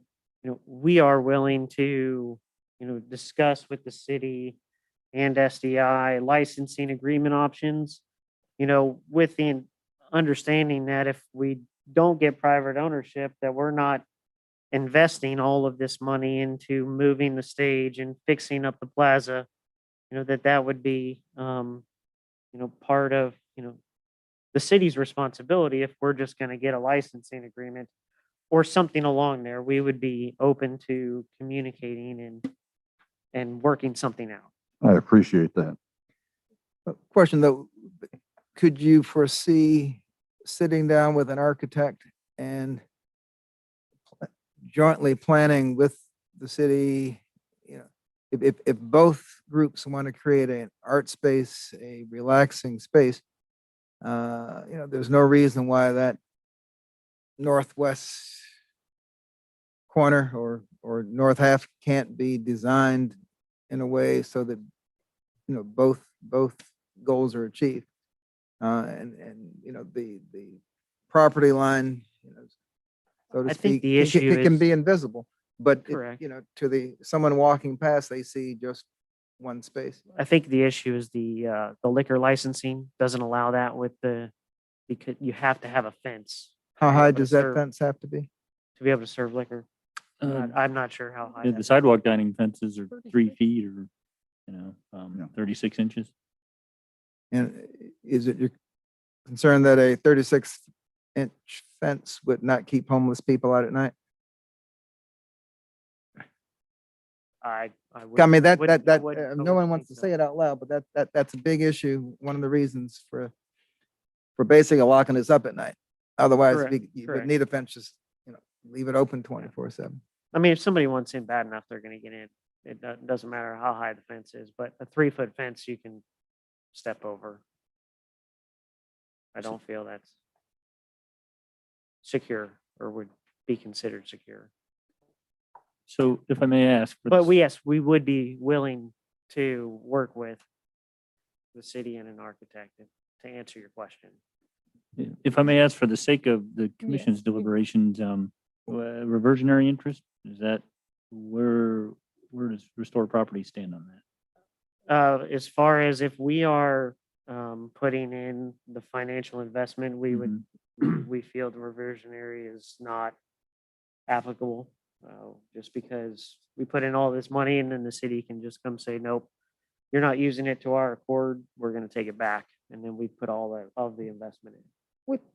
But with all due respect, Dr. Yes. Mueller, I mean, the agreement can be structured in terms of, I mean, if it's no longer a restaurant, if the restaurant ceases to exist, or, we can make it pretty specific in terms of that agreement. It's not something where, Commissioner Hodges gets a whim that I don't like that restaurant and it shouldn't be there anymore. And let me see if I can find two guys that Which I understand. agree with me. I mean, And I don't mean it like that. Even if we're making a significant investment in something, and let's say the restaurant, decides to go to a different area of town or for whatever reason or whatnot, then I guess I can't say that we're completely against it, but we'd have to really see what verbiage is there, because if a restaurant leaves and another one doesn't come back in, but we have another, tenant that wants the building, then we wouldn't rent that building to that tenant just because we're going to lose the plaza because it's not going to be a restaurant anymore. Whereas, as long as there's some sort of, stipulation or something that, we can repurpose it, or as long as even if the restaurant's not there, if we continue to maintain it and keep it open for its intended uses for events and public seating and public pass through, and with those murals being there is for, people coming in to see and having access for stuff like that. I guess I would have to say that I would have to see what revoking conditions are before I would say no. thank you. When the arches were built across Santa Fe, and I walked up and down the street yesterday, and except for the one arch that ends at Atlas Optical, they all open directly into one of our plazas. And I'm assuming that's not by accident. There was a grand design, and when we did the streetscape, the plazas were included in the total design. And I just don't see the amount of your investment as being a reason for us to make a decision. If you put $20,000 in and still wanted sidewalk dining there, our decision should be based on the practicality of having there, not how much you put into it. If you put 500,000 or 20,000, you still got eight tables sitting there in a space that's not being used for what it would have been under the original streetscape. So it's I can see why you don't want to put a lot of money in if you're not secure of your investment. But we're trying to help the city alleviate money that they would be putting into it. It's part that needs to be fixed. So by privatizing it, we would be putting that investment into it, allowing those funds for the city to either go back and pay debt down or be allocated to other areas or an additional event center. So that way we have more vitality downtown by creating even more event space by doing a private public combination. and this next comment's not directed at you or this program, but it seems like every time somebody wants to save the city money, it costs us $800,000. And I agree. Because we have discretion over, if we want to move that stage, when we want to move it, how much we want to spend on it. Correct. And we So, want to work with you on whatever, whatever decision you guys make on, Right. we would like to work with you.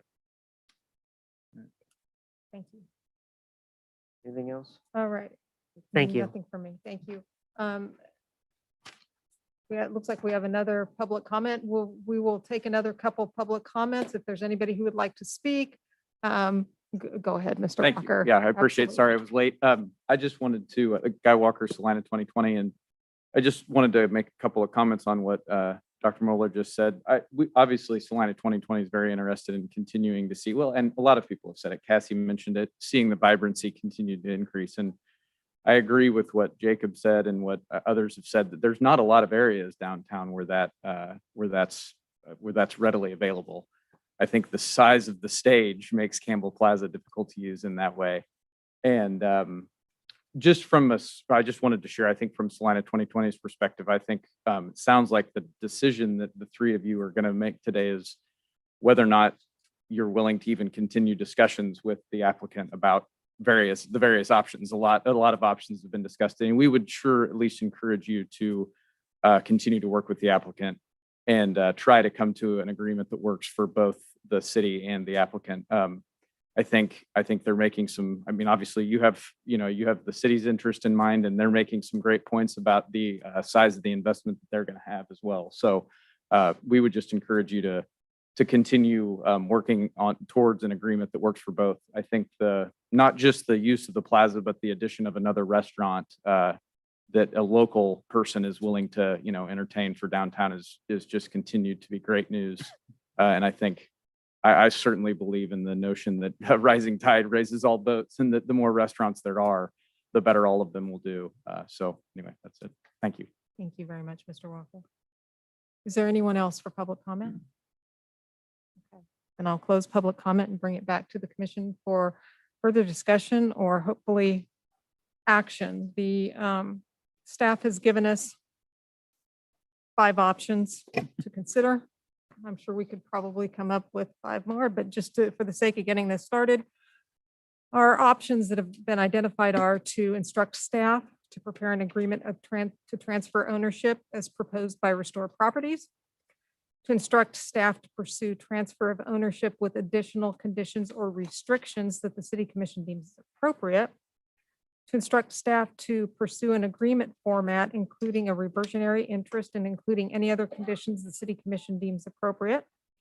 Vote to instruct staff to pursue a license agreement format, including any other conditions the city commission deems appropriate, or to decline Restore Properties proposal and retain public ownership and use of Campbell Plaza.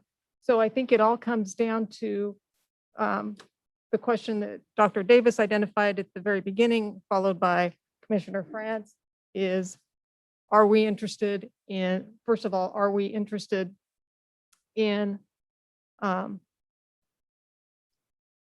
letting Campbell Plaza go to private ownership? And if so, how does that best serve the public interest? Mayor Hodges, I would move that we instruct staff to pursue a license agreement format, including conditions to be negotiated. And I would further ask that under those conditions, we do not expect Restore Properties to pay for moving the stage or to do improvements to the plaza. That remains on our plate, but they will have a license agreement, and I think we need to discuss with them the conditions that will make that most acceptable to them. I will second that, but like to Okay, engage in thank some you. discussion. I do have some brief comments, I think, under discussion. I will be the first to admit that I was, this request bothered me quite a bit. And I'm proposing we proceed in this fashion because, number one, I really feel we need to maintain consistent treatment for all of our downtown locations and allowing private use of public property. We've consistently authorized this through license agreements, and to alter that approach to some sort of ownership requires a compelling public purpose, and I just don't see that. The plazas were created in the 1985 Downtown Improvement Project for multiple purposes. Chief among these was to provide pedestrian accessibility from the parking lots and back to the Santa Fe storefronts. Privatizing the plaza diminishes that purpose, and under the best of circumstances, limits it to undefined business hours subject to change by the owner at any time. I've personally used the plaza multiple times to access the Stiefel Theater and observed many others using it in the same way. The Stiefel Theater attracts patrons from all across the state of Kansas and beyond. I've met Johnson County people in Johnson County at unrelated meetings, and on hearing I was from Salina, they say, Salina, you got that nice theater downtown with a great Italian place across the street. And what struck me is they don't remember the names, but they do remember Salina. And I think we need to work to maintain that image. Closing off the access directs those Stiefel patrons down the alley. Is that really what we want to promote? The plaza serves downtown open space, gathering places for people to assemble and interact. They contribute to making downtown a vibrant, interesting, and enriching place to be. They enhance the other components of the recent project for all of the businesses in the area. Even if under private ownership, limited public access is granted, the experience will be diminished. In short, I just don't think that transferring title is what we want to do. I think negotiating a license and attempting to meet all the other objectives of property owners would be the most appropriate way to proceed. Well, I won't repeat what you said because I think you said it. I'm sorry, I can't No, hear. oh, I'm sorry. I think you stated your position very, very well. And I don't know if this question should go to you or probably to the city manager, city attorney. Can license agreements be structured such that if there is harm to the city because of that license agreement, that the person receiving the license agreement can pay a certain fee, in this case, to help get the stage moved?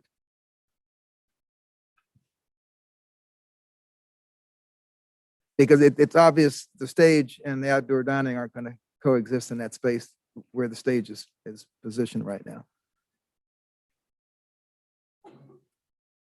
I'll simply say that negotiated consideration in the unique circumstances of the case would leave open that sort of question to negotiation, I would think. There's no prohibition that a license agreement or no requirement that a license agreement be without consideration.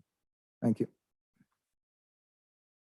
And that, I think that's a question for Mr. France. Yeah, and I'm not too. sure, I'm not sure. I'm not sure, is it the stage and the outdoor dining, if they're compatible or if they're mutually exclusive? All I'm saying is, let's negotiate the license agreement. If that involves moving the stage, that's fine with me. If we can find a better place to place the stage, to be honest with you, I don't like the parking lot, but that's neither here nor there at this point. And it is not in the greatest location. It is big. It does occupy a lot of the plaza. I'm perfectly willing to redirect some of our money for improving the plaza, to removing that stage and getting rid of the raised concrete, and doing all of that if that will make this work. In some ways, I think that improves the plaza. Did that answer your question? Yes, sir, it did. Okay. I'm just saying it's open at this point.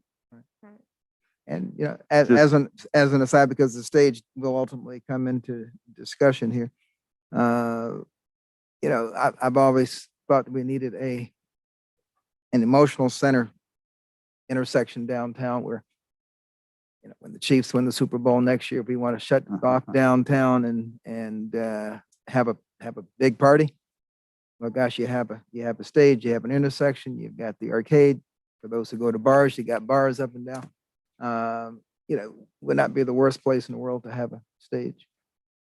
But uh, I would also not want to pass up the opportunity to negotiate some assistance in moving that stage.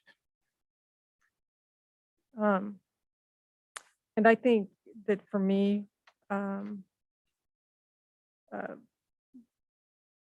getting rid of Campbell Plaza as a property is just, it's just a non-starter for me. I mean, I think that I can't support the privatization. I have of Campbell Plaza. I have kind of mixed emotions about Commissioner France's direction with his motion, just because, I mean, that's going to be creating a lot of work for staff. And to be honest, there's really no guarantee that that we're going to be able to strike an agreement with Restore Properties or the restaurant operator.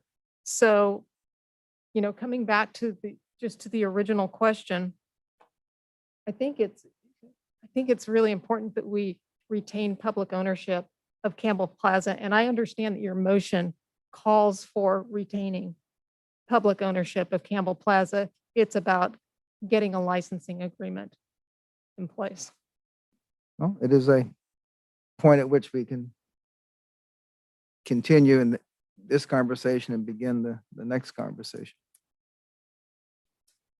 Does that give staff sufficient, does that motion, should it pass, give staff sufficient direction? It definitely gives us a starting point, and we'll do our best to move it along and bring it back to you promptly. We have a motion and a second to instruct staff to pursue a license agreement format, including conditions as mentioned by Commissioner France. And we have a second. We'll do a roll call, please. Commissioner Davis, Aye. Commissioner France, Aye. Commissioner Hoppick, Commissioner Ryan, Mayor Hodges. Aye. That motion passes 3-0. And that we'll need to recall Commissioner Ryan and Commissioner Hoppick if they haven't left to go home and grab dinner. And if they have, they brought some back.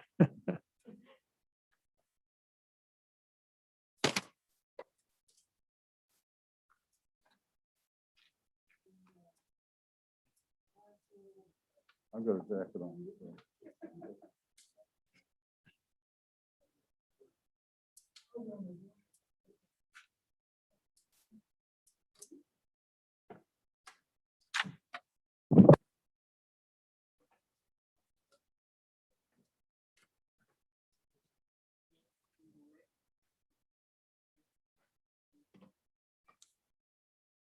I guess Brad is our poster. I know, poster I was child. like, does Brad know he's our screensaver? Oh, gosh, I'm getting punchy at 7:25. We've got everyone back here and we will proceed to item 7.3. Item 7.3, resolution number 21-7943, expressing the intent of the governing body to the proposal by the Friends of the River Foundation and the YMCA. Thank you, Ms. Tasker. I think Jacob is putting up a slide for me.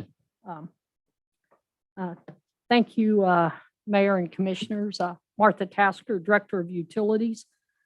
I'm going to try to follow suit with a short presentation and leave time for representatives from the Friends of the River and the YMCA and other interested parties to speak, because I've heard from some that they're interested in speaking to this item today. So looking back to a year ago, staff was preparing a bid for a trail along the Smoky Hill River from Ohio Street to, I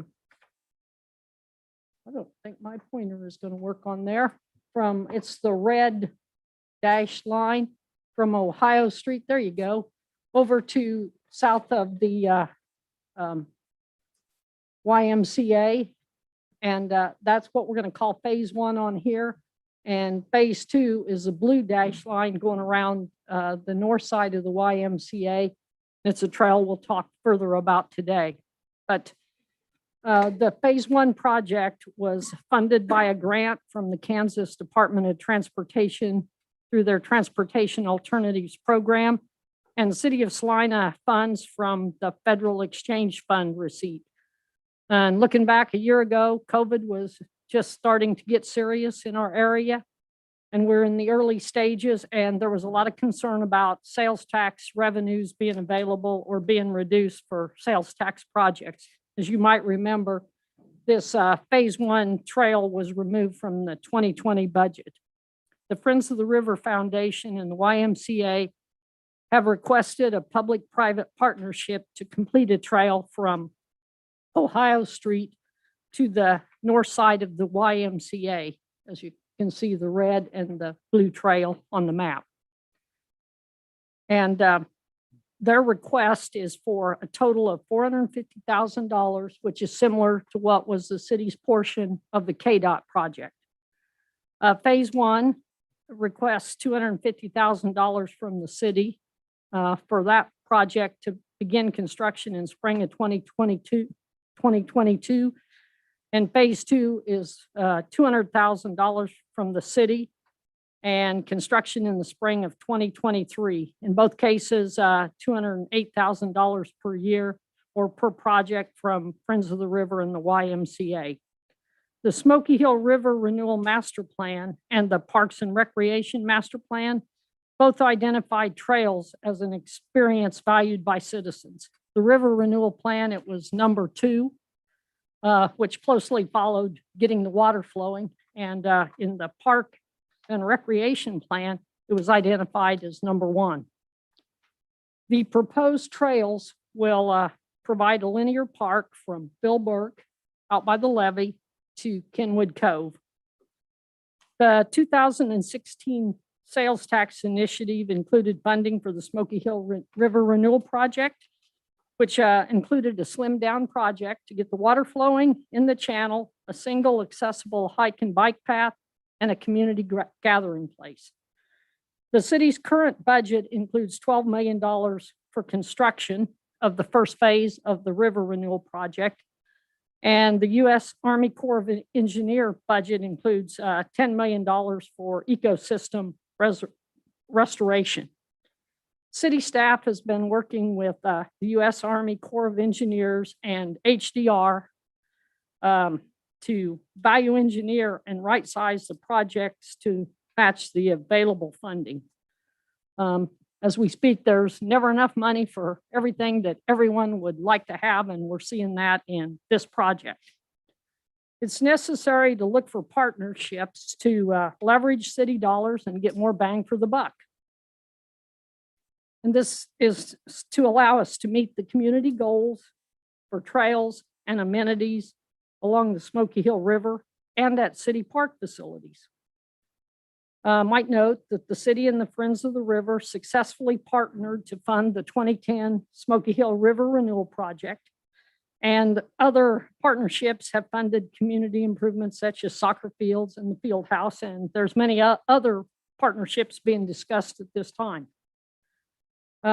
Federal fund exchange receipts of $250,000 in 2021 and $200,000 in 2022 are recommended to fund this project.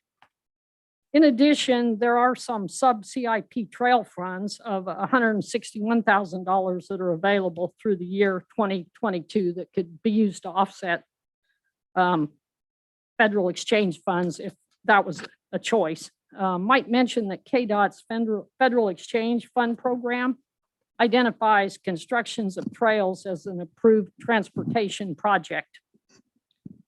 Staff has identified the standard slate of options for City Commission consideration.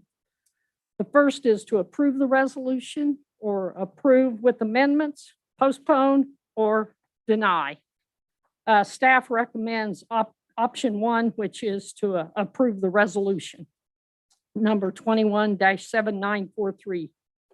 Dan Stack and Debbie Pack were instrumental in helping me put this staff report together because there's just a lot of information that was necessary to develop the cost and the pieces to bring to you. So they were instrumental. And at this time would offer that us as staff would answer questions you might have, but I really wanted to leave time for the representatives of Friends of the River and the YMCA to kind of go into depth as they might want to about their process for donations for their share of the project. So that's my short presentation, and I'd be glad to answer questions or ask Dan or Debbie to help.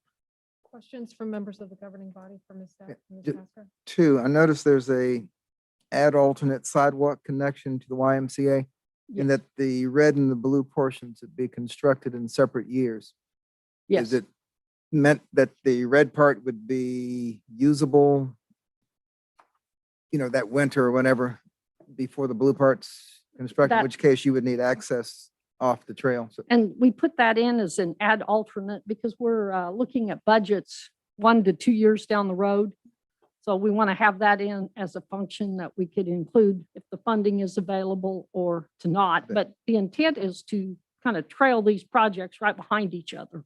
Right, so would people be able to use the red part before the blue part's completed? They would be able to use the red part and walk on what currently is there for the I call it the more nature-like trail that's there currently. Right, so when And- they got to the end, I Of the guess that would concrete trail, be they what- could continue on a path that's Over in it. place right now Okay, and until the new concrete trail was put in place. in. But the intent is to kind of marry them right behind each other and hopefully get some economy of scale between phase And- 1 and phase 2 projects. And do trails like this close at night? I'm assuming these aren't lit trails. So No, the KDOT project was not lit, and we're not proposing this trail to be lit at this time. Potentially in the master plan, lighting of the trails was included, but that's not funded in this portion, but could be at a later date. And would need to, maybe Angie with the YMCA could talk to what they do about the trail at night. But, Thank you. Any other questions for Ms. Tasker from the governing body? I want to make it appears to be apparent from the staff report, which is very good, by the way, that this does not get in any of the sales tax funds we have set aside for the balance of the river project. That remains intact. That would be true because it Okay. went into some detail about where our budget is not overly plentiful for what we perceive for that Right. phase I- 1 I- I kn- construction. I know it's that. So, Trying to save those dollars Okay, for that good. project and use the federal exchange funds that we had planned for out of the first project. Typically, we see about $500,000 per year. I think this year it's 580,000. So Right. we'd be using, 50% or less of those funds Okay. if they stay the And- same. and this Yeah. construction, because the balance of the river project isn't going to happen for, I'm going to be real optimistic and say 2 years, but maybe 5. Right. But this part of the project will be designed such so that when we get to that part of the project, we're not digging up trail we just built. No, well, this will Okay, be a so it'll- standalone project. It'll, with, it'll be well clear of the waterway so they can do whatever dredging and so on they might need to And- do to clear it and whatever else they might need to do. And this trail will be designed that it could be used to kind of traverse materials and products Okay. out. It's a 10-foot wide concrete trail, 6 inches Okay, thick, so it could carry some load to move material. all right, thank you. I just had, I'm sorry, I didn't mean to I'm interrupt. through. No, I'm Okay. through. Okay. The question I have is not about this project in particular. I love the fact that we're not using our sales tax funds and kind of getting a jump on the project. But it seems to me, is our budget for the river project itself dwindling, or am I not remembering our original budget correctly? I mean, the $12 million for construction was a lot less than the numbers that I seem to remember. And I just, I'm all for value engineering where we can, but it's also really important to get this right too. So, I mean, do you honestly think we can get the water flowing for $12 million?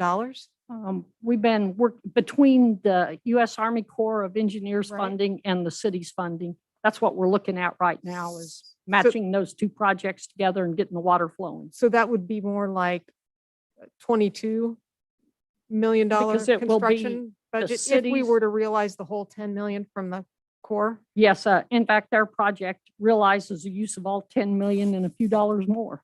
So Okay. that's where we're value engineering and trying to right size both projects to where they marry together and complement each other. Okay, okay, And- so we might have to come up with some additional items to satisfy the Corps of Engineers in terms of what they want to do for habitat restoration, is it, or whatever.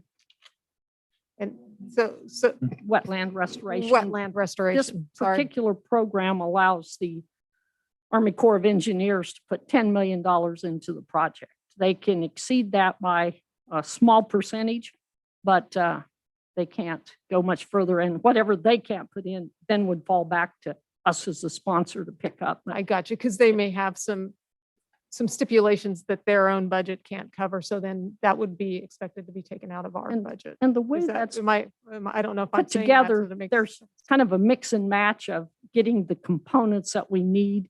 Some fall under the city's budget and some are under the Right. Corps' budget, but the consulting engineer is the same for the city and HDR. So they have an insight into our long-term plan, and staff has had at least 2 meetings with them discussing how the projects fit together. I believe we're going to have one more, at least one more. So there's a lot of discussion, but as far as the project, really it goes back to what was promised in the 2016 sales tax, which was $1.3 million per year. What may be a catch to some thinking is that it didn't go into effect until Kenwood Cove was paid off, which reduced the total number of years to roughly 16. And so between financing and the 30% design and the final design, roughly we fall in about $12 million in general for funding. And I've worked with Ms. Pack to double check the numbers 4 times now to ensure that we've worked through that okay. So we think that's where we're at today. And then our goal will be to bring a package together that defines the Corps project and what we see as the city's phase 1 project to, the city commission for their concurrence. So, but I don't think that's going to happen till midsummer. The conversations Ms. Tasker described are hours long and in great detail. And to your point, they have a program, they're looking for environmental lift, I think is what they call it, environmental improvements, more so than aesthetics or public gathering spaces. And you're correct. So HDR has to kind of break out all the components of the project into 2 different projects, one that satisfies the core and supplements our project. And we're sorting through all that as we speak. Yes, several pages of documentation and cost, but I think we're getting closer. Yeah, the last conversation we had, HDR identified 4 different options of configurations that they felt like all would score well with the Corps of Engineers, and the Corps was on the line with us, and we were talking through the details of each of those, all with the intention of kind of confirming with the Corps their initial feedback to then come to you as the governing body and the public and roll out those options for discussion. And then it also would have to work through the Corps' Chain of command. chain of command for approval. And so there's a few strings left to be pulled, but I think they're getting closer to knitting together. Awesome, thank you very much. Ms. Anderson. Thank you. My name is Jane Anderson. I live at 6360 Siren Avenue, and I'm the executive director for the Friends of the River Foundation. The Friends of the River Foundation would like to thank Mike Scragg, Martha Tasker, and Dan Stack, and the city commissioners for considering the proposal for the trails along the Smoky Hill River. The Smoky Hill River restoration actually began during the early 1970s after the river had been diverted in 1961. The community had realized that Salina was safe from flooding, but their beautiful river that once was the heart of the community was slowly being strangled. The city of Salina even went so far as to hire the Wilson Company in 1978 to do a study to see if the Smoky Hill River could be restored throughout Salina. In 1986, after a comprehensive goal-setting initiative by the city of Salina, Chamber of Commerce, and several thousand citizens, they found the number one goal was the beautification of the Smoky Hill River. In 2006, Salina's shared vision and strategic plan adopted by the city commission included 6 goals and actions related to the Smoky Hill River. The Friends of the River Foundation had their first meeting in 2007 and began public forums in 2008. In 2009, the city of Salina authorized the preparation of the master plan. And in 2016, the Friends of the River oversaw the Yes for a Better Salina campaign, and the mail-in ballot for a sales tax increase went from 8.4% to 8.75%, and it passed for the 20 years. Utilities Director Martha Taxter, of course, is your project manager for the Smoky Hill River renewal, alongside HDR, who is hired to oversee the restoration. Preliminary plans are finished, as well as the Corps of Engineers taking over all the permitting, as well as creating a plan for the Corps of Engineers for up to an additional $10 million for the Smoky Hill River project.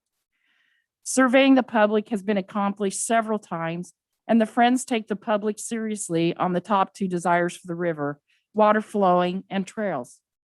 The public survey in the Parks and Recreation Master Plan also had trails as the number 1 desire of the public. The riverway during the restoration will turn a ghost river into a beautiful waterway, and the city's Trails Master Plan will be made complete with a trail system that includes the river, the levee, and several parks. The new urban trail will connect 6 parks into a greater trail system, as well as the downtown with a new type of trail, a shady trail that is near water and neighborhoods. The new riverway will also help the oldest parts of our community become more desirable and will help improve property values. It is possible to build a beautiful waterway, but without the trails, it would be like putting down turf on a baseball field and then not having any baseballs or bats. The trails is what will allow our community, guests, and tourists to interact with the restored waterway for walking, running, biking, or just sitting and enjoying nature in the river. Trails are open to anyone and everyone, allowing all to enjoy this project, no matter what your age, gender, or race. This is an opportunity to begin to fulfill the dreams of our community for decades. The Friends of the River Foundation has been a good partner with the city of Salina, and it will be a good partner now to fundraise where the need is to fulfill the vision of the Smoky Hill River restoration. The Friends of the River is proud to announce the gift from the Wilson Family Charitable Trust for $200,000 that will go toward the first half mile of trail from South Ohio Street to the front of the YMCA. The Wilson Family Charitable Trust makes one condition. The $200,000 will only be paid if the city of Salina will pay the $250,000 for the rest of the 1/2 mile of trail. Second, the Friends of the River Foundation is forming a relationship with the YMCA to fundraise for the second part of the trail that goes around the YMCA. The Friends is delighted to partner with the Y, and we are looking forward to working together. We know that if city commissioners would give the first $200,000 toward this second part of the trail, this will help convince our private donors to step forward and complete this project. We just really want to thank you for your time and thank you for this opportunity to begin this wonderful project. Thank you very much, Ms. Anderson. Are there any questions for Ms. Anderson before she sits down?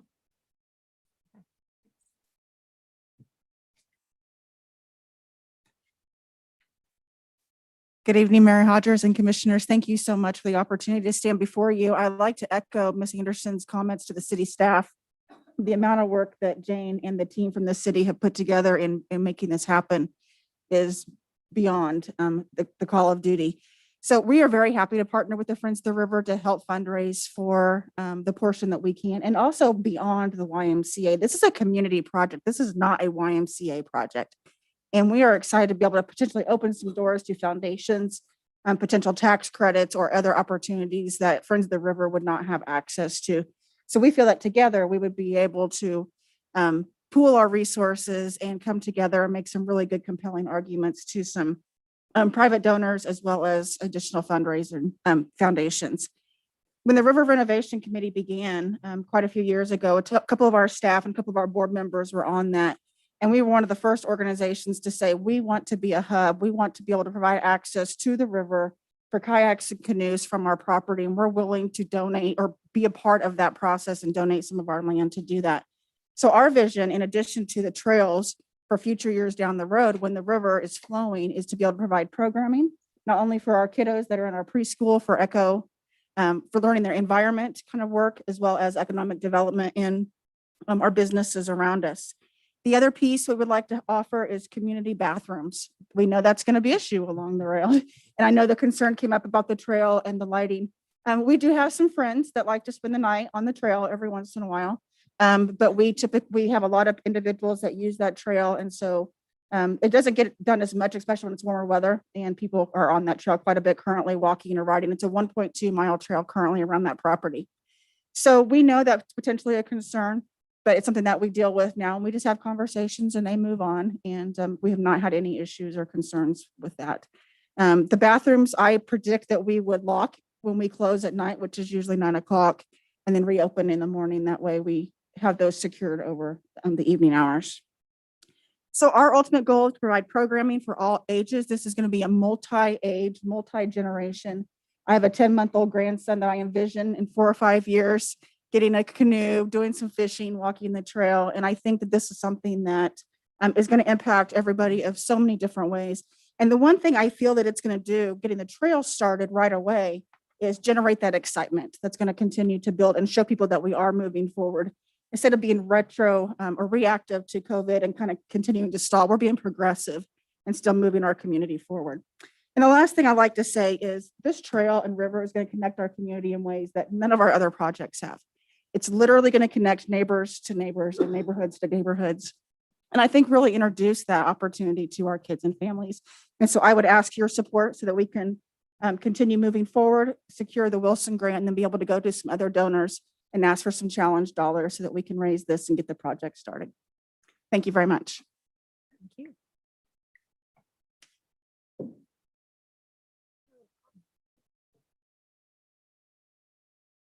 There were no questions for Ms. Lasley, I'm assuming. Any questions? No, we're good. Thank you. Good evening, Pastor Alan Smith, 1319 Parkwood. I am here representing the board of the YMCA, and I am the finance chair for the YMCA board. And so one of my biggest things, I think my 22 years in this community, youth and young people are, probably what motivates me more than anything else. And so, just even serving on the board, and somebody asked me, Pastor, how do you have time to do that? And I really feel like, how do I not have time to do something that betters our community for all kids? And so I serve on the board. I'm the chair of the finance committee, and I'm here to support. I've been a part of the Friends of the River. I think I was on the very first video way back in 2006, being an advocate. But I am an advocate of us doing something. Anybody who knows me, we talk about a lot of things, and this has been, like I said, 2006. I think I was on the very first video talking about this project. And I think this is a monumental step in going forward. And as Angie said, seeing something tangible happen and then being able to connect it eventually to parts of our community that don't get the investment. Obviously, it'll eventually get to the northern part of our community. It'll get to parts of our community that don't see the same type of dollars. So I think the sooner we start doing that, we've got some great partners, Friends of the River, the YMCA, the foundation that has already committed the conditional dollars if you approve your portion.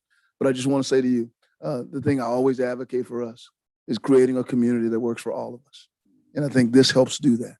So with your support, thank you for the opportunity just to be able to share what has always been a passion of mine is the young people of Salina, and anything that we can do, Friends of the River, the Y, but myself personally, and I don't come before you often, but when I come, I think I come with the kids in mind.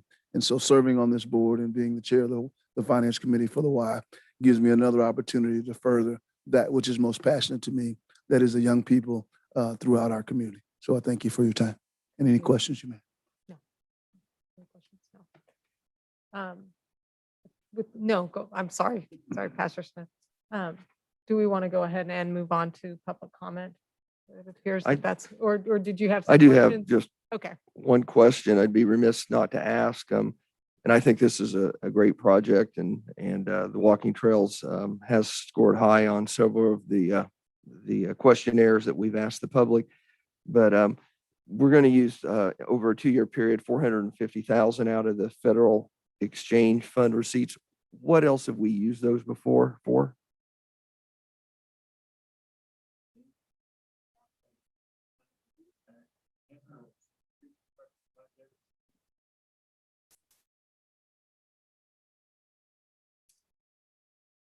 I just want people to know this money just didn't fall out of the sky. Right. And, you know, Thank you, Mayor, Madam Mayor and Commissioners. Started getting the funds in early 2010, 11-ish. So we've used them on East Magnolia, Iron Avenue, North Ohio, kind of some street projects over the years. And then lately, the Ninth Street projects were probably our latest projects that we used the money for the curb repairs and the street just the improvements along Ninth Street for the south and north of Crawford. are we using, we have the sidewalk on Magnolia we're doing. Is that coming out of these funds or is that from a different? That has not been determined yet. We have, that is a different pot from KDOT. It's called the Transportation Alternative Program, and so we'll have to match that with some kind of funds. And I don't know if you can match those funds with KDOT funds as well.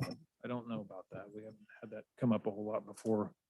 Normally, yeah, we just, the funds come in for the federal fund exchange. They can be used on just a lot of different things. We've talked about, it's a 90% match. Basically, they give us, they take the dollars that are from the federal government basically and use those on large federal government type projects and then give us a lot more freedom to use the dollars at the local level. So that's been very helpful for us, and they've honored that commitment of giving us the money every year, and sometimes it's higher than others. Last 2 years have been really good. Last year it was almost double of what it's been before, and we were able to kind of get through COVID last year with the dollars that we used. So yeah, last year was interesting because we used it on Mulberry Storm Sewer and whatever, a few other projects that we had last year. So it's very versatile, I guess. Does that help answer the question? Anyone else for Mr. Staff? No. Thank you. Thank you. Any further questions for staff? We'll open it up for public comment. If there's any members of the public who would like to comment on this item, please step forward to the podium and give your name and where you're from. I'm Bridget Hall, 231 Fairdale, and I'm on the Friends of the River Board. And I Could you want to pull the encourage- microphone down? Oh, The sorry. public won't be able to hear you. Sorry. I just want to advocate your support of this project. When we researched and talked to the community, they talked first about wanting the river to flow. The next thing they want are the trails. And I really believe that this river project will make a huge transformation on our community. It will change the lives of every single citizen of Salina in a very positive way.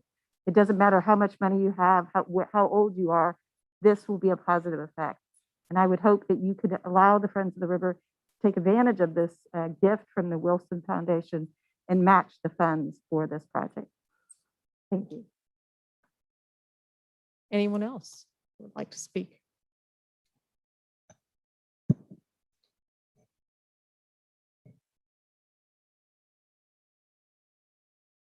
Good evening. I'm Curtis Stevens, 2305 Grant Court. I also am on the Friends of the River Board, and I'm here tonight to echo kind of everything that's been said by everybody else. I want to honor your time and also thank you all for your service and the amount of time that it takes to serve on a city council. Just tonight has been very eye-opening for me. So I want to thank you for that. I promise you it's not always like this. Well, in addition to that, one of the things I do as part of my role with USD 305 is from time to time I go out and I recruit teachers. And our biggest competition in Salina, Kansas for teachers is Eastern Kansas, because everybody in Eastern Kansas thinks Salina is Western Kansas.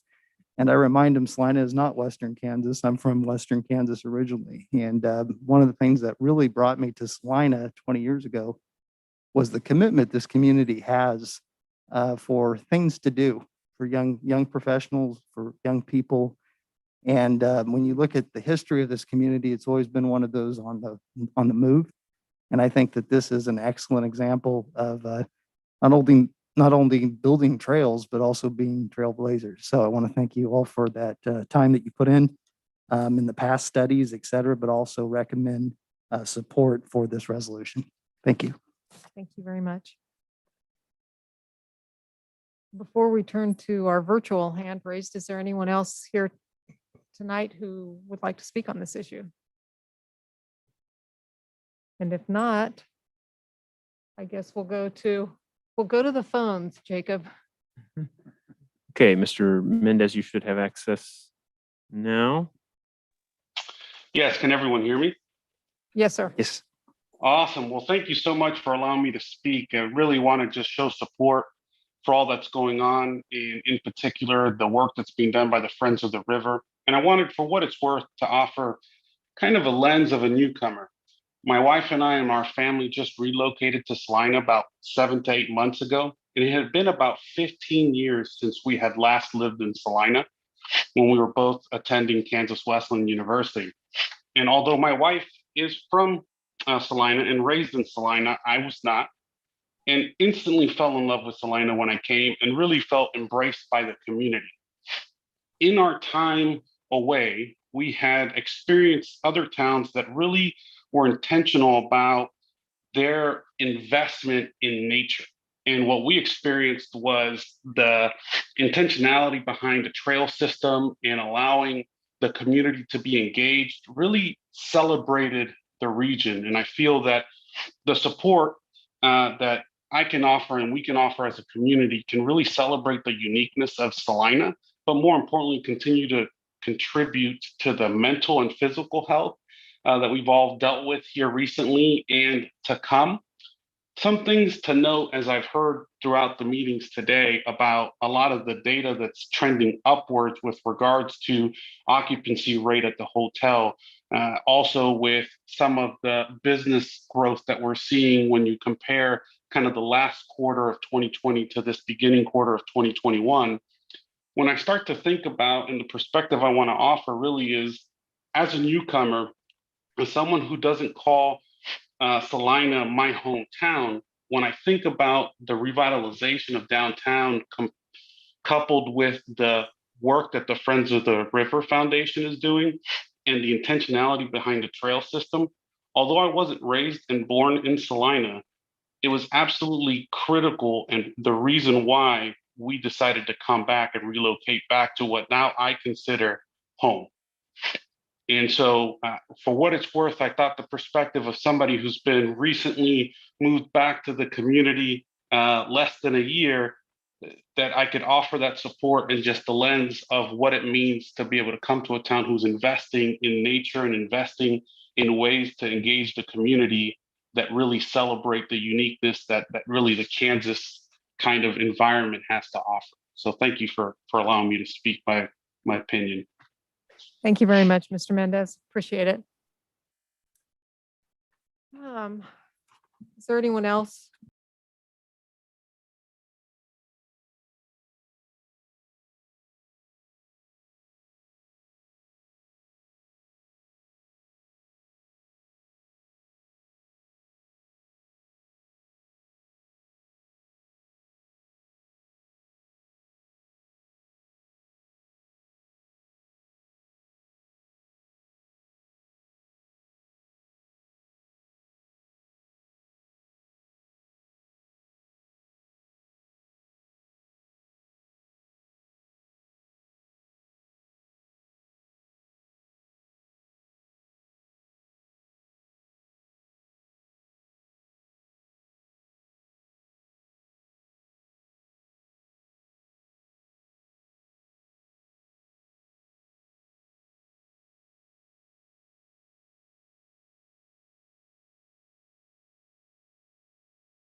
That motion passes 5-0. And that will bring us to item 7.4. Item 7.4, resolution number 21-7930, authorizing the mayor to execute a transferee agreement with Salina 2020 Inc. and Fourth and Walnut LLC. We'll give the room a moment to calm down and ask that folks take their conversations outside. And I'll turn it over to Mr. Scragg. Yeah, if I may, there's a clarification I think I need to offer, and then I think the commission may need to discuss whether any of them need to recuse themselves. As part of the staff report, there's reference made to Restore Properties in the application for public financing that indicates Restore Properties acquired the site of this subject project, and then later it indicates that Restore Properties is investing in some initial startup costs. And as we tried to staff that through and provide assistance in terms of questions related to substantial interest and common law conflicts of interest, it came to my attention that there's Restore Properties and there's Restore Construction. And as we pursued that further, I think the references to Restore Properties may be incorrect, and it may be more accurate that Restore Construction was involved. So I had those conversations with Jacob Wilson and coordinated with him ahead of time and indicated that I was going to ask him to come and kind of speak to that more specifically, so that before you start your deliberations, you have a sense of the players and you can make any informed decisions you need to make about conflicts of interest. Thank you very much, Mr. Scragg. And I think what you're, at least where I see you're referring to, is in the Yard 2021 proposal that appears Correct. right 2/3 of the way. Yeah, there's two different sections. I think one of them in section A, I believe it's A3 or A5, I forget. A5. Yeah, see it on A5, evidence A5. of ownership. The property is purchased by Guy and Kate Gross and Restore Properties LLC in 2020 for $375,000. And then in section B3, I'm sorry, B2, Yeah. it references private financing sources and references once again Restore Properties LLC investing $187,500. Thank I'll you. let Mr. Wilson speak to the differences between Restore Properties and Restore Construction and which is the correct reference. Yes, so the correct reference is Restore Construction. The property was originally built for Restore Construction. We created Restore Construction as after Restore Properties, once we quickly realized the amount of work we were doing and needed to have our own construction entity. So Restore Construction originally purchased the property, but quickly after that entered into an agreement with Dr. Guy Gross to form a partnership of Fourth and Walnut LLC. Thank you. So the material in the executive summary under item A5, it should be Restore Construction LLC. Yes. And then under item B2A, it should be Restore Construction on that as well. Yes, correct. Okay, thank you. I don't know if that creates any issues for commissioners who previously recused themselves on Restore Properties.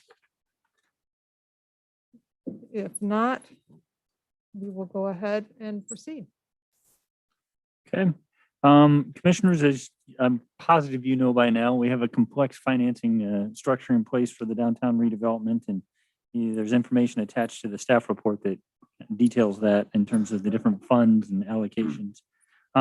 Salina 2020 serves as the master developer and is the party to the development agreement and the supplemental agreements, and they've been actively recruiting downtown tenants and redevelopment projects. And I think you now have a sense from some of this evening's conversation and prior projects, the kind of the history of the projects they've recruited and the tenants that they brought to downtown.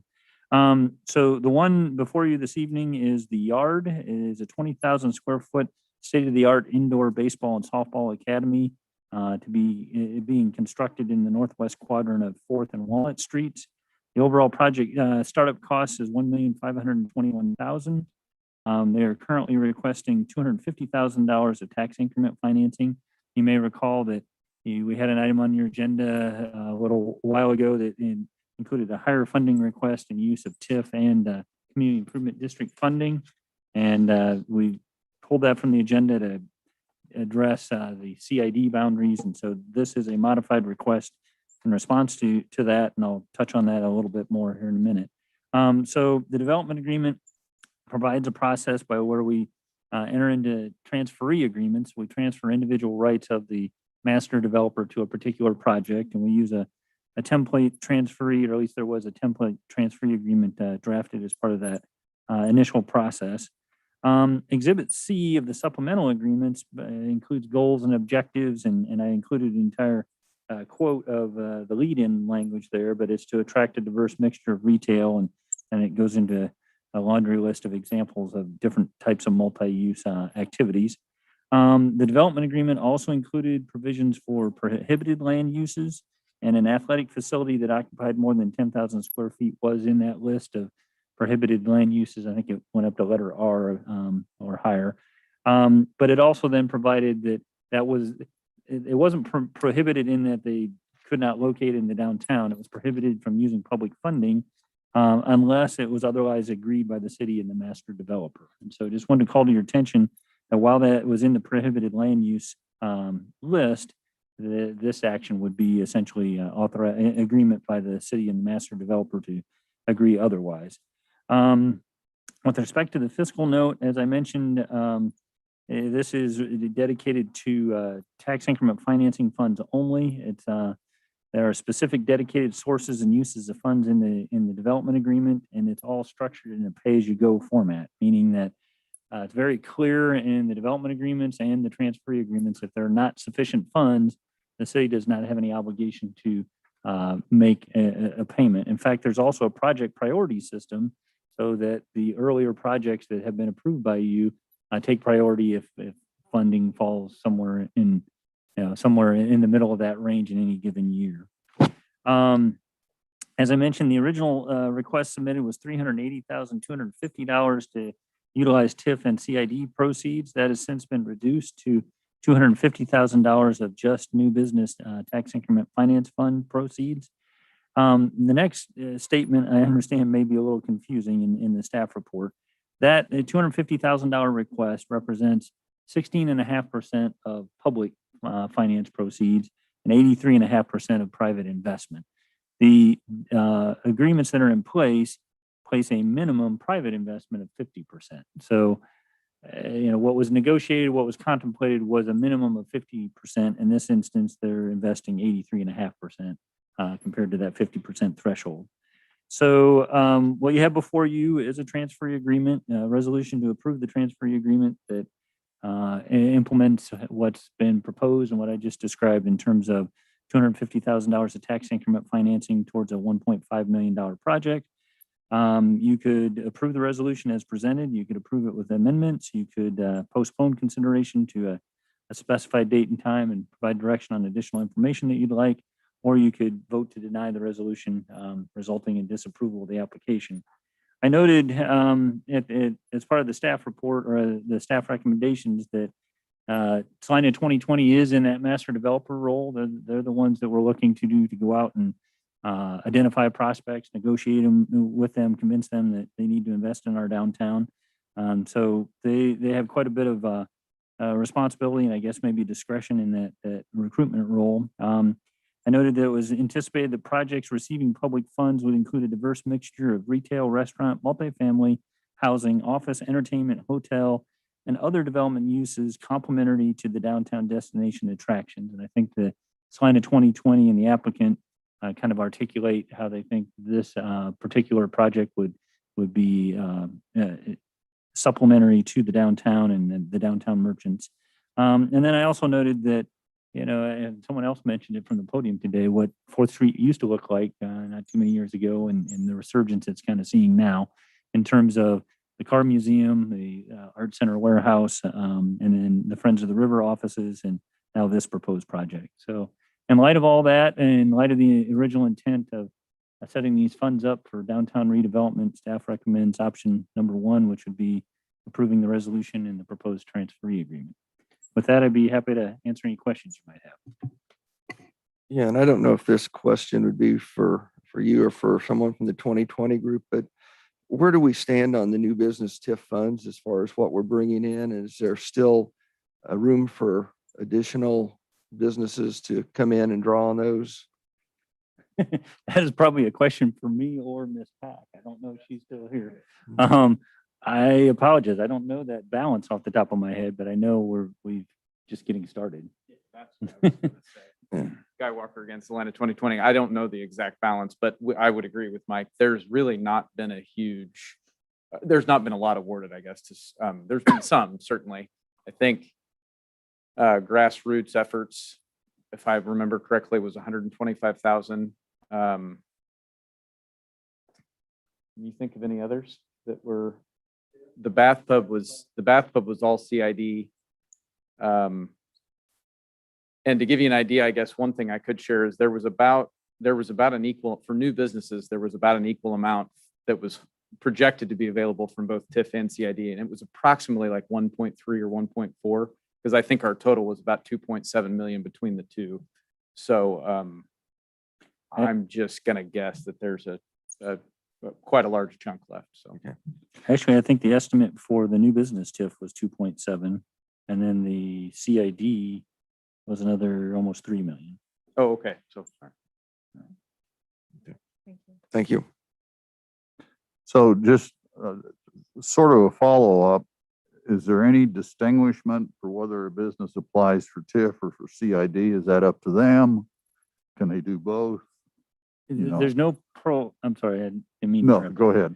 There's no prohibition for applying for both, other than what we realized with this first application. In this is the case, it was a boundaries. little, The TIF yeah, it district was a boundaries little are odd. key, but Yeah. district boundaries are different. But there are the stated purposes in the development agreement, which is in that summary document, but I don't know of anything that, precludes, if the project is, has merit, meets the requirements, and then that 50% limit, I think, was written with the intention that all combined, there's an expectation of a minimum of 50% private investment, and then whatever public finance proceeds might go together to make up the remainder. Okay, are there limits on when somebody can apply for this? In other words, it obviously doesn't have to be before they get the building permit.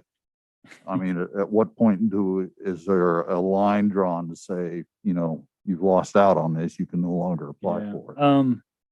At the outset, we intentionally set an application deadline so that everyone had a fair opportunity on the front end to get their application in. This is a rolling application process, so there's no specified deadline. No. Let me clarify my question. If I am a developer, God forbid, I'd go broke in a day, but, and I start a project and I finish the project, I get a tenant, I operate it for 5 years, and I still apply for a TIF reimbursement? Well, I don't think the development agreement or the supplemental agreement anticipated that and articulated one way or the other. Practically speaking, I think it is intended to support, well, it is new construction. So, Okay. And admittedly, this project's probably the furthest along of any that we've received. Well, and that's kind of what engenders the question. And I'm first of all, let me say, I'm going to support this. So don't get all antsy.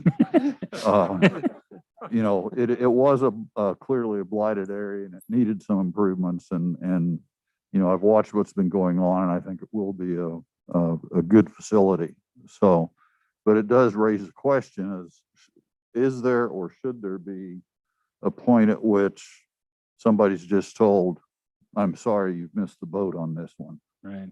I've had conversations with Salina 2020 about the preference to be early rather than later, and to avoid this kind of question. But I do recognize they're out trying to convince people to do a project in town, and the last thing you want to do is have a procedural issue turn somebody away. Right, and I think it needs to be reasonable. I mean, we can't just say you've got to apply before you get your building permit or whatever.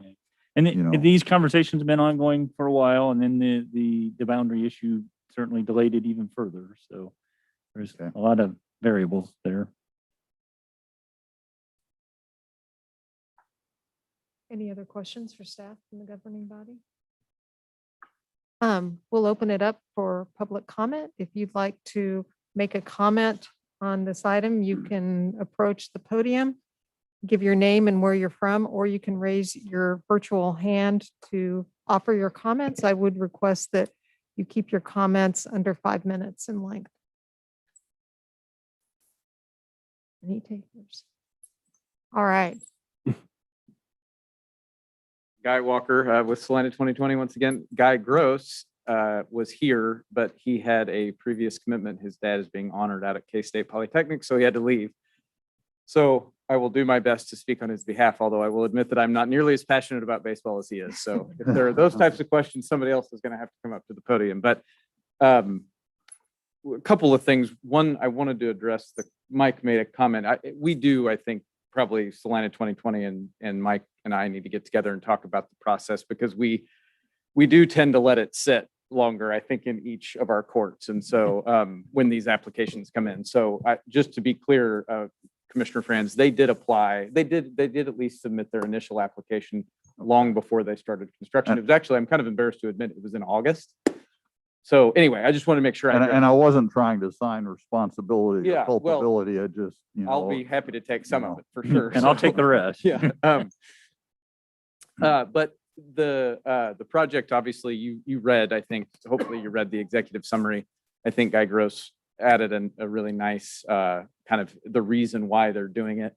And I think most of the other things that I would say have been said. I can't believe how encouraged I am that 4th Street will now be complete all the way from Walnut to Iron when the Car Museum and this facility are complete. It's truly remarkable that the kind of project has continued to spill out onto the secondary streets besides Santa Fe. So we're incredibly encouraged by that. And then I'd say the one thing that maybe hasn't been said that we could add is that a big reason why we supported this project in particular, would encourage your support as well, is because of what we think it's just one more thing that gives people a reason to come to downtown Salina. And in our opinion, there's really almost nothing that any of us could do in this room, that could do that better than a project like this. And I think the other thing to me is that it's not just, we definitely we have a balance of locals versus visitors, but this to me is something that gives our local community a reason to be in downtown Salina, which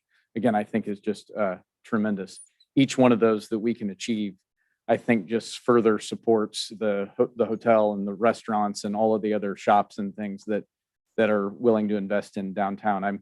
I've been just completely blown away by what even a small event in the community does for our restaurants and for downtown Salina. It's amazing to me. It just doesn't take much of an event for every restaurant in downtown to be on a wait on a Friday and Saturday night. So, and I think this is, again, it's just one more thing that will bring people down there and serve the same purpose. So I'm happy to answer any questions. And I won't be able to answer them as well as Guy, but I'll try. Now's your chance, Commissioner Hoppick. You can stump him with a baseball question. That won't take much. I can promise you that. Thank you very much. Thank you. Is there anyone on the line? I see no hands. Bring it back to the commission for further discussion or action. Mayor Hodges, I move we approve resolution number 21-7930. Is there a second? We have a motion and a second to approve resolution number 21-7930. Could we have a roll call, please? Commissioner Davis, Aye. Commissioner Franz, Aye. Commissioner Hoppick, Aye. Commissioner Ryan, Aye. Mayor Hodges. Aye, that motion passes 5-0. And we'll go on to item 7.5. Item 7.5, Jerry Ivy Pond Rehabilitation, Downsizing or Removal Plan.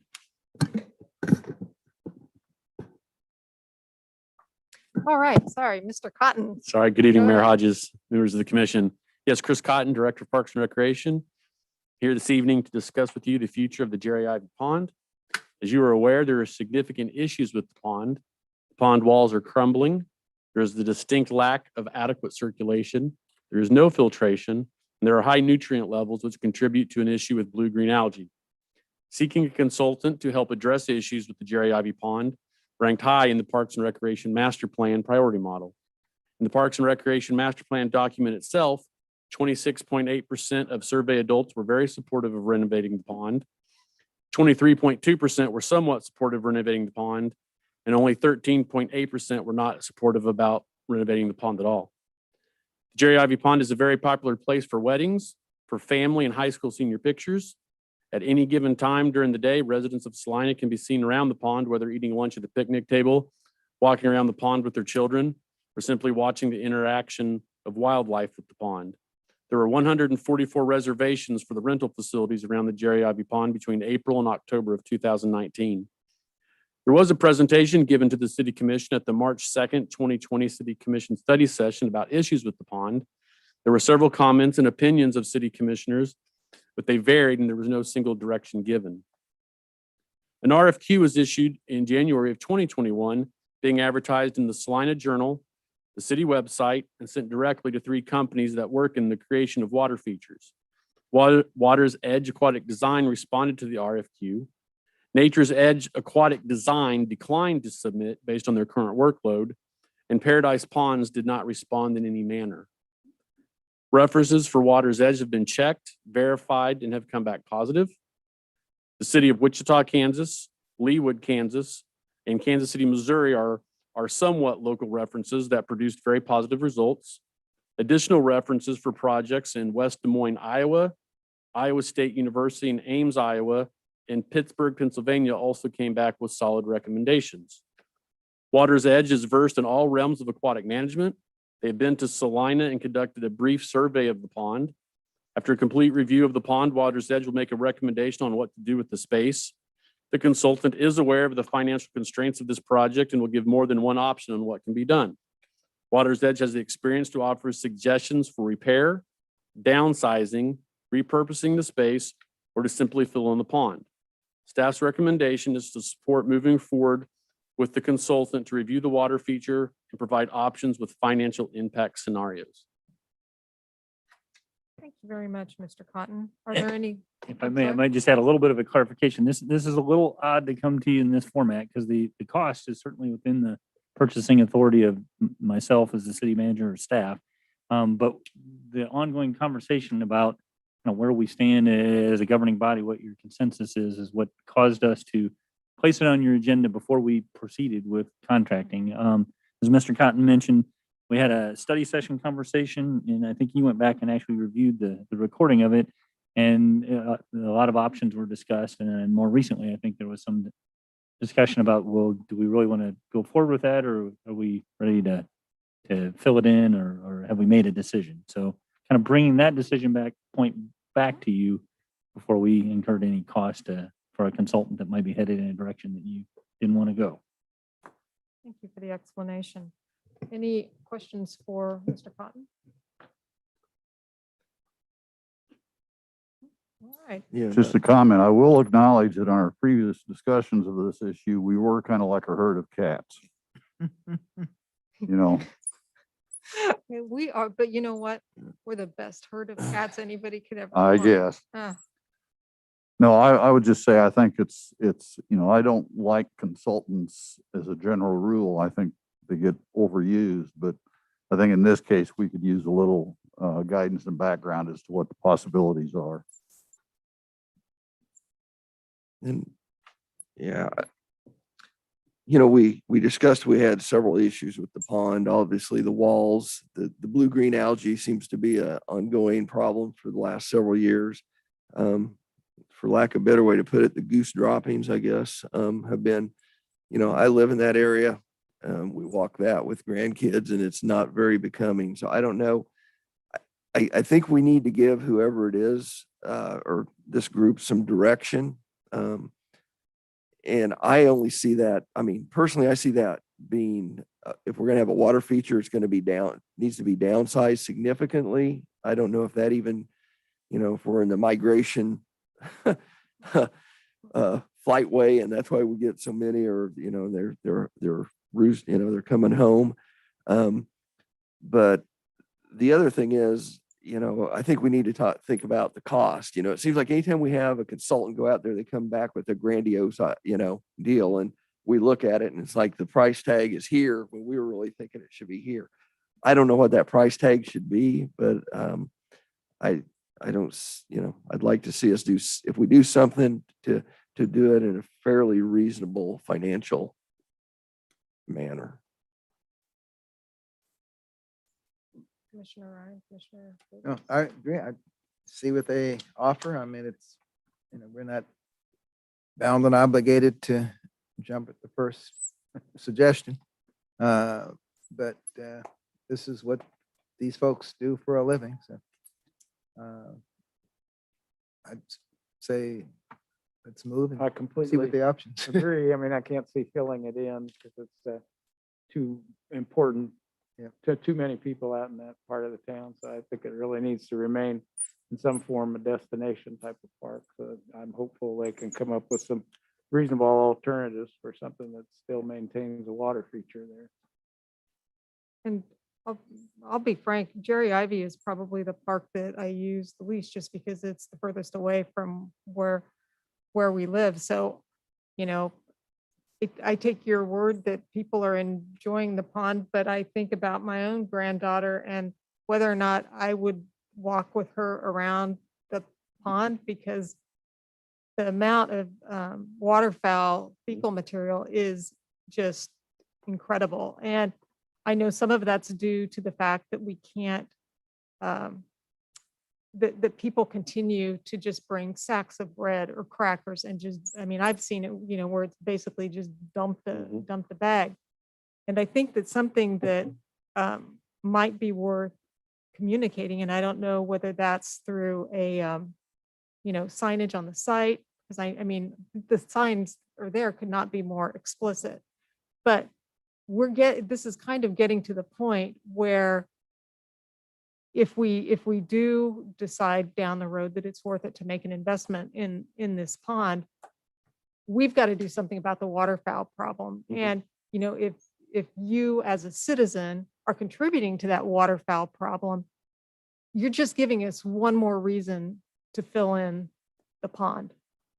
And so I see so many other needs in the Parks Master Plan, and hopefully that's something that we can cover in the strategic planning session about how we do want to prioritize. Because I mean, when I'm looking through the, you know, the projects that they mentioned, I mean, this is going to be, I mean, 750,000 would be cheap for this kind of work if there are other projects or any indication. But you know, if we want to go ahead and get that vision fleshed out and see if it's something that we can put in to our future, that's fine. But I do agree with Commissioner Hoppick that we need to establish some expectations about what what our level of pain is, and a lot of add alternates so that,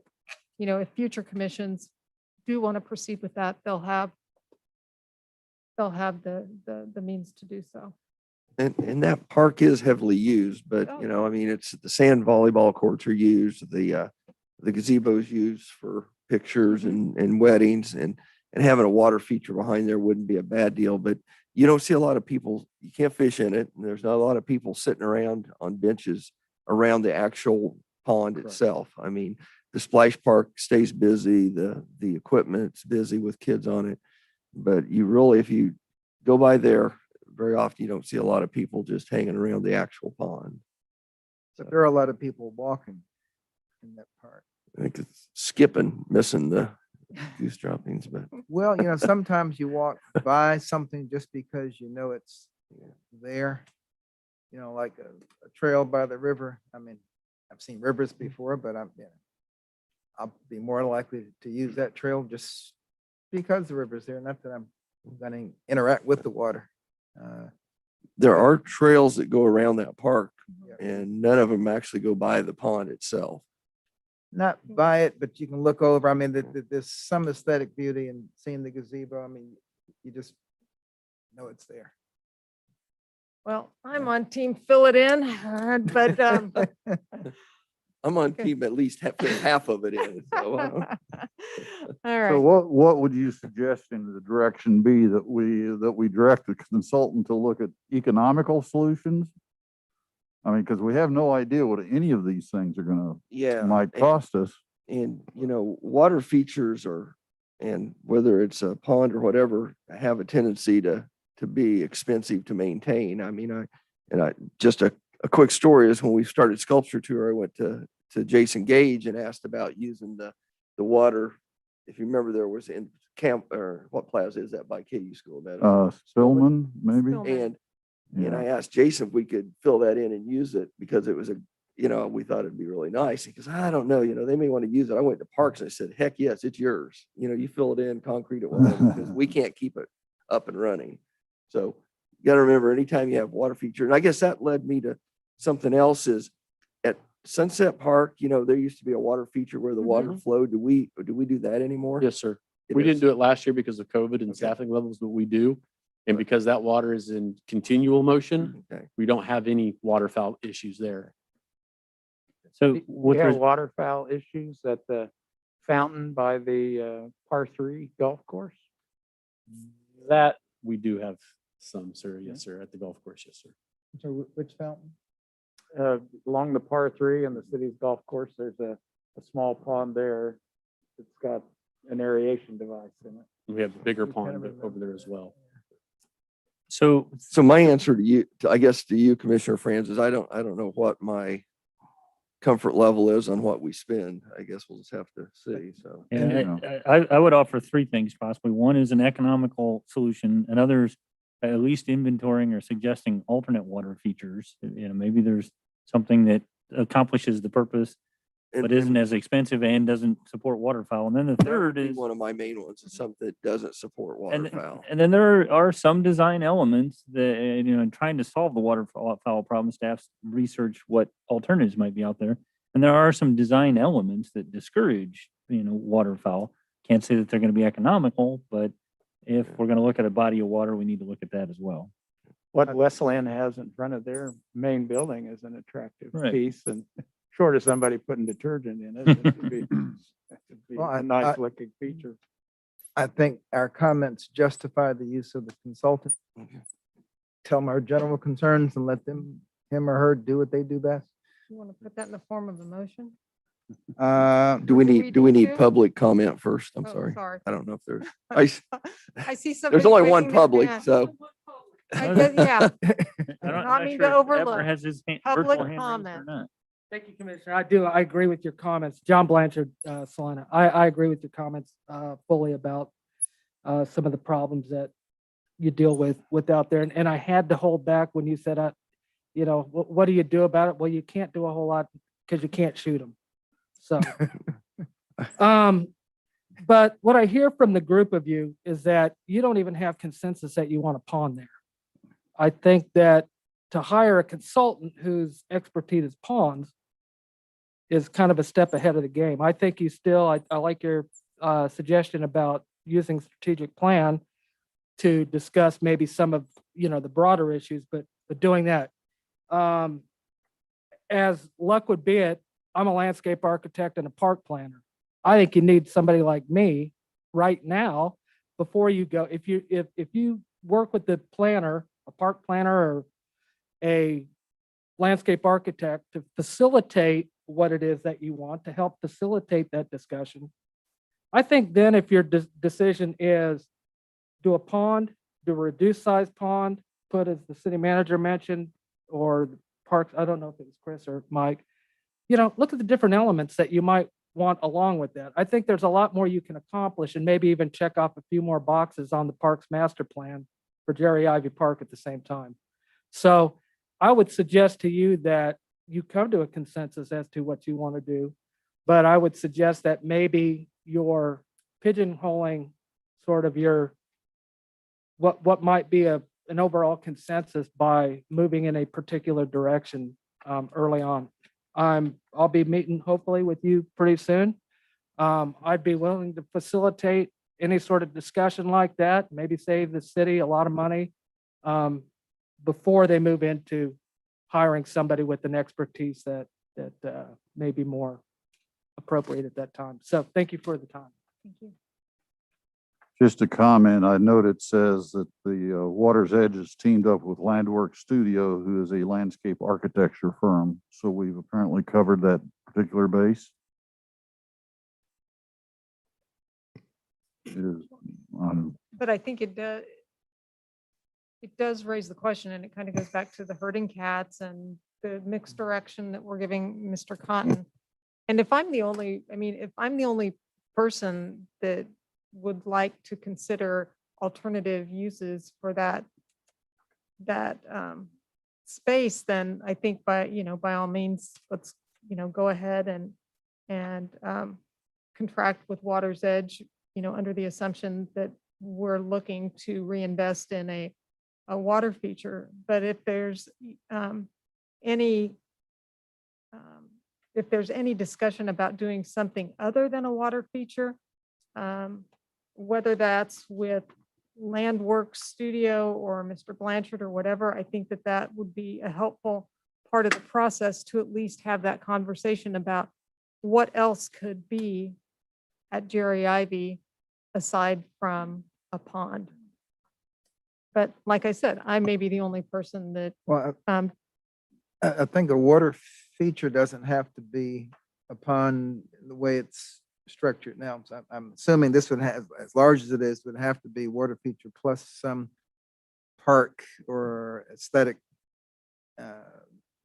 environment, to make it a destination. But I would hope if we tell the consultant that we don't want to reproduce what we have now, and I think the comments that we can just play a bit audio tape of the last 10 minutes of this meeting and let them go from there. If it helps at all, it appears that between the two, they've, given us a cross-section of projects that they've done before. And so when we talk about, we want something economical, I'm hopeful, we could certainly stress to them that before we jump into a conclusion about a project, we want them to do some type of process or lead some conversation. I'm hopeful that with their experience, they should off the cuff be able to say, well, we've done project X and it cost Y, and give you a sense of what you're getting for your, what a possible project might cost, so you can assign some value as you have that conversation. If that's something you'd like facilitated, we can certainly pursue that. Does this contract include their coming here and soliciting opinion? I was just reading the very last paragraph here. Water's Edge and Landworks have the expertise to help us make a more informed decision, identifying whether there are workable and affordable solutions worth further consideration. This Yes, almost sounds like a feasibility. They'll come to town, yes, sir, meet with the governing body as you see fit. They're very well aware of our financial constraints. They've already been to town once. They've walked the pond before they bid on the project. So, yes, sir. I don't think the RFP includes a public portion, not a going out in the community and finding out what the public wants. I don't think that's part of what this scope would entail. Maybe we can let Mr. Blanchard know what day they're coming to town. Absolutely. We can certainly build that into the scope of work. And we do have Mr. Perney is online with the hand raised. You're ready for him to speak. Go ahead, Mr. Wood. Mr. Perney, you should have access now. Are you there, Mr. Perney? There you are. I didn't know I'd raised my hand. This is crazy. I say fill it in and grass it, and that'll get rid of the geese, and people could go someplace else for water. We have maybe one of these days we'll have a nice river in town. Well, we have an interesting river bypass right now. Duly noted. Thank you, Mr. Perney. Okay. All right, any other comments, since I tried to to cut our lone commenter off here. And if not, I'll bring it back to the commission for discussion or action. I would move we provide direction for the city manager to move forward with Water's Edge to investigate repair of the pond, redesign of the pond, or repurposing of the space for another amenity. I'll second.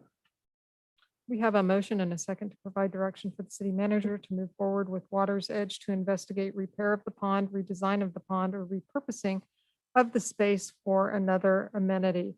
Quick, And quick question.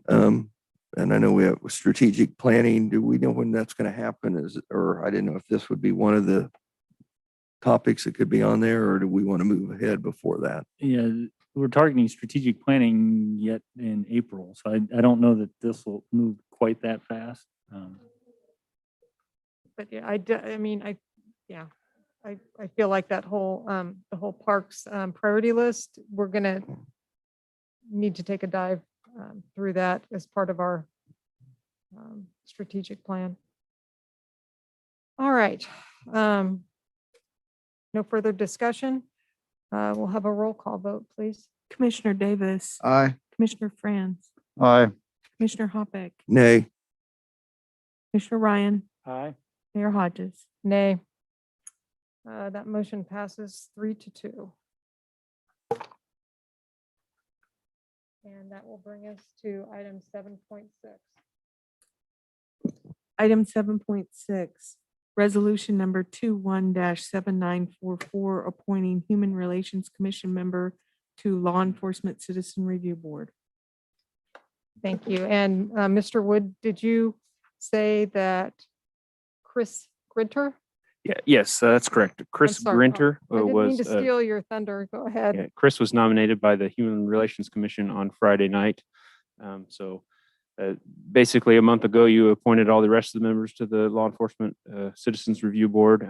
We just need to get this one last person appointed, and then we can start moving forward with meetings. And I expect those to start taking place next month. Could you spell his last name, please? It is Grinter, Grintner. And the first name is Chris with a K, I believe. That's correct.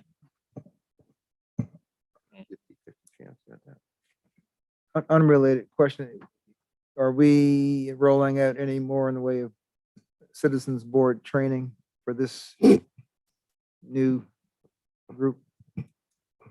Certainly there will be, this group, since they're brand new, there'll be lots of training involved. But the rest of the board training, now that we're going to start getting back into more regular meetings, we'll start doing some training for some of those boards and commissions. Up until now, they've been kind of sporadic meetings. And so now that the public or the public health order has expired, I would expect those meetings to start being more consistent, and we'll get in there and get people trained. Well, I'd like to thank Mr. Grinter for offering his service, and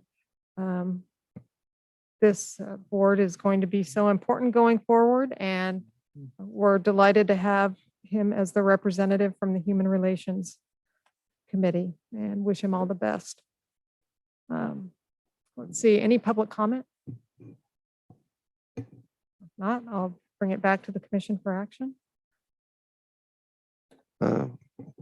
Mayor Hodges, I move we approve resolution number 21-7944, appointing Chris Grinter as a member of the Human Relations Commission, member to the Law Enforcement Citizens Review Board.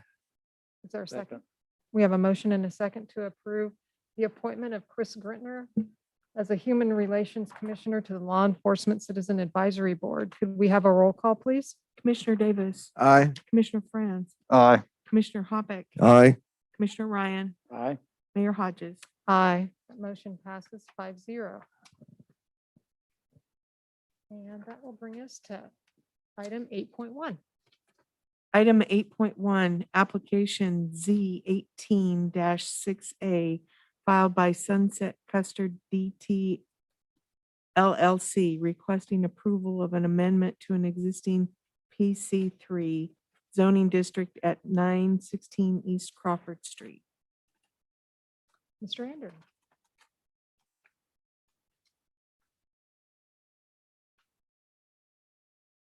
Thank you, Mayor and Commissioners. My apologies to Commissioner Franz for my struggling with my virtual hand while you were asking your license agreement questions. But the pending sidewalk dining license agreement we have is with the Paramount Bar. And the application was missing some pieces of the application, which we're working with the owner to get submitted. And then your other question related to the duration of the sidewalk cafe license agreement. Most of our license agreements run in perpetuity unless there's some event that would cause it to be terminated by one of the parties. But the sidewalk cafe license agreement's unique in that it must be renewed annually. So it's distinguished from a standard license agreement. As to the item before you, JRI Investments purchased Reimold Properties in spring of 2018, and they approached city staff about redeveloping the southeast corner of Crawford and South Ohio, minus the subway site and the proposed Popeyes building site. And they eventually filed an application to rezone a buffer strip that was 65 feet wide along the south edge of the property, which was retained its residential zoning. And on June 4th, 2018, you voted to approve a zoning change to create a new Plan C3 district. And as part of that, you approved a final site development plan for a new Mocha's restaurant. The end result of that action was that all of the property at the southwest corner of Crawford and Ohio is part of a Plan C3 district, except for the subway site. So we have an existing Plan C3 zone property, and we have a proposal to construct a Freddy's Frozen Custard restaurant, which is a permitted use. But in the C3 district, outdoor dining is considered to be accessory to indoor dining. And in this particular proposal, they're proposing no indoor dining area in the restaurant. It's 100% outdoor dining. So they are requesting that the use limitations applicable to this property be modified to allow 100% outdoor dining. And so the ordinance that was approved in 2018 did not include any variations or modifications to the C3 development standards. So that is why this is coming before you this evening. So instead of being limited, they would like to have 100% of their dining outdoors. They have about 1,120 square feet of outdoor dining area that contains 38 seats. They have no indoor dining. Just by way of an example, if you're familiar with the very first outdoor dining we had, which was formerly JC's Bar and Grill, now Speakeasies, that outdoor patio was limited to 50% of the size of the indoor dining area because that is a C3 zoning district. So the request is a modification for that and request that you approve the site development plan for the Freddy's Frozen Custard restaurant. As far as access to the property, that was discussed initially when the property was rezoned in 2018. And one thing that the applicant has done with Mocha's and is doing with this property is consolidating curb cuts. So they have removed a number of curb cuts for the Mocha's development. In this case, they're removing one and leaving a single curb cut. The other part of this plan was that there was a plan for a rear shared access drive, and that was going to connect from Lewis Street over to the backside of Popeyes. And so in your ordinance that approved the project in 2018, you required that that road be completed as part of this development phase. And so that will be a condition on the building permit, and that road will have to be completed before a certificate of occupancy for the Freddy's restaurant is issued. The building will be oriented to face north. There'll be a covered dining area on the north side of the building. Customers will receive their food from a walk-up window on the north side of the building. I think you've got some elevation drawings in your packet. There'll be a canopy out front with red fascia and vertical white stripes. The building itself will have red brick wainscoting around the base of the building with khaki colored ephes above. And so part of your review of the site plan would be to review the building elevations to determine whether you think they would have an attractive design and exterior finish. They're providing 24 off-street parking spaces and front yard landscaping that's not present on the site today. At their March 2nd meeting, the Planning Commission held a public hearing. The applicant was represented, but no neighboring property owners joined the meeting or spoke at the meeting. Planning Commission voted unanimously to approve or recommend approval of the requested modification to allow 100% outdoor dining. They also recommended approval of the site development plan as proposed. Your alternatives this evening as it relates to the amendment to the zoning ordinance, which is attached. If you concur with the recommendation of the Planning Commission, the attached ordinance should be approved on first reading. If you disagree with the Planning Commission, you could send this item back with 3 votes, or you could deny the application altogether with 4 votes in favor of that motion. As to the site development plan, you've got 3 alternatives. You could approve the development plan as proposed. You could approve the site development plan, certain minor revisions to the plan being made, or you could send the plan back to the Planning Commission if you think that a major redesign is in order. With that, I'll be open to any questions that you have. I think we lost one of our representatives from the applicant who was joined by Zoom, but no longer there.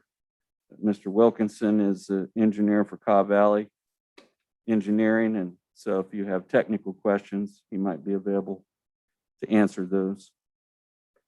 Thank you, Mr. Andrew. Are there any questions for staff? Well, either staff or Mr. Wilkinson, but am I correct in saying that there's no enclosed area for ordering? So in February, if you want to get food, you stand outside in line. There the was element. some discussion at the Planning Commission meeting. This is a brand new concept for Freddy's. They've not done an outdoor dining only. This is kind of prototype for them nationally, and as they're thinking it through, they had some discussions about having some form of radiant heat under the canopy. But as it stands, it's all weather dependent, so the ordering would occur at that north window, weather permitting. There will have a drive-through. There is a drive-through, yeah. Yeah, so You have to go to the elevations to see it. The pictures don't show it very well. Yeah. so it is a drive-through facility, but as far as on-site dining, it's outdoor only. So if you want to pick up and take home, you can use the drive-through window. If you want to enjoy the outdoors, you can go to the walk-up window Okay. and dine outdoors. So there is a walk-up window also. I kind of Yes. wondered about that On myself. the north side of the building, at the south edge of the outdoor dining area is where you would pick up your orders Okay. for outdoor dining. Was there any discussion of traffic on Crawford and turning activity into this site? The reason I ask is, it used to be pretty difficult from time to time to get into the old Mocha's, and now it's moved next door, and we're going to build the Freddy's at this location. The turning movements could very well increase substantially, but I don't know if the traffic on that street is such that that's an issue yet or not. Well, this plan is somewhat project or traffic neutral in terms of it's replacing an old Mocha's with another restaurant, but what is attempted to be done is to reduce and better locate the number of turning points, and then to try to encourage as much as possible people to make their turning movements on Lewis. Okay. And I, so, I would only say that the old Mocha's was replaced with the new Mocha's, and now the Freddy's is going in right beside it. So there's going to be a net increase. There were no other businesses there that generated much traffic. so the idea behind the rear access drive is to try to encourage people to use Okay. that to go to Lewis. And that will be completed as a part of this project? Yes. So there'll be complete connection. And So that'll connect you to Ohio Street also, or just? it'll to connect Lewis? to the back of the Popeyes lot. So part of it from the standpoint that as opposed to having people coming out of Popeyes being forced to turn right and then going down the residential street to get back to Lewis if they want to go somewhere else, they'll take this route instead and not introduce all that traffic on the residential. Well, But is it a two-way, or if somebody's at Freddy's, can they go back to that and then go left and go to the east and go out onto Ohio Street? Yes. Okay. So they could get past the drive-through window at Popeyes to get out to If you go, Ohio? There's a There's not way at much- Popeyes that if you don't want to go out that way, you can circle back. So if you wanted to, you could go back and come out the backside of Popeyes and take this road over to Lewis. You could come out of the backside of Freddy's or the backside of Mocha's to this road and get out to Right. Lewis. But if I wanted to leave Freddy's and intentionally go south on Ohio, would I have enough space to drive past the cars waiting in line at Popeyes? Yes, Okay. because there's a separate aisle there for drive-through and exiting. And was there ever a thought to restricting left turns out of Mocha's parking lot, which is now going to be Mocha's and Freddy's parking lot, that curb cut on I had that same Crawford? question. No, there wasn't any discussion about that primarily because they were actually reducing the number of turning points there. But you're saying to restrict this movement to right only and not allow that movement? Well, I mean, sooner or later, we're gonna be back here for a blanket. I mean, it's as fast as the traffic on Crawford moves. I mean, it's even coming out Lewis, that's still gonna be a hard left turn during the day. It's just, it's just a problem waiting to happen, but I mean, we can wait for it to happen and fix it, I guess. But, Because if you get even like two cars stacked up at that intersection, 2 to 3, then it's going to impede the movement of other cars opting to come out of the drive-through and use one of the alternative methods of egress. And I mean, I'm just envisioning being stuck behind the person, trying to make the left turn and not able to go anywhere. You mean from the Freddy's on to Crawford? Yeah. So you're suggesting Or from something Crawford on Freddy. similar to what is From there at Freddy's onto Popeyes? Crawford, making a left.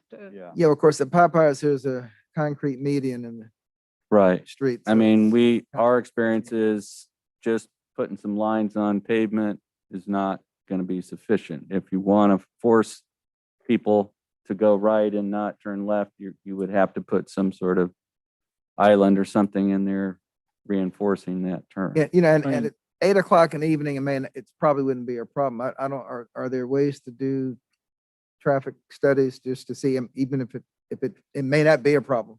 I mean, people are making it that turn now because they leave there and they come on down to the hospital to go to work or downtown, but it's If it helps at all, I know part of the conversation with Popeyes in Ohio was its proximity to the signalized intersection of Ohio and Crawford. Right. And the concern about the congestion that would create. This is more, mid-block and similar to all the other turn movements that currently exist on Crawford. But that doesn't answer your question about a traffic study. Yeah, I've just been amazed at some of the studies Mr. Stack has brought in. I don't know if there's a way to assess it. I'm not suggesting making any changes now, but just Well, we do have Got- Brett Wilkinson, who's an engineer with Cobb Valley, and I see Mr. Hitchcock's back, who is manager for construction for JRI Investments. If you wanted to direct any questions to them about the whys or wherefores of this design. You know, we've added the road to the backside and, you know, if the developer feels, I mean, if somebody goes there and they can't make a left turn long enough, they won't go back. And I guess that's the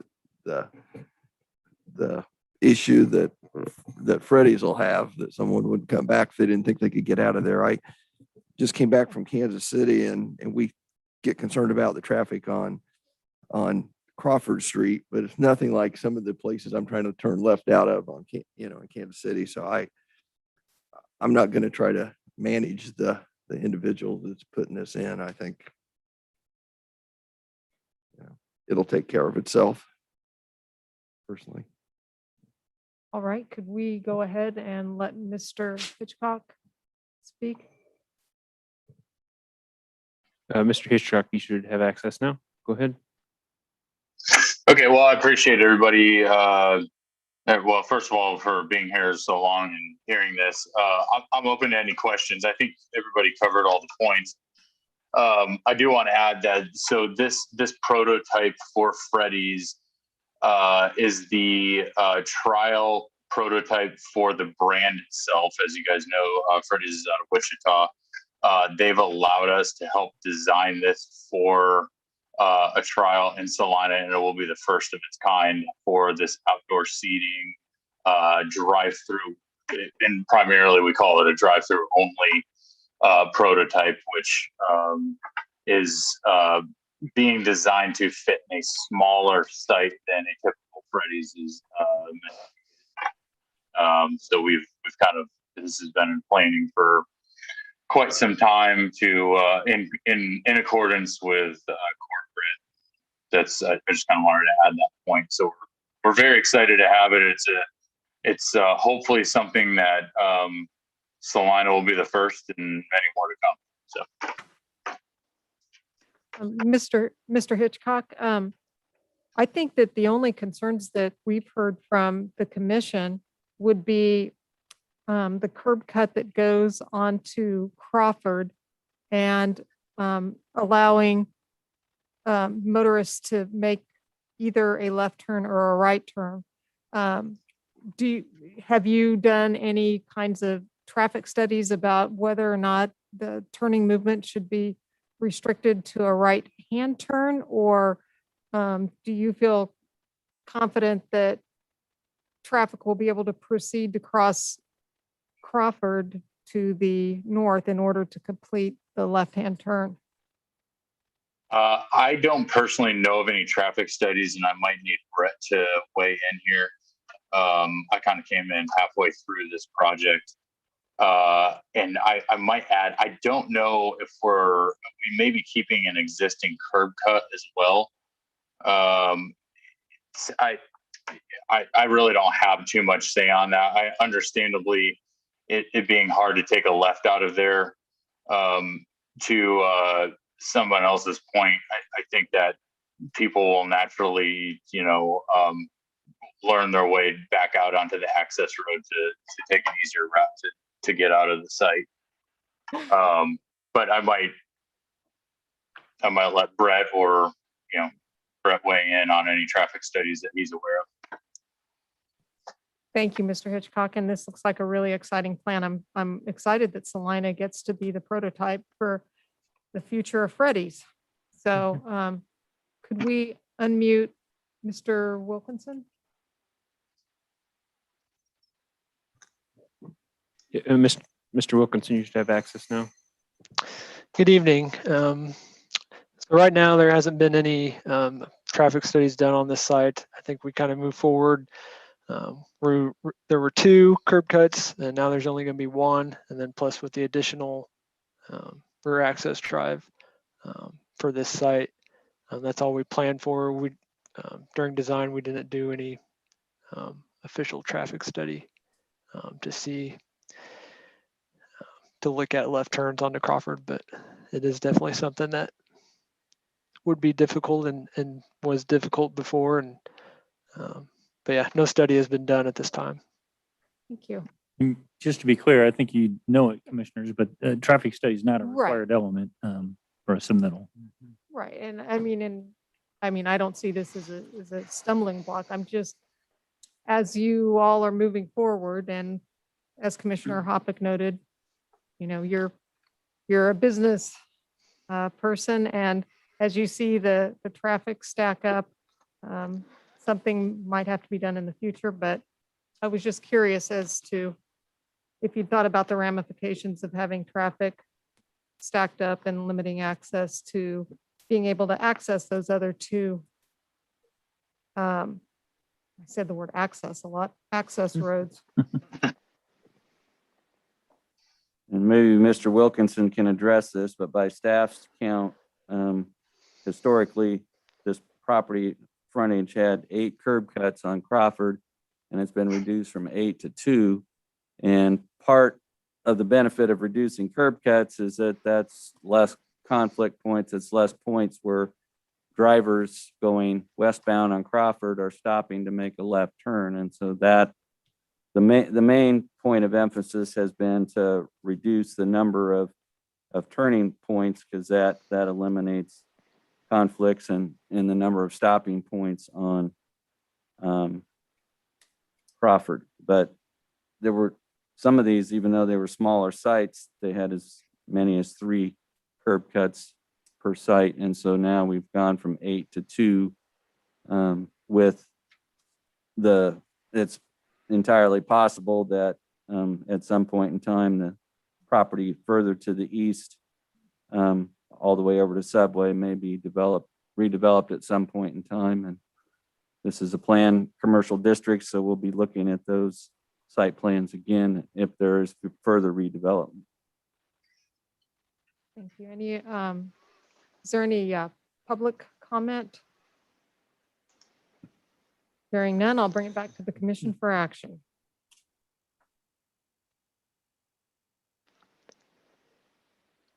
For further discussion. Do we need to, we don't need to approve the application, we just need to approve the ordinance, is that correct?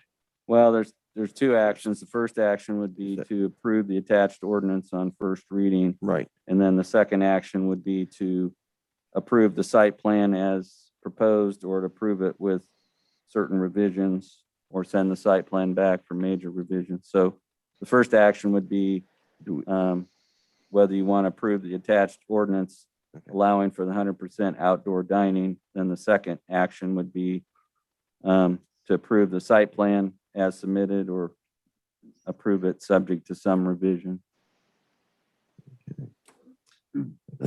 I move, or Mayor Hodges, I move we approve ordinance number 21-1105. Second. We have a motion and a second to approve ordinance number 21-11056 on first reading. Excuse We me, have- Mayor. I Yeah. apologize. Just to be sure everyone is clear, the ordinance includes the site plan approval in the text. Oh, That's what I was, yeah.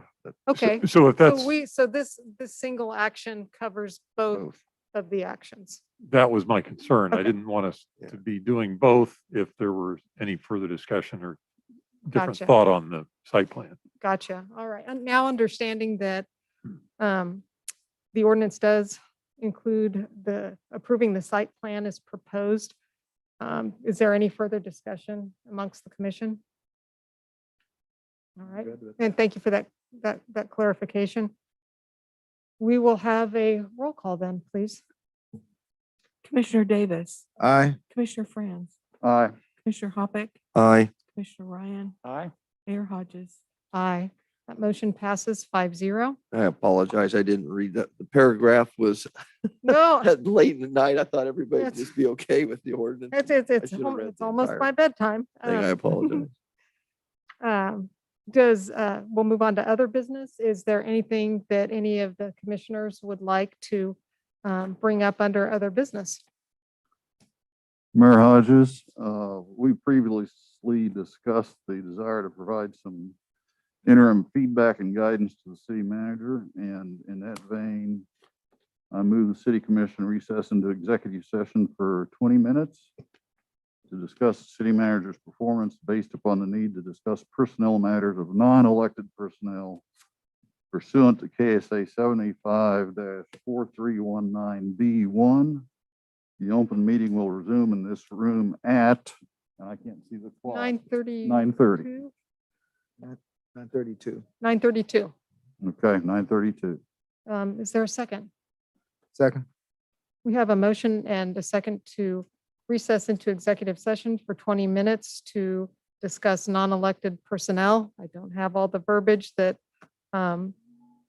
Commissioner France referenced, and we will resume in this room at 9:32 PM. I think we need to vote on that. Yeah, could we get a roll call, please? Commissioner Davis, Aye. Commissioner France, Aye.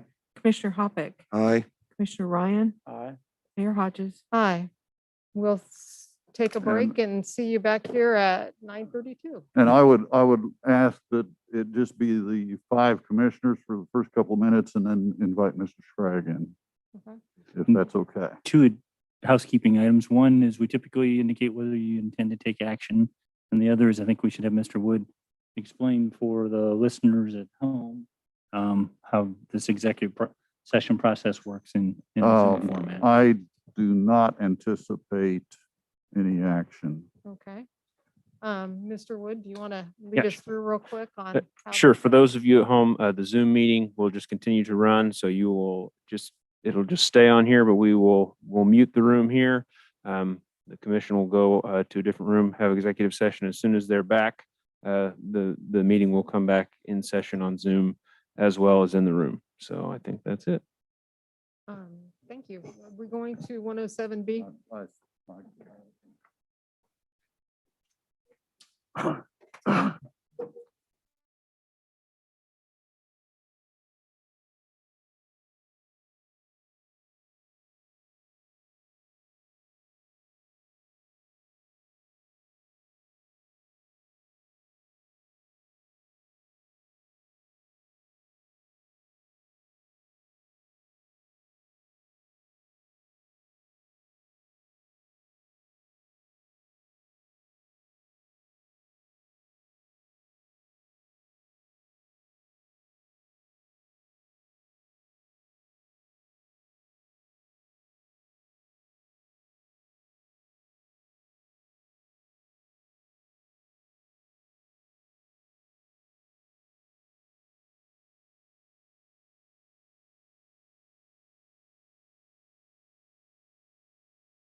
and that we reconvene in this room. I think we need to speak into the microphone. No.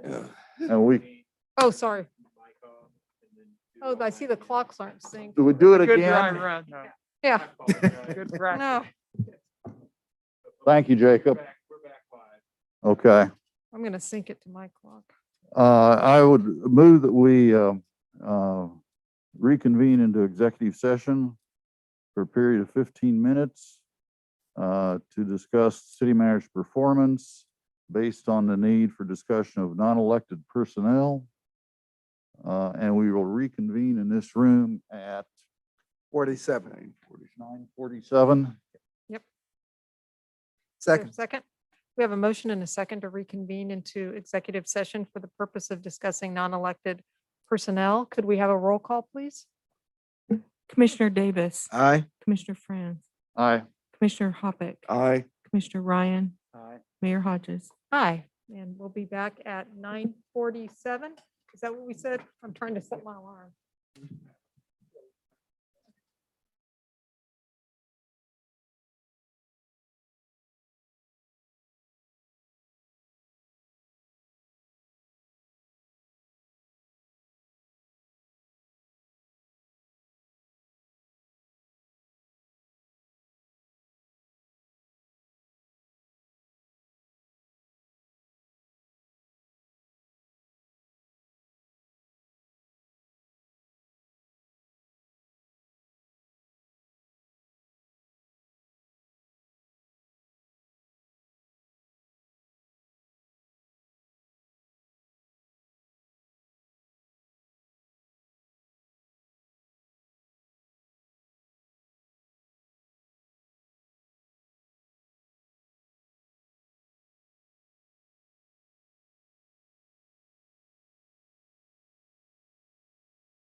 Right, are we good to go?